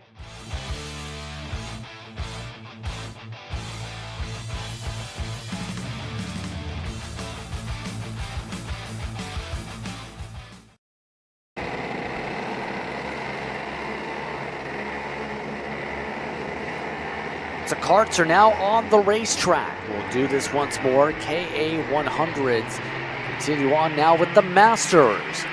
It's Andy and Chris lined up front row for the Kutchers. Neil Hamilton in third, Damian Jennings in fourth, Greg Leahy in fifth, Paul Meese rounding out the field. So we've seen Andy pull away before, Brad. Now we'll see if he's able to do it again with no mistakes in this final. It would not surprise me, to be honest, if we see Andy just have a very good run here and good race here for the Master Final. Had a great run in pre-final, as you said, pulled away a bit.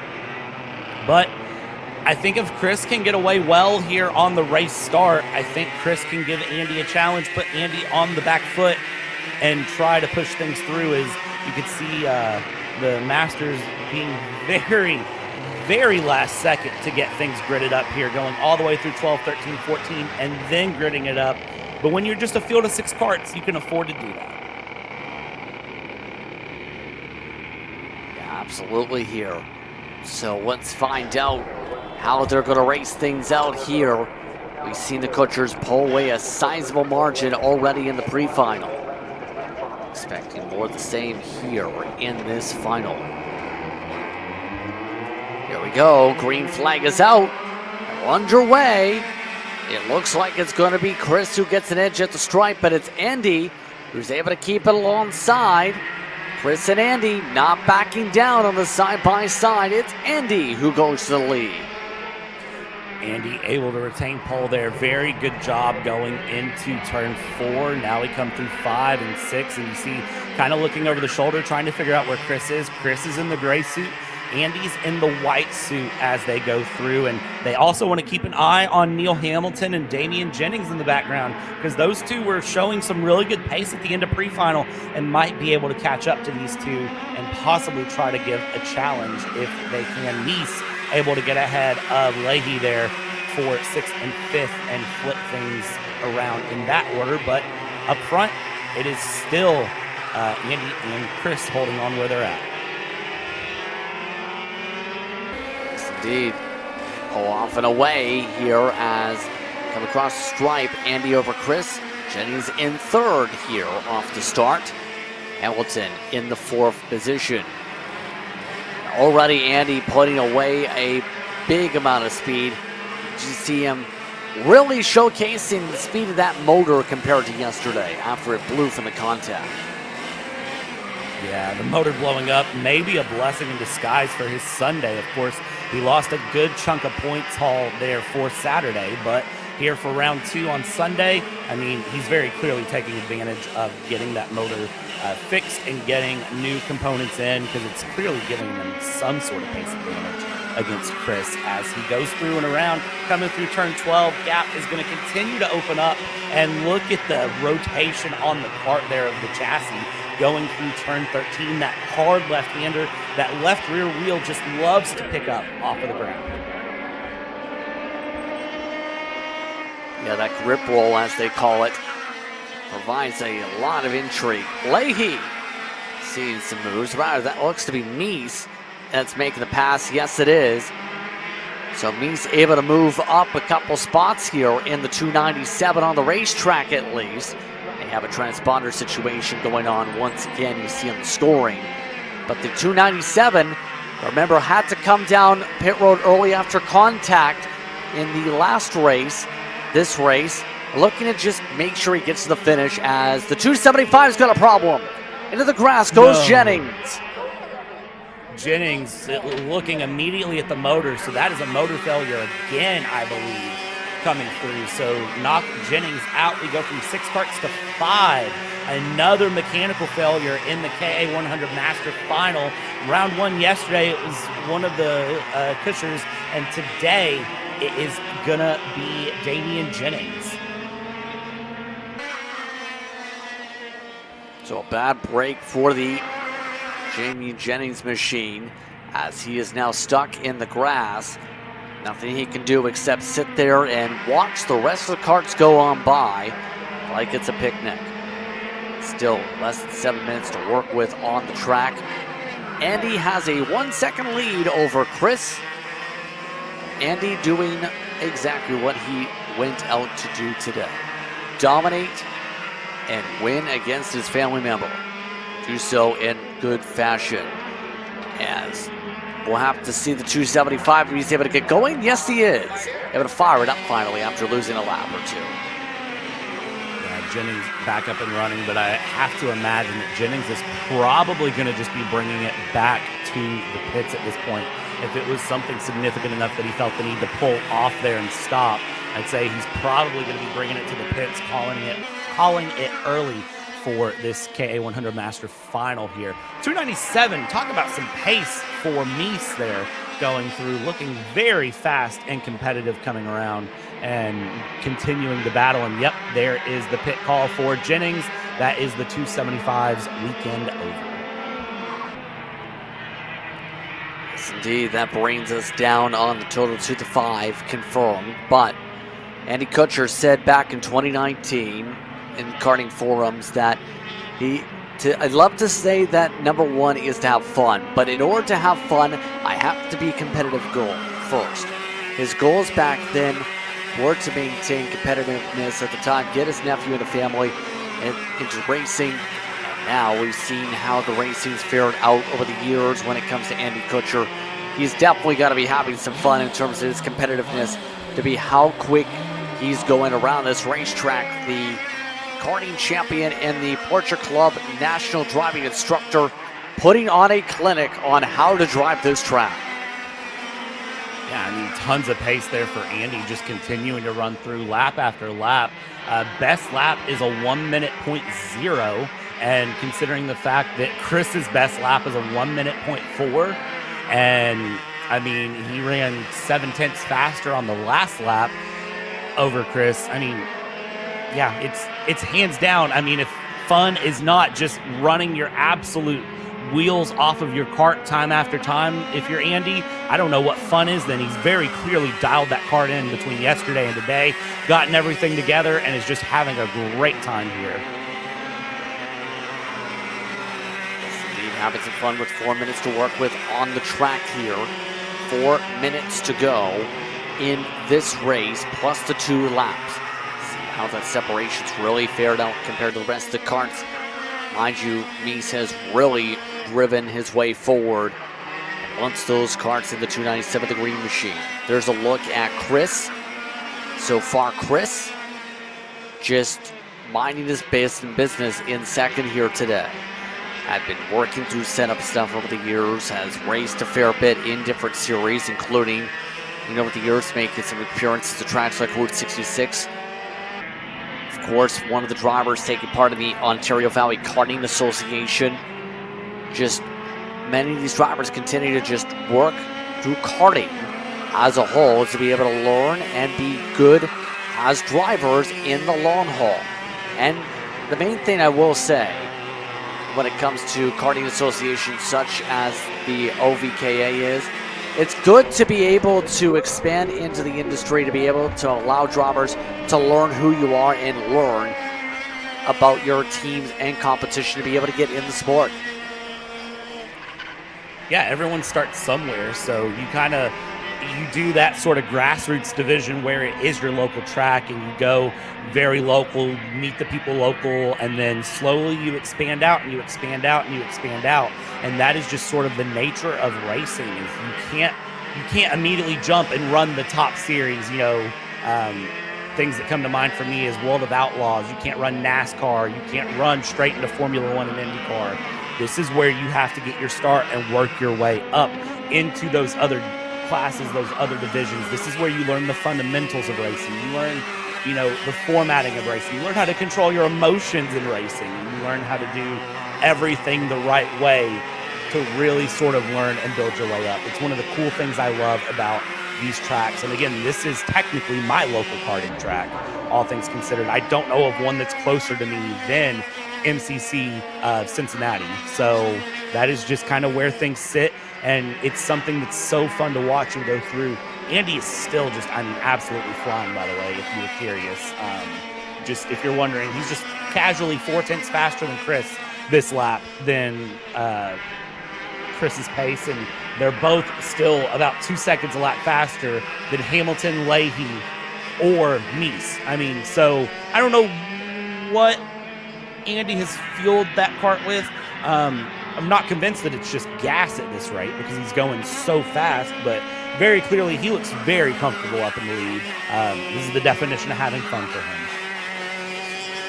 Oh, by the way, speaking of race fuels, Sunoco Race Fuels is the official race fuel of the facility. That was reminded to competitors before the start of the weekend in terms of fuel. They are allowed to use a couple different brands here for this week as drivers get that swap to the official fuel.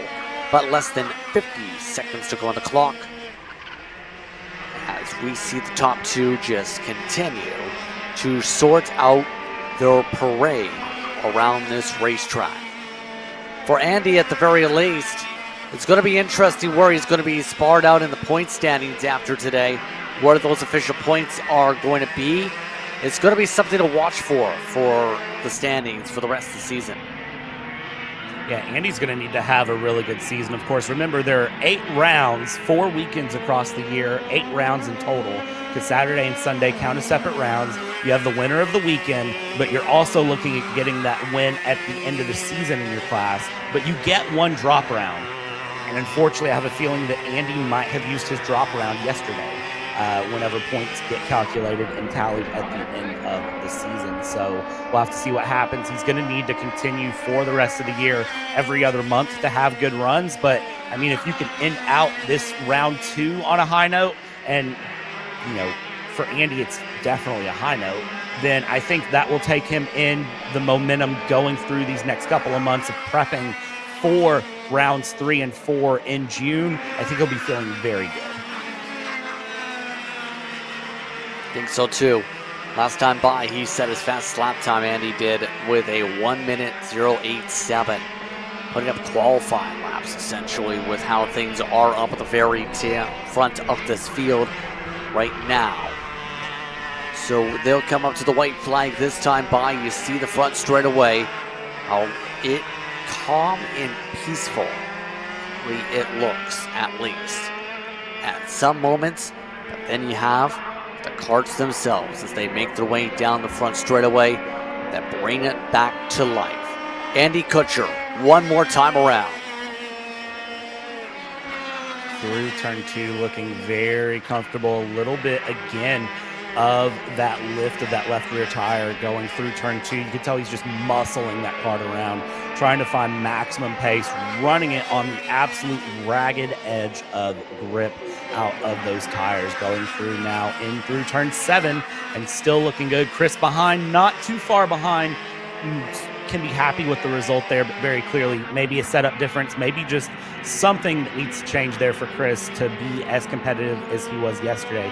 Up the hill, down the hill into 12. You see the GoPro there on the side. I'm going to be looking for GoPro footage from these drivers here over the next week or two. I will be scouring YouTube, looking at all of their social medias, trying to find footage, because it'll be fun to watch. Coming up to the checker flag here, Andy Kutcher puts on a dominating performance. He wins by more than 2.5, near 3 seconds over Chris Kutcher to be able to take the win in KA100 Master. Neil Hamilton, Greg Alehi, Amy Jennings out of sorted. Paul Means having some scoring issues on the 297. And as you can see in the backdrop, he was able to drive far ahead in his own merit. We'll see where they sort him in the final running order. From top to bottom at that running order for KA100 Master. So that brings us with 3 kart groups to go, Brad, to the mini and micro slips next. Minis and micros, so much fun. I'm going to love seeing how they go here because I think it's going to be really exciting. Their pre-final was a lot of fun, so I think their final yet again is going to be just a great race to watch here as it goes through. Again, Jack Katowski will be the one that I watch to kind of see is he able to take on Schneider and Jackson Frank here. Robert's getting some of the final discussions made through before he gets the command to roll on the track here. So what are some of those discussions going to be like if you're down there with some of those crew members such as that and some of the others that are giving some good luck charms, so to speak, in terms of hellos and handshakes like that? Yeah, I think, again, you know, when you look at the micro and mini, this is our youngest class on the field. So, yes, they want to win. They want to, you know, be competitive. But it's all about learning. It's all about having fun. So that is the other thing I think that they're going to be saying, like, hey, remember, no matter what happens, you're having fun. And that's why we do this. We're doing this first to have fun before anything else. Make sure that, you know, you're comfortable, you're enjoying yourself, and find as much pace as possible. This micro mini and the 206 cadets is really where everyone just tends to have the most fun and enjoy things because it's all about learning. It's all about that beginning stage of racing. Even though, yes, some of these drivers have been running karts since they were like 4 years old, you know, they all are there and they understand kind of the go is to continue to build that knowledge base, to be competitive and have the fun in the class. So it looks like we're just waiting for the signal for these drivers to go here. As we get set to go racing the next moment or so, everyone just waiting patiently for that word. I think we might be waiting for some cleanup possibly, hence why we're currently in the midst of this delay. So, who do you think is going to get the job done? Who is your pick and why for the win? Wins up. I want to say Drew Schneider is going to get it done, but at the same time, Jack Katowski in that number 92 micro kart has been so fast against the minis that I think it's possible for him to come out with the overall win. I don't know. That's kind of that's where I land on it. But I mean, I was shocked yesterday to see Jack Katowski get the overall win and his class win. So it is still possible to see as we go through. It also, I just noticed, it looks like we're missing a part on the grid. It looks like we're missing Griff Heeman from this group as well here, Justin. I think he's getting rolled forward now. Yeah, he's just getting moved in. Oh, or rather, that's for one of your other classes that's rolling into the picture. Here we go. They're now getting the command to roll onto the racetrack. As we are set to go just about here for what should be some good sparring on the track. Drew Snyder and Jackson Frank in the minis. Jack Katowski, Wyatt Huntsbarger, and Bethany Richards are in the micros in this field. So one less driver, but the story to keep an eye on is, can Jack Katowski get himself an overall win over the minis? Of course, these 10 minutes or so, we know he's got the speed to close up rapidly, we see. he ended up having a lot of battling. If it wasn't for traffic, we might be talking about how he ended up beating the minis on raw speed. Traffic played a huge factor earlier.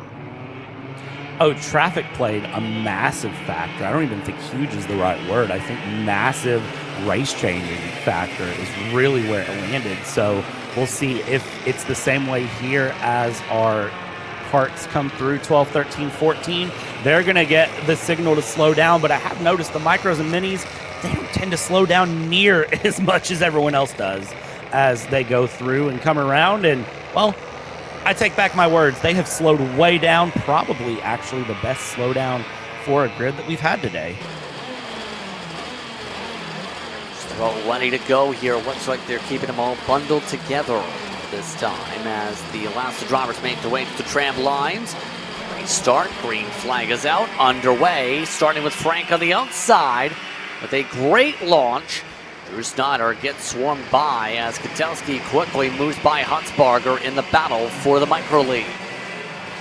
And that battle for the micro lead is going to be a very competitive one all the way through as we come around and go down the run. The 142 of Jackson Frank there looking very comfortable. Schneider there back behind a little bit, trying to find some pace. That 92 of Jack Ketelski again, though, has tons of pace, and I would not be surprised to see Ketelski get past Schneider very, very quickly and just mix these classes up a little bit. Now we've seen that pretty quickly earlier on in the battling. We might see it very quickly here between these karts here on the racetrack. Still looking for a place to dive his way on by. Remember, it was no issue to be able to take away second on track for Ketelski at first. Looking like he's going for the block once again. Drew Snyder just trying to make sure he doesn't feed too much draft, I don't think, to the back end of the 92, to the front end of the 92, should say, but he did get a bad corner to set things up for Ketelski to the inside. There goes the peak. There goes the drive. There goes Jack to second. Great, great clean pass there being found as they go through a round. Bring it to the right and now keep things moving as they go. The 142, apologies, Jackson Frank will continue to just try to pull pace as possible and let gaps build up as they can, because we'll see what happens for them going around, and they will keep the battle just moving and grooving. But I will say Ketelski will close that up pretty quick. Schneider, though, staying right to the back of Ketelski, so we might end up with three karts battling it out for the overall win, along with a class win, while we go through 7 minutes, 45 seconds left to go. It's all about trying to close up now to get to that 42. He's that kart with the question marks on the transponder screen. He is being scored, mind you, 1 second up for the lead as they go. Right now, the Red Army machine of Jack Ketelski trying to close. Again, you would argue a part of that next generation of drivers. It's so important to make sure you have your drivers lined up for the future. It's so important for the future of racing to see competitors have some development, to be able to learn the trade and be able to race at the national level like Ketelski does. Yeah, absolutely. And as you learn that trade and go through, I mean, you bring that back local, and it just improves the knowledge of everyone. Because then you have Drew Schneider, Jackson Frank, Wyatt Huntsbarger, Griff Heeman, and Bethany Richards that all can learn from what Ketelski knows and get faster and get more competitive and give more of a challenge.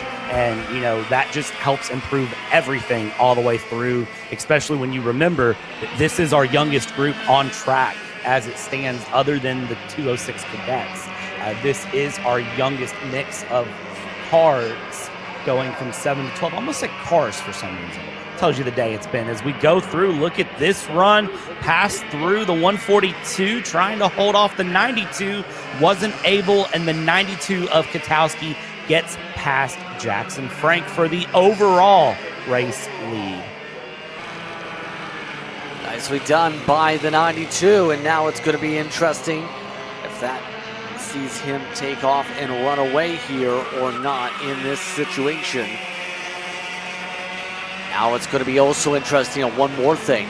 The mini lead might not be done either because Drew Snyder, oh, a spin! It's Frank having issues out of the corner. Snyder takes the lead in mini. Jackson Frank was having such a good run to being competitive in that mix. You see the hand smack down. He knows that that was just a little bit too much oomph being given in that car. And no, that's the 111 to Schneider going around. This is like a picture run of yesterday. This is exactly what happened yesterday. Both of our minis had issues and it let the micros run away, and we're seeing it again. And a series of events going the wrong direction for your mini leaders as Jack Kotowski runs away with the overall lead up front. It's Jackson Frank that's now in control of his own destiny to win mini. What a sequence here with less than 5 minutes to race with. There's still lots of time to go. Tons of time to go here. And now at this point, it is just Jack Kotowski who is just kind of left all alone running hot laps at this point. Just enjoying that 92 Kart going through, enjoying this MCC complex, and just continuing to push. This is absolutely great to watch go through. It's so much fun. And now the 142, the 111 sorting themselves out as they can, and we'll see how that plays through. 111, I don't believe has actually got back going. I don't see him moving there on my scoring map. I see him just stopped at the start-finish line, so I'm not sure where Drew Schneider has found himself. Yeah, big change here for this run, to say the least, with Snyder's mistake. At least 27 seconds behind seems to be the situation compared to the overall lead. So, now what goes through your mind? If you're Jack, you're on your own. You know that it's just about getting track and seat time at this point. What's through Jack's mind now with this dominating run? I mean, if you're him, this is just, I mean, I don't even want to call it a confidence boost. This is just, I mean, almost an ego inflator at that point, because it gives the confidence so much to the point that it almost will feel egotistical to just say, hey, I stomped both of those minis and won in a micro. That is such a great run, especially just to feel that strong and win by this much. I mean, this is a considerable gap for this 92 to have over the 142, the 111, the 33, and the 13. It's a great run to have there. And again, I hate using the word ego, but it's just that's how big the confidence will be, that it will just feel that way, because it's going to be such a great run from him to go through and look at and say, you know what, I won by seconds, not by a second or a half a second, multiple seconds I won by. Yes, indeed. You definitely want to be able to say, I won by 3, 6, 9, 12, 15, 20 seconds. Yes, you can say, I love battling close, but in all the reality, a lot of people just like absolutely dominating up in front. They like to have control over things. Right now, the control is 4.4 seconds on track for Jack Kotowski. Still scores regardless the same way for Jackson Frank, but it's still that type of a day for the 92 car. 2 minutes to go. Still lots of action to go for these drivers on track, with the big separations now built up for everyone. And continuing through, watching everything open up, just hot laps being ran by everyone at this point, getting things through, just being comfortable. That 13 of Bethany Richards going on the bottom of your screen, as I believe that is our race leader, Jack Kotowski, coming across the top of your screen and going through. So we continue around, everyone running things through in this mini micro. Just a couple more races left here today, and then, well, rounds 1 and 2 are done and dusted. And I always say it, I'll continue to say it throughout the year, we're going from the smallest classes to arguably the biggest, scariest classes, because as they are queued up in the grid, we saw them starting to roll up as micros and minis were going on track. The shifters are queued up, and they're going to be looking ready to go pretty quick.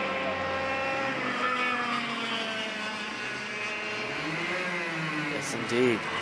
We've been going very quick through the order, mind you. Even with the 10-minute delay, we're already on time, if not a little bit ahead of schedule, based on how things have circulated through the order here.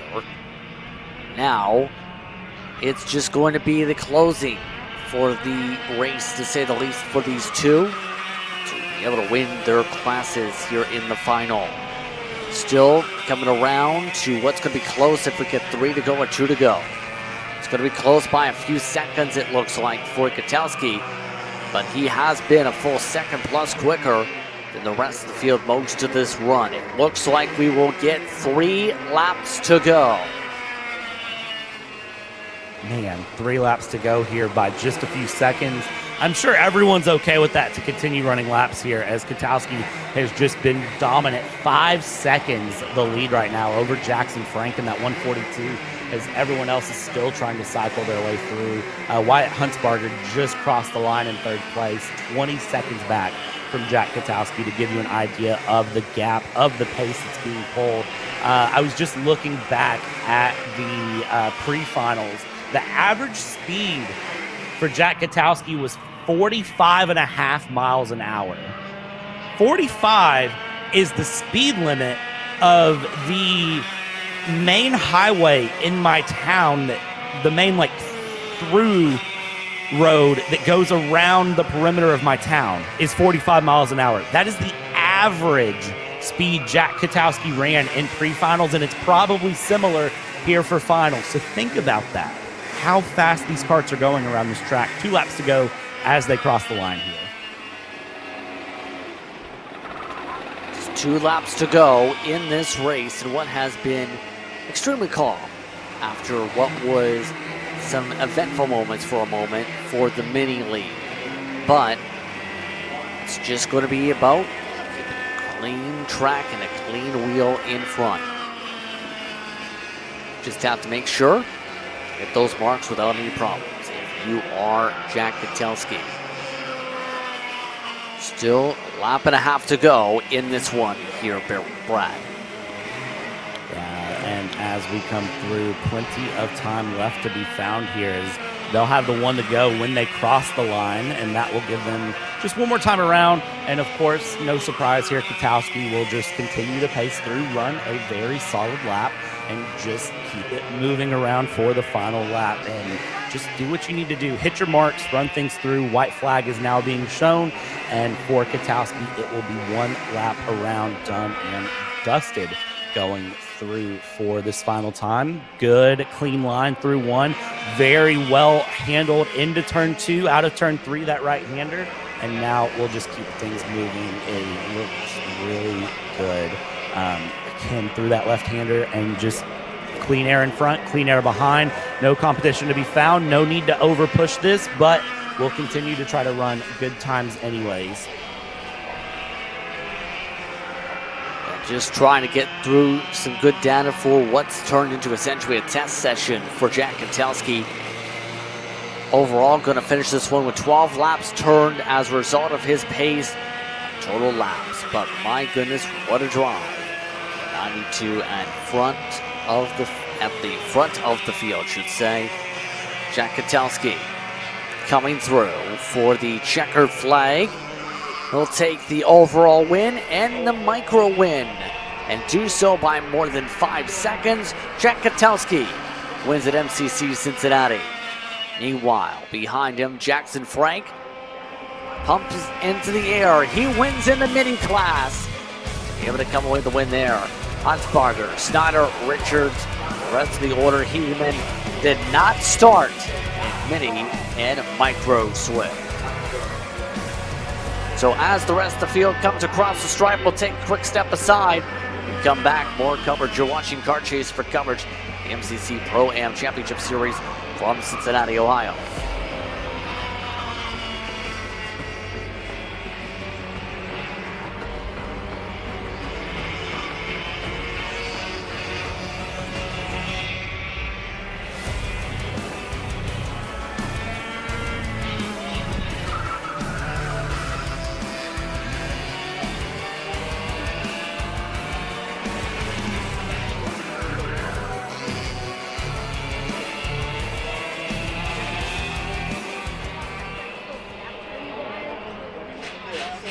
DPK Americas is bridging the gap between the US and the two-time world champion DPK Alonso Kart factory team in Europe. In partnership with Team Binnick, they offer drivers a complete career path from the Americas to Europe that allows them to continue their driver development on both sides of the world, all underneath the DPK umbrella. For more information, contact DPK Americas at max@drivensm.com to take the next step in your driver development journey today.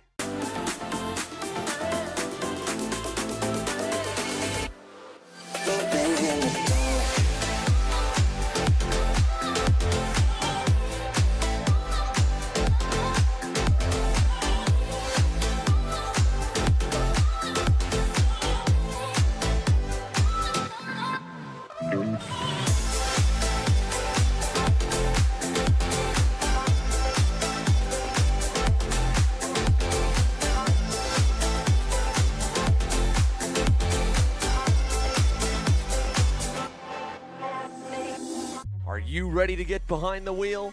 From Formula One to NASCAR and IndyCar, all the pros start here.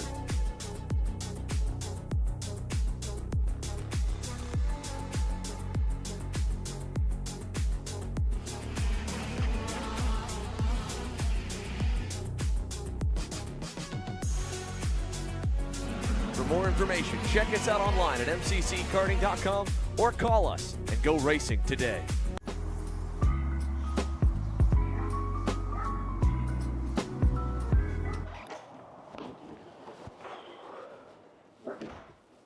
Hey, what's up, Caleb? What's up, Brandon? You sound defeated. A long day at the office? Yeah, got stuck at a cat food marketing meeting for like 3 hours. I don't know a thing about cat food, and I don't even work in marketing. And then I got sent on a coffee run like I was some sort of intern. Then at the end of the day, when I want to go get gas, I just realized everything is so darn expensive nowadays, man. Yeah, you got that right. Like, do you have any idea how much we're spending on Netflix? That's like 20 bucks a month. Do you know how much we're spending on cable? That's like 50 bucks a month. But you know what isn't expensive? Tell me. Kart Chaser Premium. For only $9.99 a month, you can watch all the American karting action live from coast to coast. Subscribe and become a member today.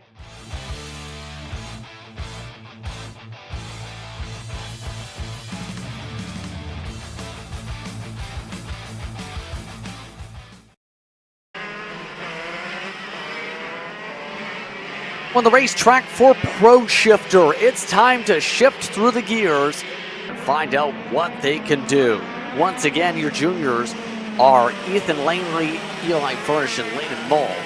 But your main drivers include Mitchell Lowry, who we received word did end up getting the win. They overturned the penalty we were talking about earlier on. Stafford Haddock, Nikolai Dukov, Jeff Lida, Doug Duff, the top five. Fred Robertson going to start in sixth. Drewski in 7th overall. Jeff Carroll and William Richard also amongst those in this field. So, almost ready to go here, Brad. This should be fun. Your penultimate race of the weekend. This is going to be a lot of fun. If the pre-final was anything to kind of indicate how this is going to go, the pre-final was a great time, so I think the final is going to be just as wild. And I mentioned the pace of the mini and micros averaging.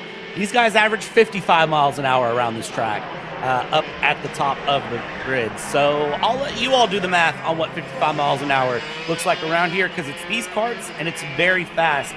If we nail the race start, it will be good. And I also do want to mention that we had someone that we said had a jump start earlier. That was overturned in the end, going through and double checking who that was. That was your race winner, Mitchell Lowry. He's got to be feeling good on that too, knowing that's overturned, and we'll be starting right there on pole to the inside. Has the great run through 1 and 2. Let's see how this goes. This is going to be so much fun if they nail the race start the first time.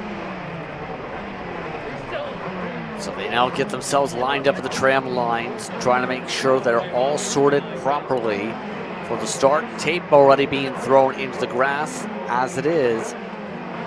Get geared up for the beginning of this one. Looks like we are all lined up and ready to roll. Lights they are waiting for. Green is out, and we're spinning already in the juniors. Oh, no. 3 cars with problems as the front of the field gets off strong. The back of the field doesn't. And the back of the field having a big spin there as they get going. We continue along, though. Green flag stays out, so it looks like no issues at the moment. So everyone goes through, and up at the front of the field, it is pretty as you please. 221 Mitchell Lowry pulling a bit of a lead. Good lead, in fact, after the initial jump. Haddock had initially got it in front, but then fell behind immediately. Magic Kart trying to battle in front versus the red machine behind him. And remember, we've seen Lowry pull a fair bit away before that jump start situation we talked about before. Haddock still keeping the same distance about where he finished before earlier on in the day. So our first times come on through as everyone sorts himself out. Langley, by the way, leading in the juniors to start them.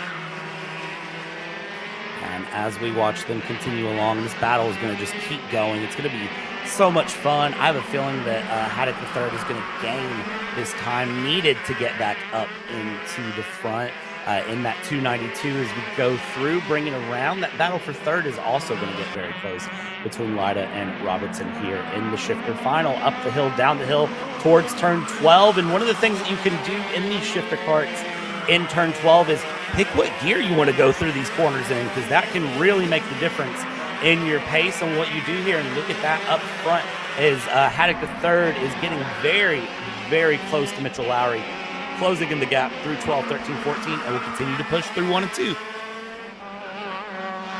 So we trying to push down the gap right now in the TKG machine. As now it's going to be interesting where the close-up really fares out in the very end. Less than 8 minutes to work with on the clock. These drivers running 55-ish second lap times. Last time, those 3/10 closed up by Haddock. And you have to be so precise on these gear shifts if you want to get the job done. You also have to be able to manage those temperatures on that Omicron so much to be able to make sure you don't end up popping a motor, you don't lose yourself time. It's so important to make sure you get all those right here, Brad. That it is, because a missed shift can miss you seconds on a lap. You've got to be very, very together when you go through. So as we see coming through, a missed shift can be the difference between first and second right now for Mitchell Lowry as they go through and continue along, continuing to try to fight very, very close here. And Haddock is finding more time, I will say, and is continuing to just slowly creep in, find that pace through and continue along. But yes, shifting is a whole nother thing to do here in karts, and it can make all the difference on the day if you're not careful as they run through down the hill, down the left-hander, turn 11, and then up the hill for turn 12 and back down. They go, they continue to try to push, doing a good job, but you can see still the gap getting closer. Just keeping it close. That's the main thing. He's shown some good improvement on the setup, it looks like, for this one. Try and see if he can try and battle for the race win. Still 6 minutes or so to go on the clock, though. It's going to take a lot more than just raw pace, possibly, to get there. It's going to take being able to consistently hit your lines if you want to get this done right. It's going to be wild to say what's going to happen amongst those up front here. It's really hard to tell what's going to happen with everyone up front going up and down the field. Plenty of battles going here in shifter. The standing start always mixes things up and really kind of makes things different, I will say, in the shifter final versus any of our other rolling starts that we have. We're almost to halftime and we're starting to lap traffic. Richard in the 587 having to get out of the way there of the 292 and the 221 of Lowry and Haddock. Haddock now losing time, it looks like, against Lowry. So we'll continue to watch and see how that battle continues and shapes up. Further back through the field, Robertson and Lida have swapped positions, and the number 9, Ethan Langley, is off the track. That had been your leader amongst some of the juniors that were in this class. That's going to put Mole into that spot instead. Leighton Mole now up into the 8th position overall on the track as well with that situation. Less than halfway to go on the clock. And now it's going to be where these two continue the cat and mouse game on who gains time where, who loses time where once these two. The rest of the field, 4 or 5 seconds back. Then you have a close battle, by the way. Fred Robertson and Jeff Lida seem to have closed up to each other as well on the circuit. And as those gaps close up and kind of accordion through the field, it's going to make pockets of battles to keep your eye on through the final 4 minutes plus 2 laps as it goes and continues along, as we see everyone still continuing to fight and bring this battle through here in the lead. First and second place continue to run along here, and there is a bit of battling right there on your screen. That was the, I can't tell which cart that is, but that's battling with Furnish, the number 4. I think that might have been Carroll that was battling with Furnish as they went through and the pass happened. And then, of course, they have the leaders coming through, so blue flags come out, and then things sort of just accordion out. Lap traffic now has neutralized the battle at the front of the field. It's really spread things out. Oh, traffic big time. Haddock nearly running over the back end of Furnish. Furnish lifted to let them on go. The gap is now 1.5 seconds as a result of that traffic management. That's the tough thing, Brad. Traffic giveth, traffic taketh away. That is my favorite phrase in any sort of class of racing where traffic becomes a factor, is traffic giveth, traffic taketh away, because it's always going to go both ways for you regardless of what you do. Because here's the thing, the 221, I'm sure in the next 3 minutes plus 2 laps, will catch some traffic and then will possibly get slowed down, or could catch some traffic and not be a problem and then build up an even bigger gap to the 292 behind. You don't really know until you catch the traffic and it happens. As we run through, we continue these battles, bring it through the final couple of corners, and now through turns 15 and 16, gap will continue to open. 2.5 minutes left to go, and that is going to be a flag, I believe, for turn 4 is what that was for there on the timing board. Yeah, not sure, but still about 2 minutes to work with coming up here. 12.1 seconds now the gap last time by. 4/10 the pickup for Haddock on the track. So Haddock is winning clean space, able to push. The tough thing is, once he's gotten close, it's almost like he's pushing away Lowry than he is closing up. It's really weird how that works too, because it's like you get so close and you're like, okay, I'm so much faster, I can catch, I can push, but then you get into this weird sort of stall point behind where you can't find a way around. The carts, it's not like the carts take up the entire racetrack. When you're behind, it certainly feels like it as you go through, so you'll have to watch and see what you can do if you are Haddock to get that pass through. And as they come up to turn 4, this is where that yellow flag is being flown, and that is because there's a cart right there to the outside of 4 that they have to watch out for, so they have to be careful going through that area. But that really also kind of mixes things up. It cuts your focus for part of the lap as well, because you start to focus on, okay, there's a yellow flag coming through, I have to be careful for that. As they now go down the hill into 11, back up, gap is closing a little bit more, and again, Haddock has the pace on Lowry last lap. It's just a matter of, can he get the pass done? And well, now he's hit that weird sort of cushion where he just can't get a pass through. They close a fair bit though through 14. Lots more traffic coming up here. Black flag confirmed for the 4 machine. You see that now on the display as they reach the traffic. 3 laps to go. Lap traffic coming in a big time for Mole to separate things. That separates the gap again for Haddock. Haddock is reaching this traffic in absolutely horrid spots compared to your race leader, who's been reaching them in perfect position so far. Haddock's going to be tested yet again on that pace.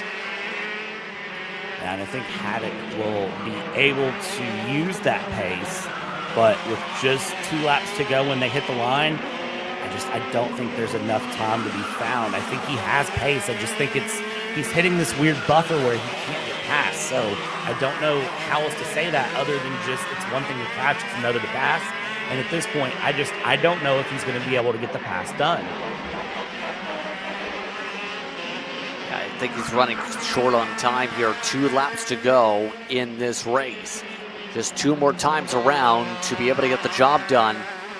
Haddock's going to have to put together consistently fast times by at least 3/4 tenths, realistically speaking, Brad, to do this. And that's easier said than done, even in clean space. He's closing up a fair bit this lap, but is it going to be enough to really have a chance at a pass? I don't think so. That's the thing is you can try, but it's just not, I don't know.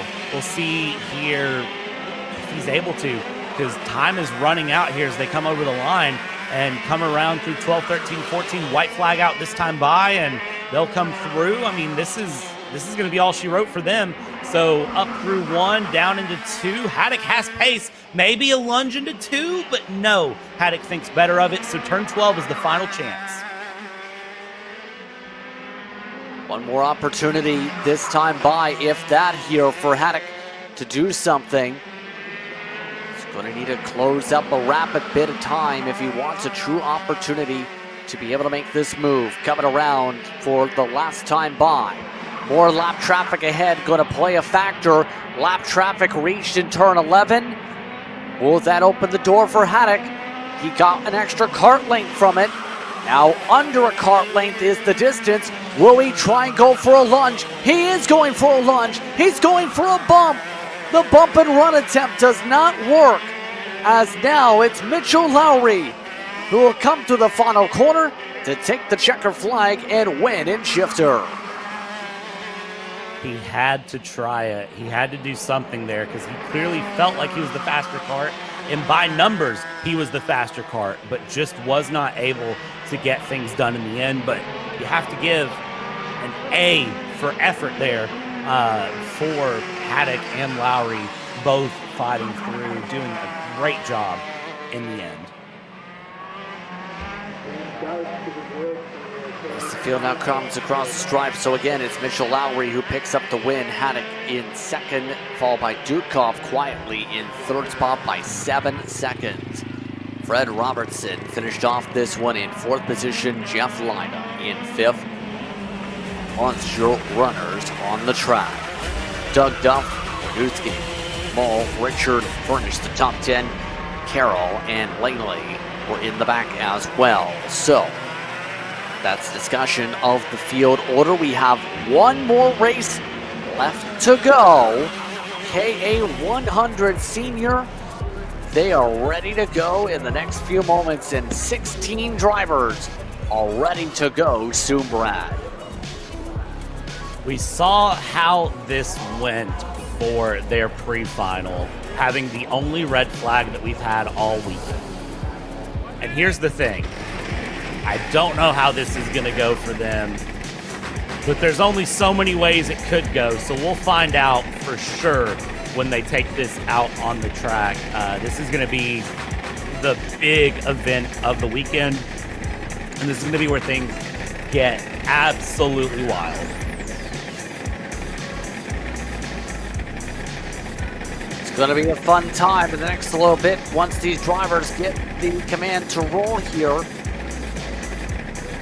We get ready to finish up the day in style. Carter Thompson, again, will get to start things off in this field here. Just the next moments or so. Go to that running order now in the next moments. Again, pre-final finished up with Thompson up front. Ben Lida in second. Will Steele ends up in third for the starting blocks, followed by Braden Hebert, Rush Gary in fifth. Ryan Miller and Isaac Gardner, followed by Gavin Dagenhart, Tyler Presto, and Seth Lucas, the top 10. Hambrick, Geist, Maker, Petticord, Ianello, and Batsoon as the rest of the running order and how they are sorted in this one. So we have a lot of opportunities for some shakers and some movers here, Brad. Who do you think gets the job done in this race? It's honestly possible for many of these drivers to go through. It was a very, very closely contested pre-final, and it's been a very closely contested weekend through this KA100 Pro Am class, both yesterday for Saturday and today here for round 2. Addison Ianello and Marcus Bastian back at the back. Marcus with a DNS, of course, on the pre-final. I don't believe is on track here today, but might actually be here for the final. It looks like it. And then also remember that Will Steele got a penalty as well. So tons of things to come in, and you can see here they are going to get things going, try to get things moving and grooving, and first lap is going to be wild. So buckle your seatbelts here. 10 minutes plus 2 laps, and getting through that first lap is going to be all important. Ready to go in the tram lines. Green flag is out. We're underway as Thompson gets a good launch, but Lina gets a better one. On the outside, Ben Lina makes the pass and takes the point in Pro-Am. Now he looks to try and run away as the rest of the field gets all squabbled up in the heart of the field. Already being pushed back is Heber with some pass moves that drops him down to 5th as the top 3 look to check out. Top 3 need to run away with it there with Steele in 3rd, but we know that this is going to accordion back together likely, because if those top 3 start battling, it's going to make things get even crazier for everyone behind, because they'll be able to catch up. Look at the tuck there from the 938 going through of Petticord, who is trying, or the 978 of Heber, my apologies, trying to go through and find some time. I was getting ready to say, how did Petticord get so far up that fast? It wouldn't surprise me, but it is going to be a very hard challenge. Lap 1 will be done. The tuck there going through up front, and it is going to be getting things going very quickly. Thompson, Lida, Miller, Heber, and Degenhart, the top 5 as they come across the line is, oh, somebody runs wide. A little bit wide there, but able to still keep going as a result there of some of that squabble. But up front, Thompson trying to hold on in the race lead. Work ahead as Ascend to the inside, back and forth they go. Will Steele trying to hold on in front, does, as Thompson gets moved back to the 2nd spot. Will Steele's been doing this all weekend long, been showcasing good speed to be able to lead the laps, be able to control things up at the point. His teammate showing that little bit more feistiness right now to be able to keep the battle for the race lead ongoing. Coming out of 15 and 16, battle for the race lead between the teammates. 960, 991, or 975, apologies, continues with Steele in the lead, Thompson in 2nd, Ben Lida down to 3rd. Degenhart dropped 2 positions that lap into 8th place as they come around turn 2, and the top 3 will hold the line where they're at. 4th place will still be Ryan Miller, the 938, Braden Heber in the 978 in 5th.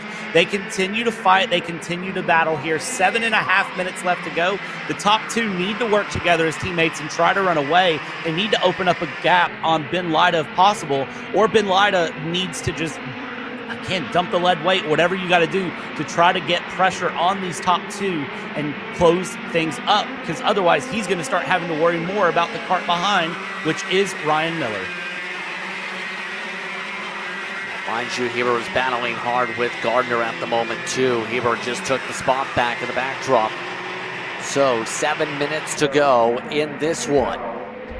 We'll see where the lap count goes, or rather the lap times fall. This time Lina lost some time. He lost a 10th. In fact, 2 tenths up front as Thompson and Steele continue to try and control things up at the point as the 2 work together up in front. Again, Thompson in the red helmet, the white helmet for Steele here today amongst those 2. And remember, these 2 racing for team pride, but also for some good success for the weekend. It's going to get very interesting, to say the very least, where things get scored by the end of this weekend for who wins the weekend title, you can argue here. Will Steele, mind you, had that advantage by 10 points over Thompson. Thompson looking for the response though in this race. And Thompson very well on point for that response, coming through, absolutely sending the Kart through 12, 13, 14, and now gets going here. Everyone keeping lots of speed coming down onto the main straight as they head towards turn 1. And look at this, trying for the fight there and not able to get that through. Steele now still behind Thompson, but close and putting pressure as you watch there for Ben Lida, who's decided to take this 2-kart dance and make it a 3-kart dance as they battle through. Miller has opened up a gap on Heber in 4th, but needs to close the gap to the top 3 if possible. These two are still battling it through, sending as much of the kart as possible up and down through 8, 9, 10, 11, the twisty bits, as I've now coined the term for the weekend, and we'll send it up the hill, now down towards turn 12. They continue on. I thought that was a peak coming from Lida to try to get the pass for second, but decides to stay in line. Everybody just holding nice and tidy here in the front. Lots of pressure being applied to the race leader of Thompson. Lots of pressure being applied to 3rd place of Lida, knowing that Miller is right there to capitalize on any mistakes. And Steele, I would say, under the most pressure of them all, forward and behind, is further back there. Tons of battles continuing. That's a 3-kart battle starting with the 9. Who is that actually? Hold on now. Let's make sure we get that right. The 950 of Rush Gary in the mix, showing a little bit further down, and then the 946 of Iannello diving up the inside. Look at this battle going through. 950 losing 2 places in 1 corner. Yeah, how about that indeed? Gary getting moved back a little bit as well. You're right on that in terms of that driver. Not sure. He's falling down the pile and now is updated to 7th spot on the track, but still 4 minutes coming up to go in this race. They're running about a minute a lap as time progresses in this one. So again, Thompson and Steele in control up front, but it's Lida in second. We look at the rest of the pack as they fare out though. Petticord seems such good promise, stuck there in 6th. Steele has retaken the lead though for now, as now he continues the back and forth affair. Lida needs a chance to take advantage of this back and forth affair. They keep on trying to swap draft up front. Yeah, Lida has got to get his nose in and get a pass done here. Lida cannot afford to just sit back and be okay with 3rd place at this point.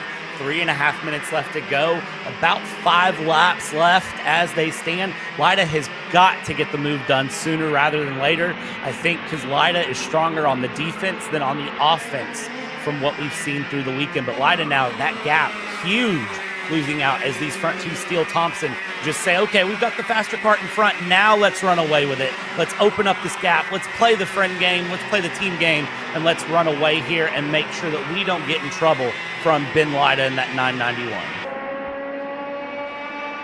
Here we go again, another poke for the swap. Thompson thought about it, like to stay back in the line. 3 minutes to go as these two now build a 6/10 buffer over Lida. Lida trying to get aerodynamic. Thompson takes another chance to lunge up the inside, make the move. I will say your predictions have rang true much of the day. The prediction that they were keeping it a little bit more calmer for good reason in the pre-final, but they're going to turn it up in the final, has definitely gone up here with the way these two are respectfully battling each other. Yeah, of course, thankfully no red flags, no carts going over the other carts here on the day, but still plenty of good battling to be found all the way through. 2 minutes left to go here in this Pro-Am final, and Lida, I think this might be the best opportunity Lida's going to have with a good run out of 14 right on the back of that 975 of Steele, and will try to get the pass done as Thompson goes up and Steele goes into second. Lida still in 3rd here, trying to find the run in that 991. I think we'll have the opportunity to do so here momentarily. Down into turn 4 they go. Hold on to it if you can, and closing the gap even more here. Is there going to be a cheeky turn 7 dive? We've seen some passes go through turn 7. Usually they get overturned in turn 12. But if you can get the pass and make it stick through 8, 9, and 10, you can try to keep it through 11. And no, holding on there. And I do want to point out that back in 4th place, our 4th place driver is getting ready to be under some big pressure when it's all said and done through, because these top 3 have pulled the gap, but 4th place is now backed up into 5th. 1 minute to work with, coming under 1 minute, in fact, in this race. Time now ticks down quickly.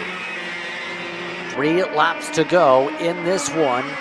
Right now, Thompson holding on in front as Moore swapping their Zianello, keeping some pressure together. He's feeling some footsteps now with the 538 of Miller all over the rear end of him. But up front, Steele still rides the back end of his teammate from TKG. These two still remaining in ever clear focus on what they're able to do up front. Looks like they're just trying to make sure Lida stays out of reach before they go into battle mode themselves again. Will there be a battle this time into the corner? No. Steele backs it up. Lida picks it up. Remember the #1 rule, don't wreck with your teammate. Do not make contact with your teammate. That is the biggest thing to remember when you're racing through. But when you're also racing for the Pro-Am final win here in round 2, sometimes the first rule goes down to the second rule, and you make your first rule, I want to win and I want to go fast. So let's see how things go. A little bit of the curb there from Thompson. Gets a little bit of the wiggle of the back end. We have the 2 to go sign going through, so it's this lap plus 1 more. Now here's the run to the outside. Try to switch it back to the inside for Steele as he goes through. Not able to get through. That might open the door for Lida to have a run into 7. Lida's going to try to set up turn 7. Outside to inside, has to settle it in single file. He'll have half a lap plus 1 more to go through 8, 9, 10, single file as you please. 11, the left-hander, try to get the momentum out of 11, up the hill to back down. And I think this time going into 12, it will be the run. Very defensive for Thompson, and it is going to be Steele through the inside, but watch out for Lida. Lida still is right there in the mix and would love to steal the win from Steele and from Thompson if possible. They come through 15-16, 1 lap to go here, Justin. Coming up to the final lap of the day. Final time around. Ascend up the inside. That's by Steele. Steele in front. Here comes Lida trying to take second. Hits the curb. Now goes back in line. All while Steele looks to try and be like the man of steel and hold on like an iron fist in front. Thompson tries to poke to his outside. Looks to diamond it off the corner. Couldn't get the line to work all over the back end of his teammate.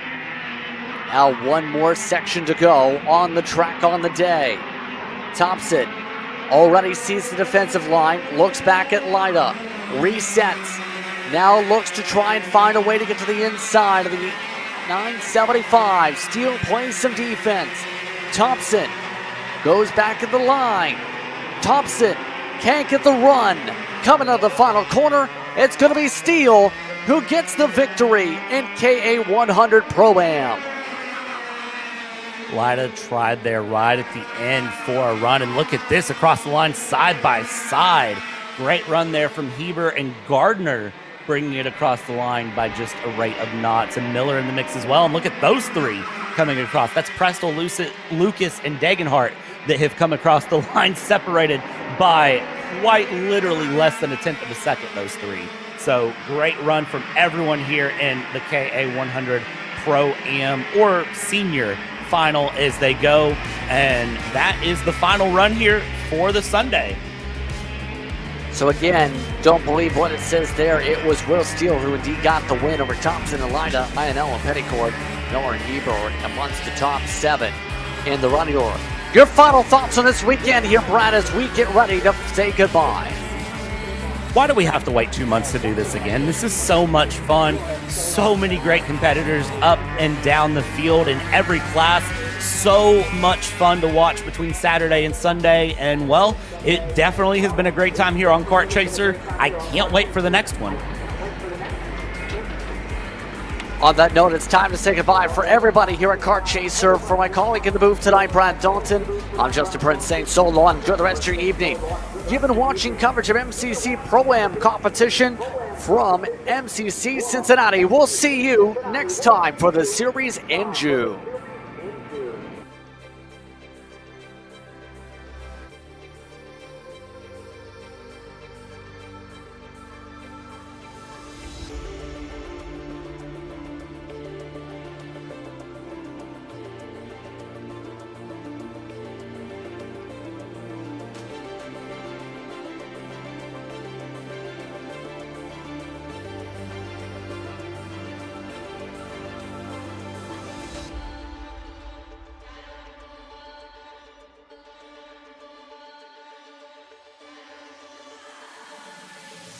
You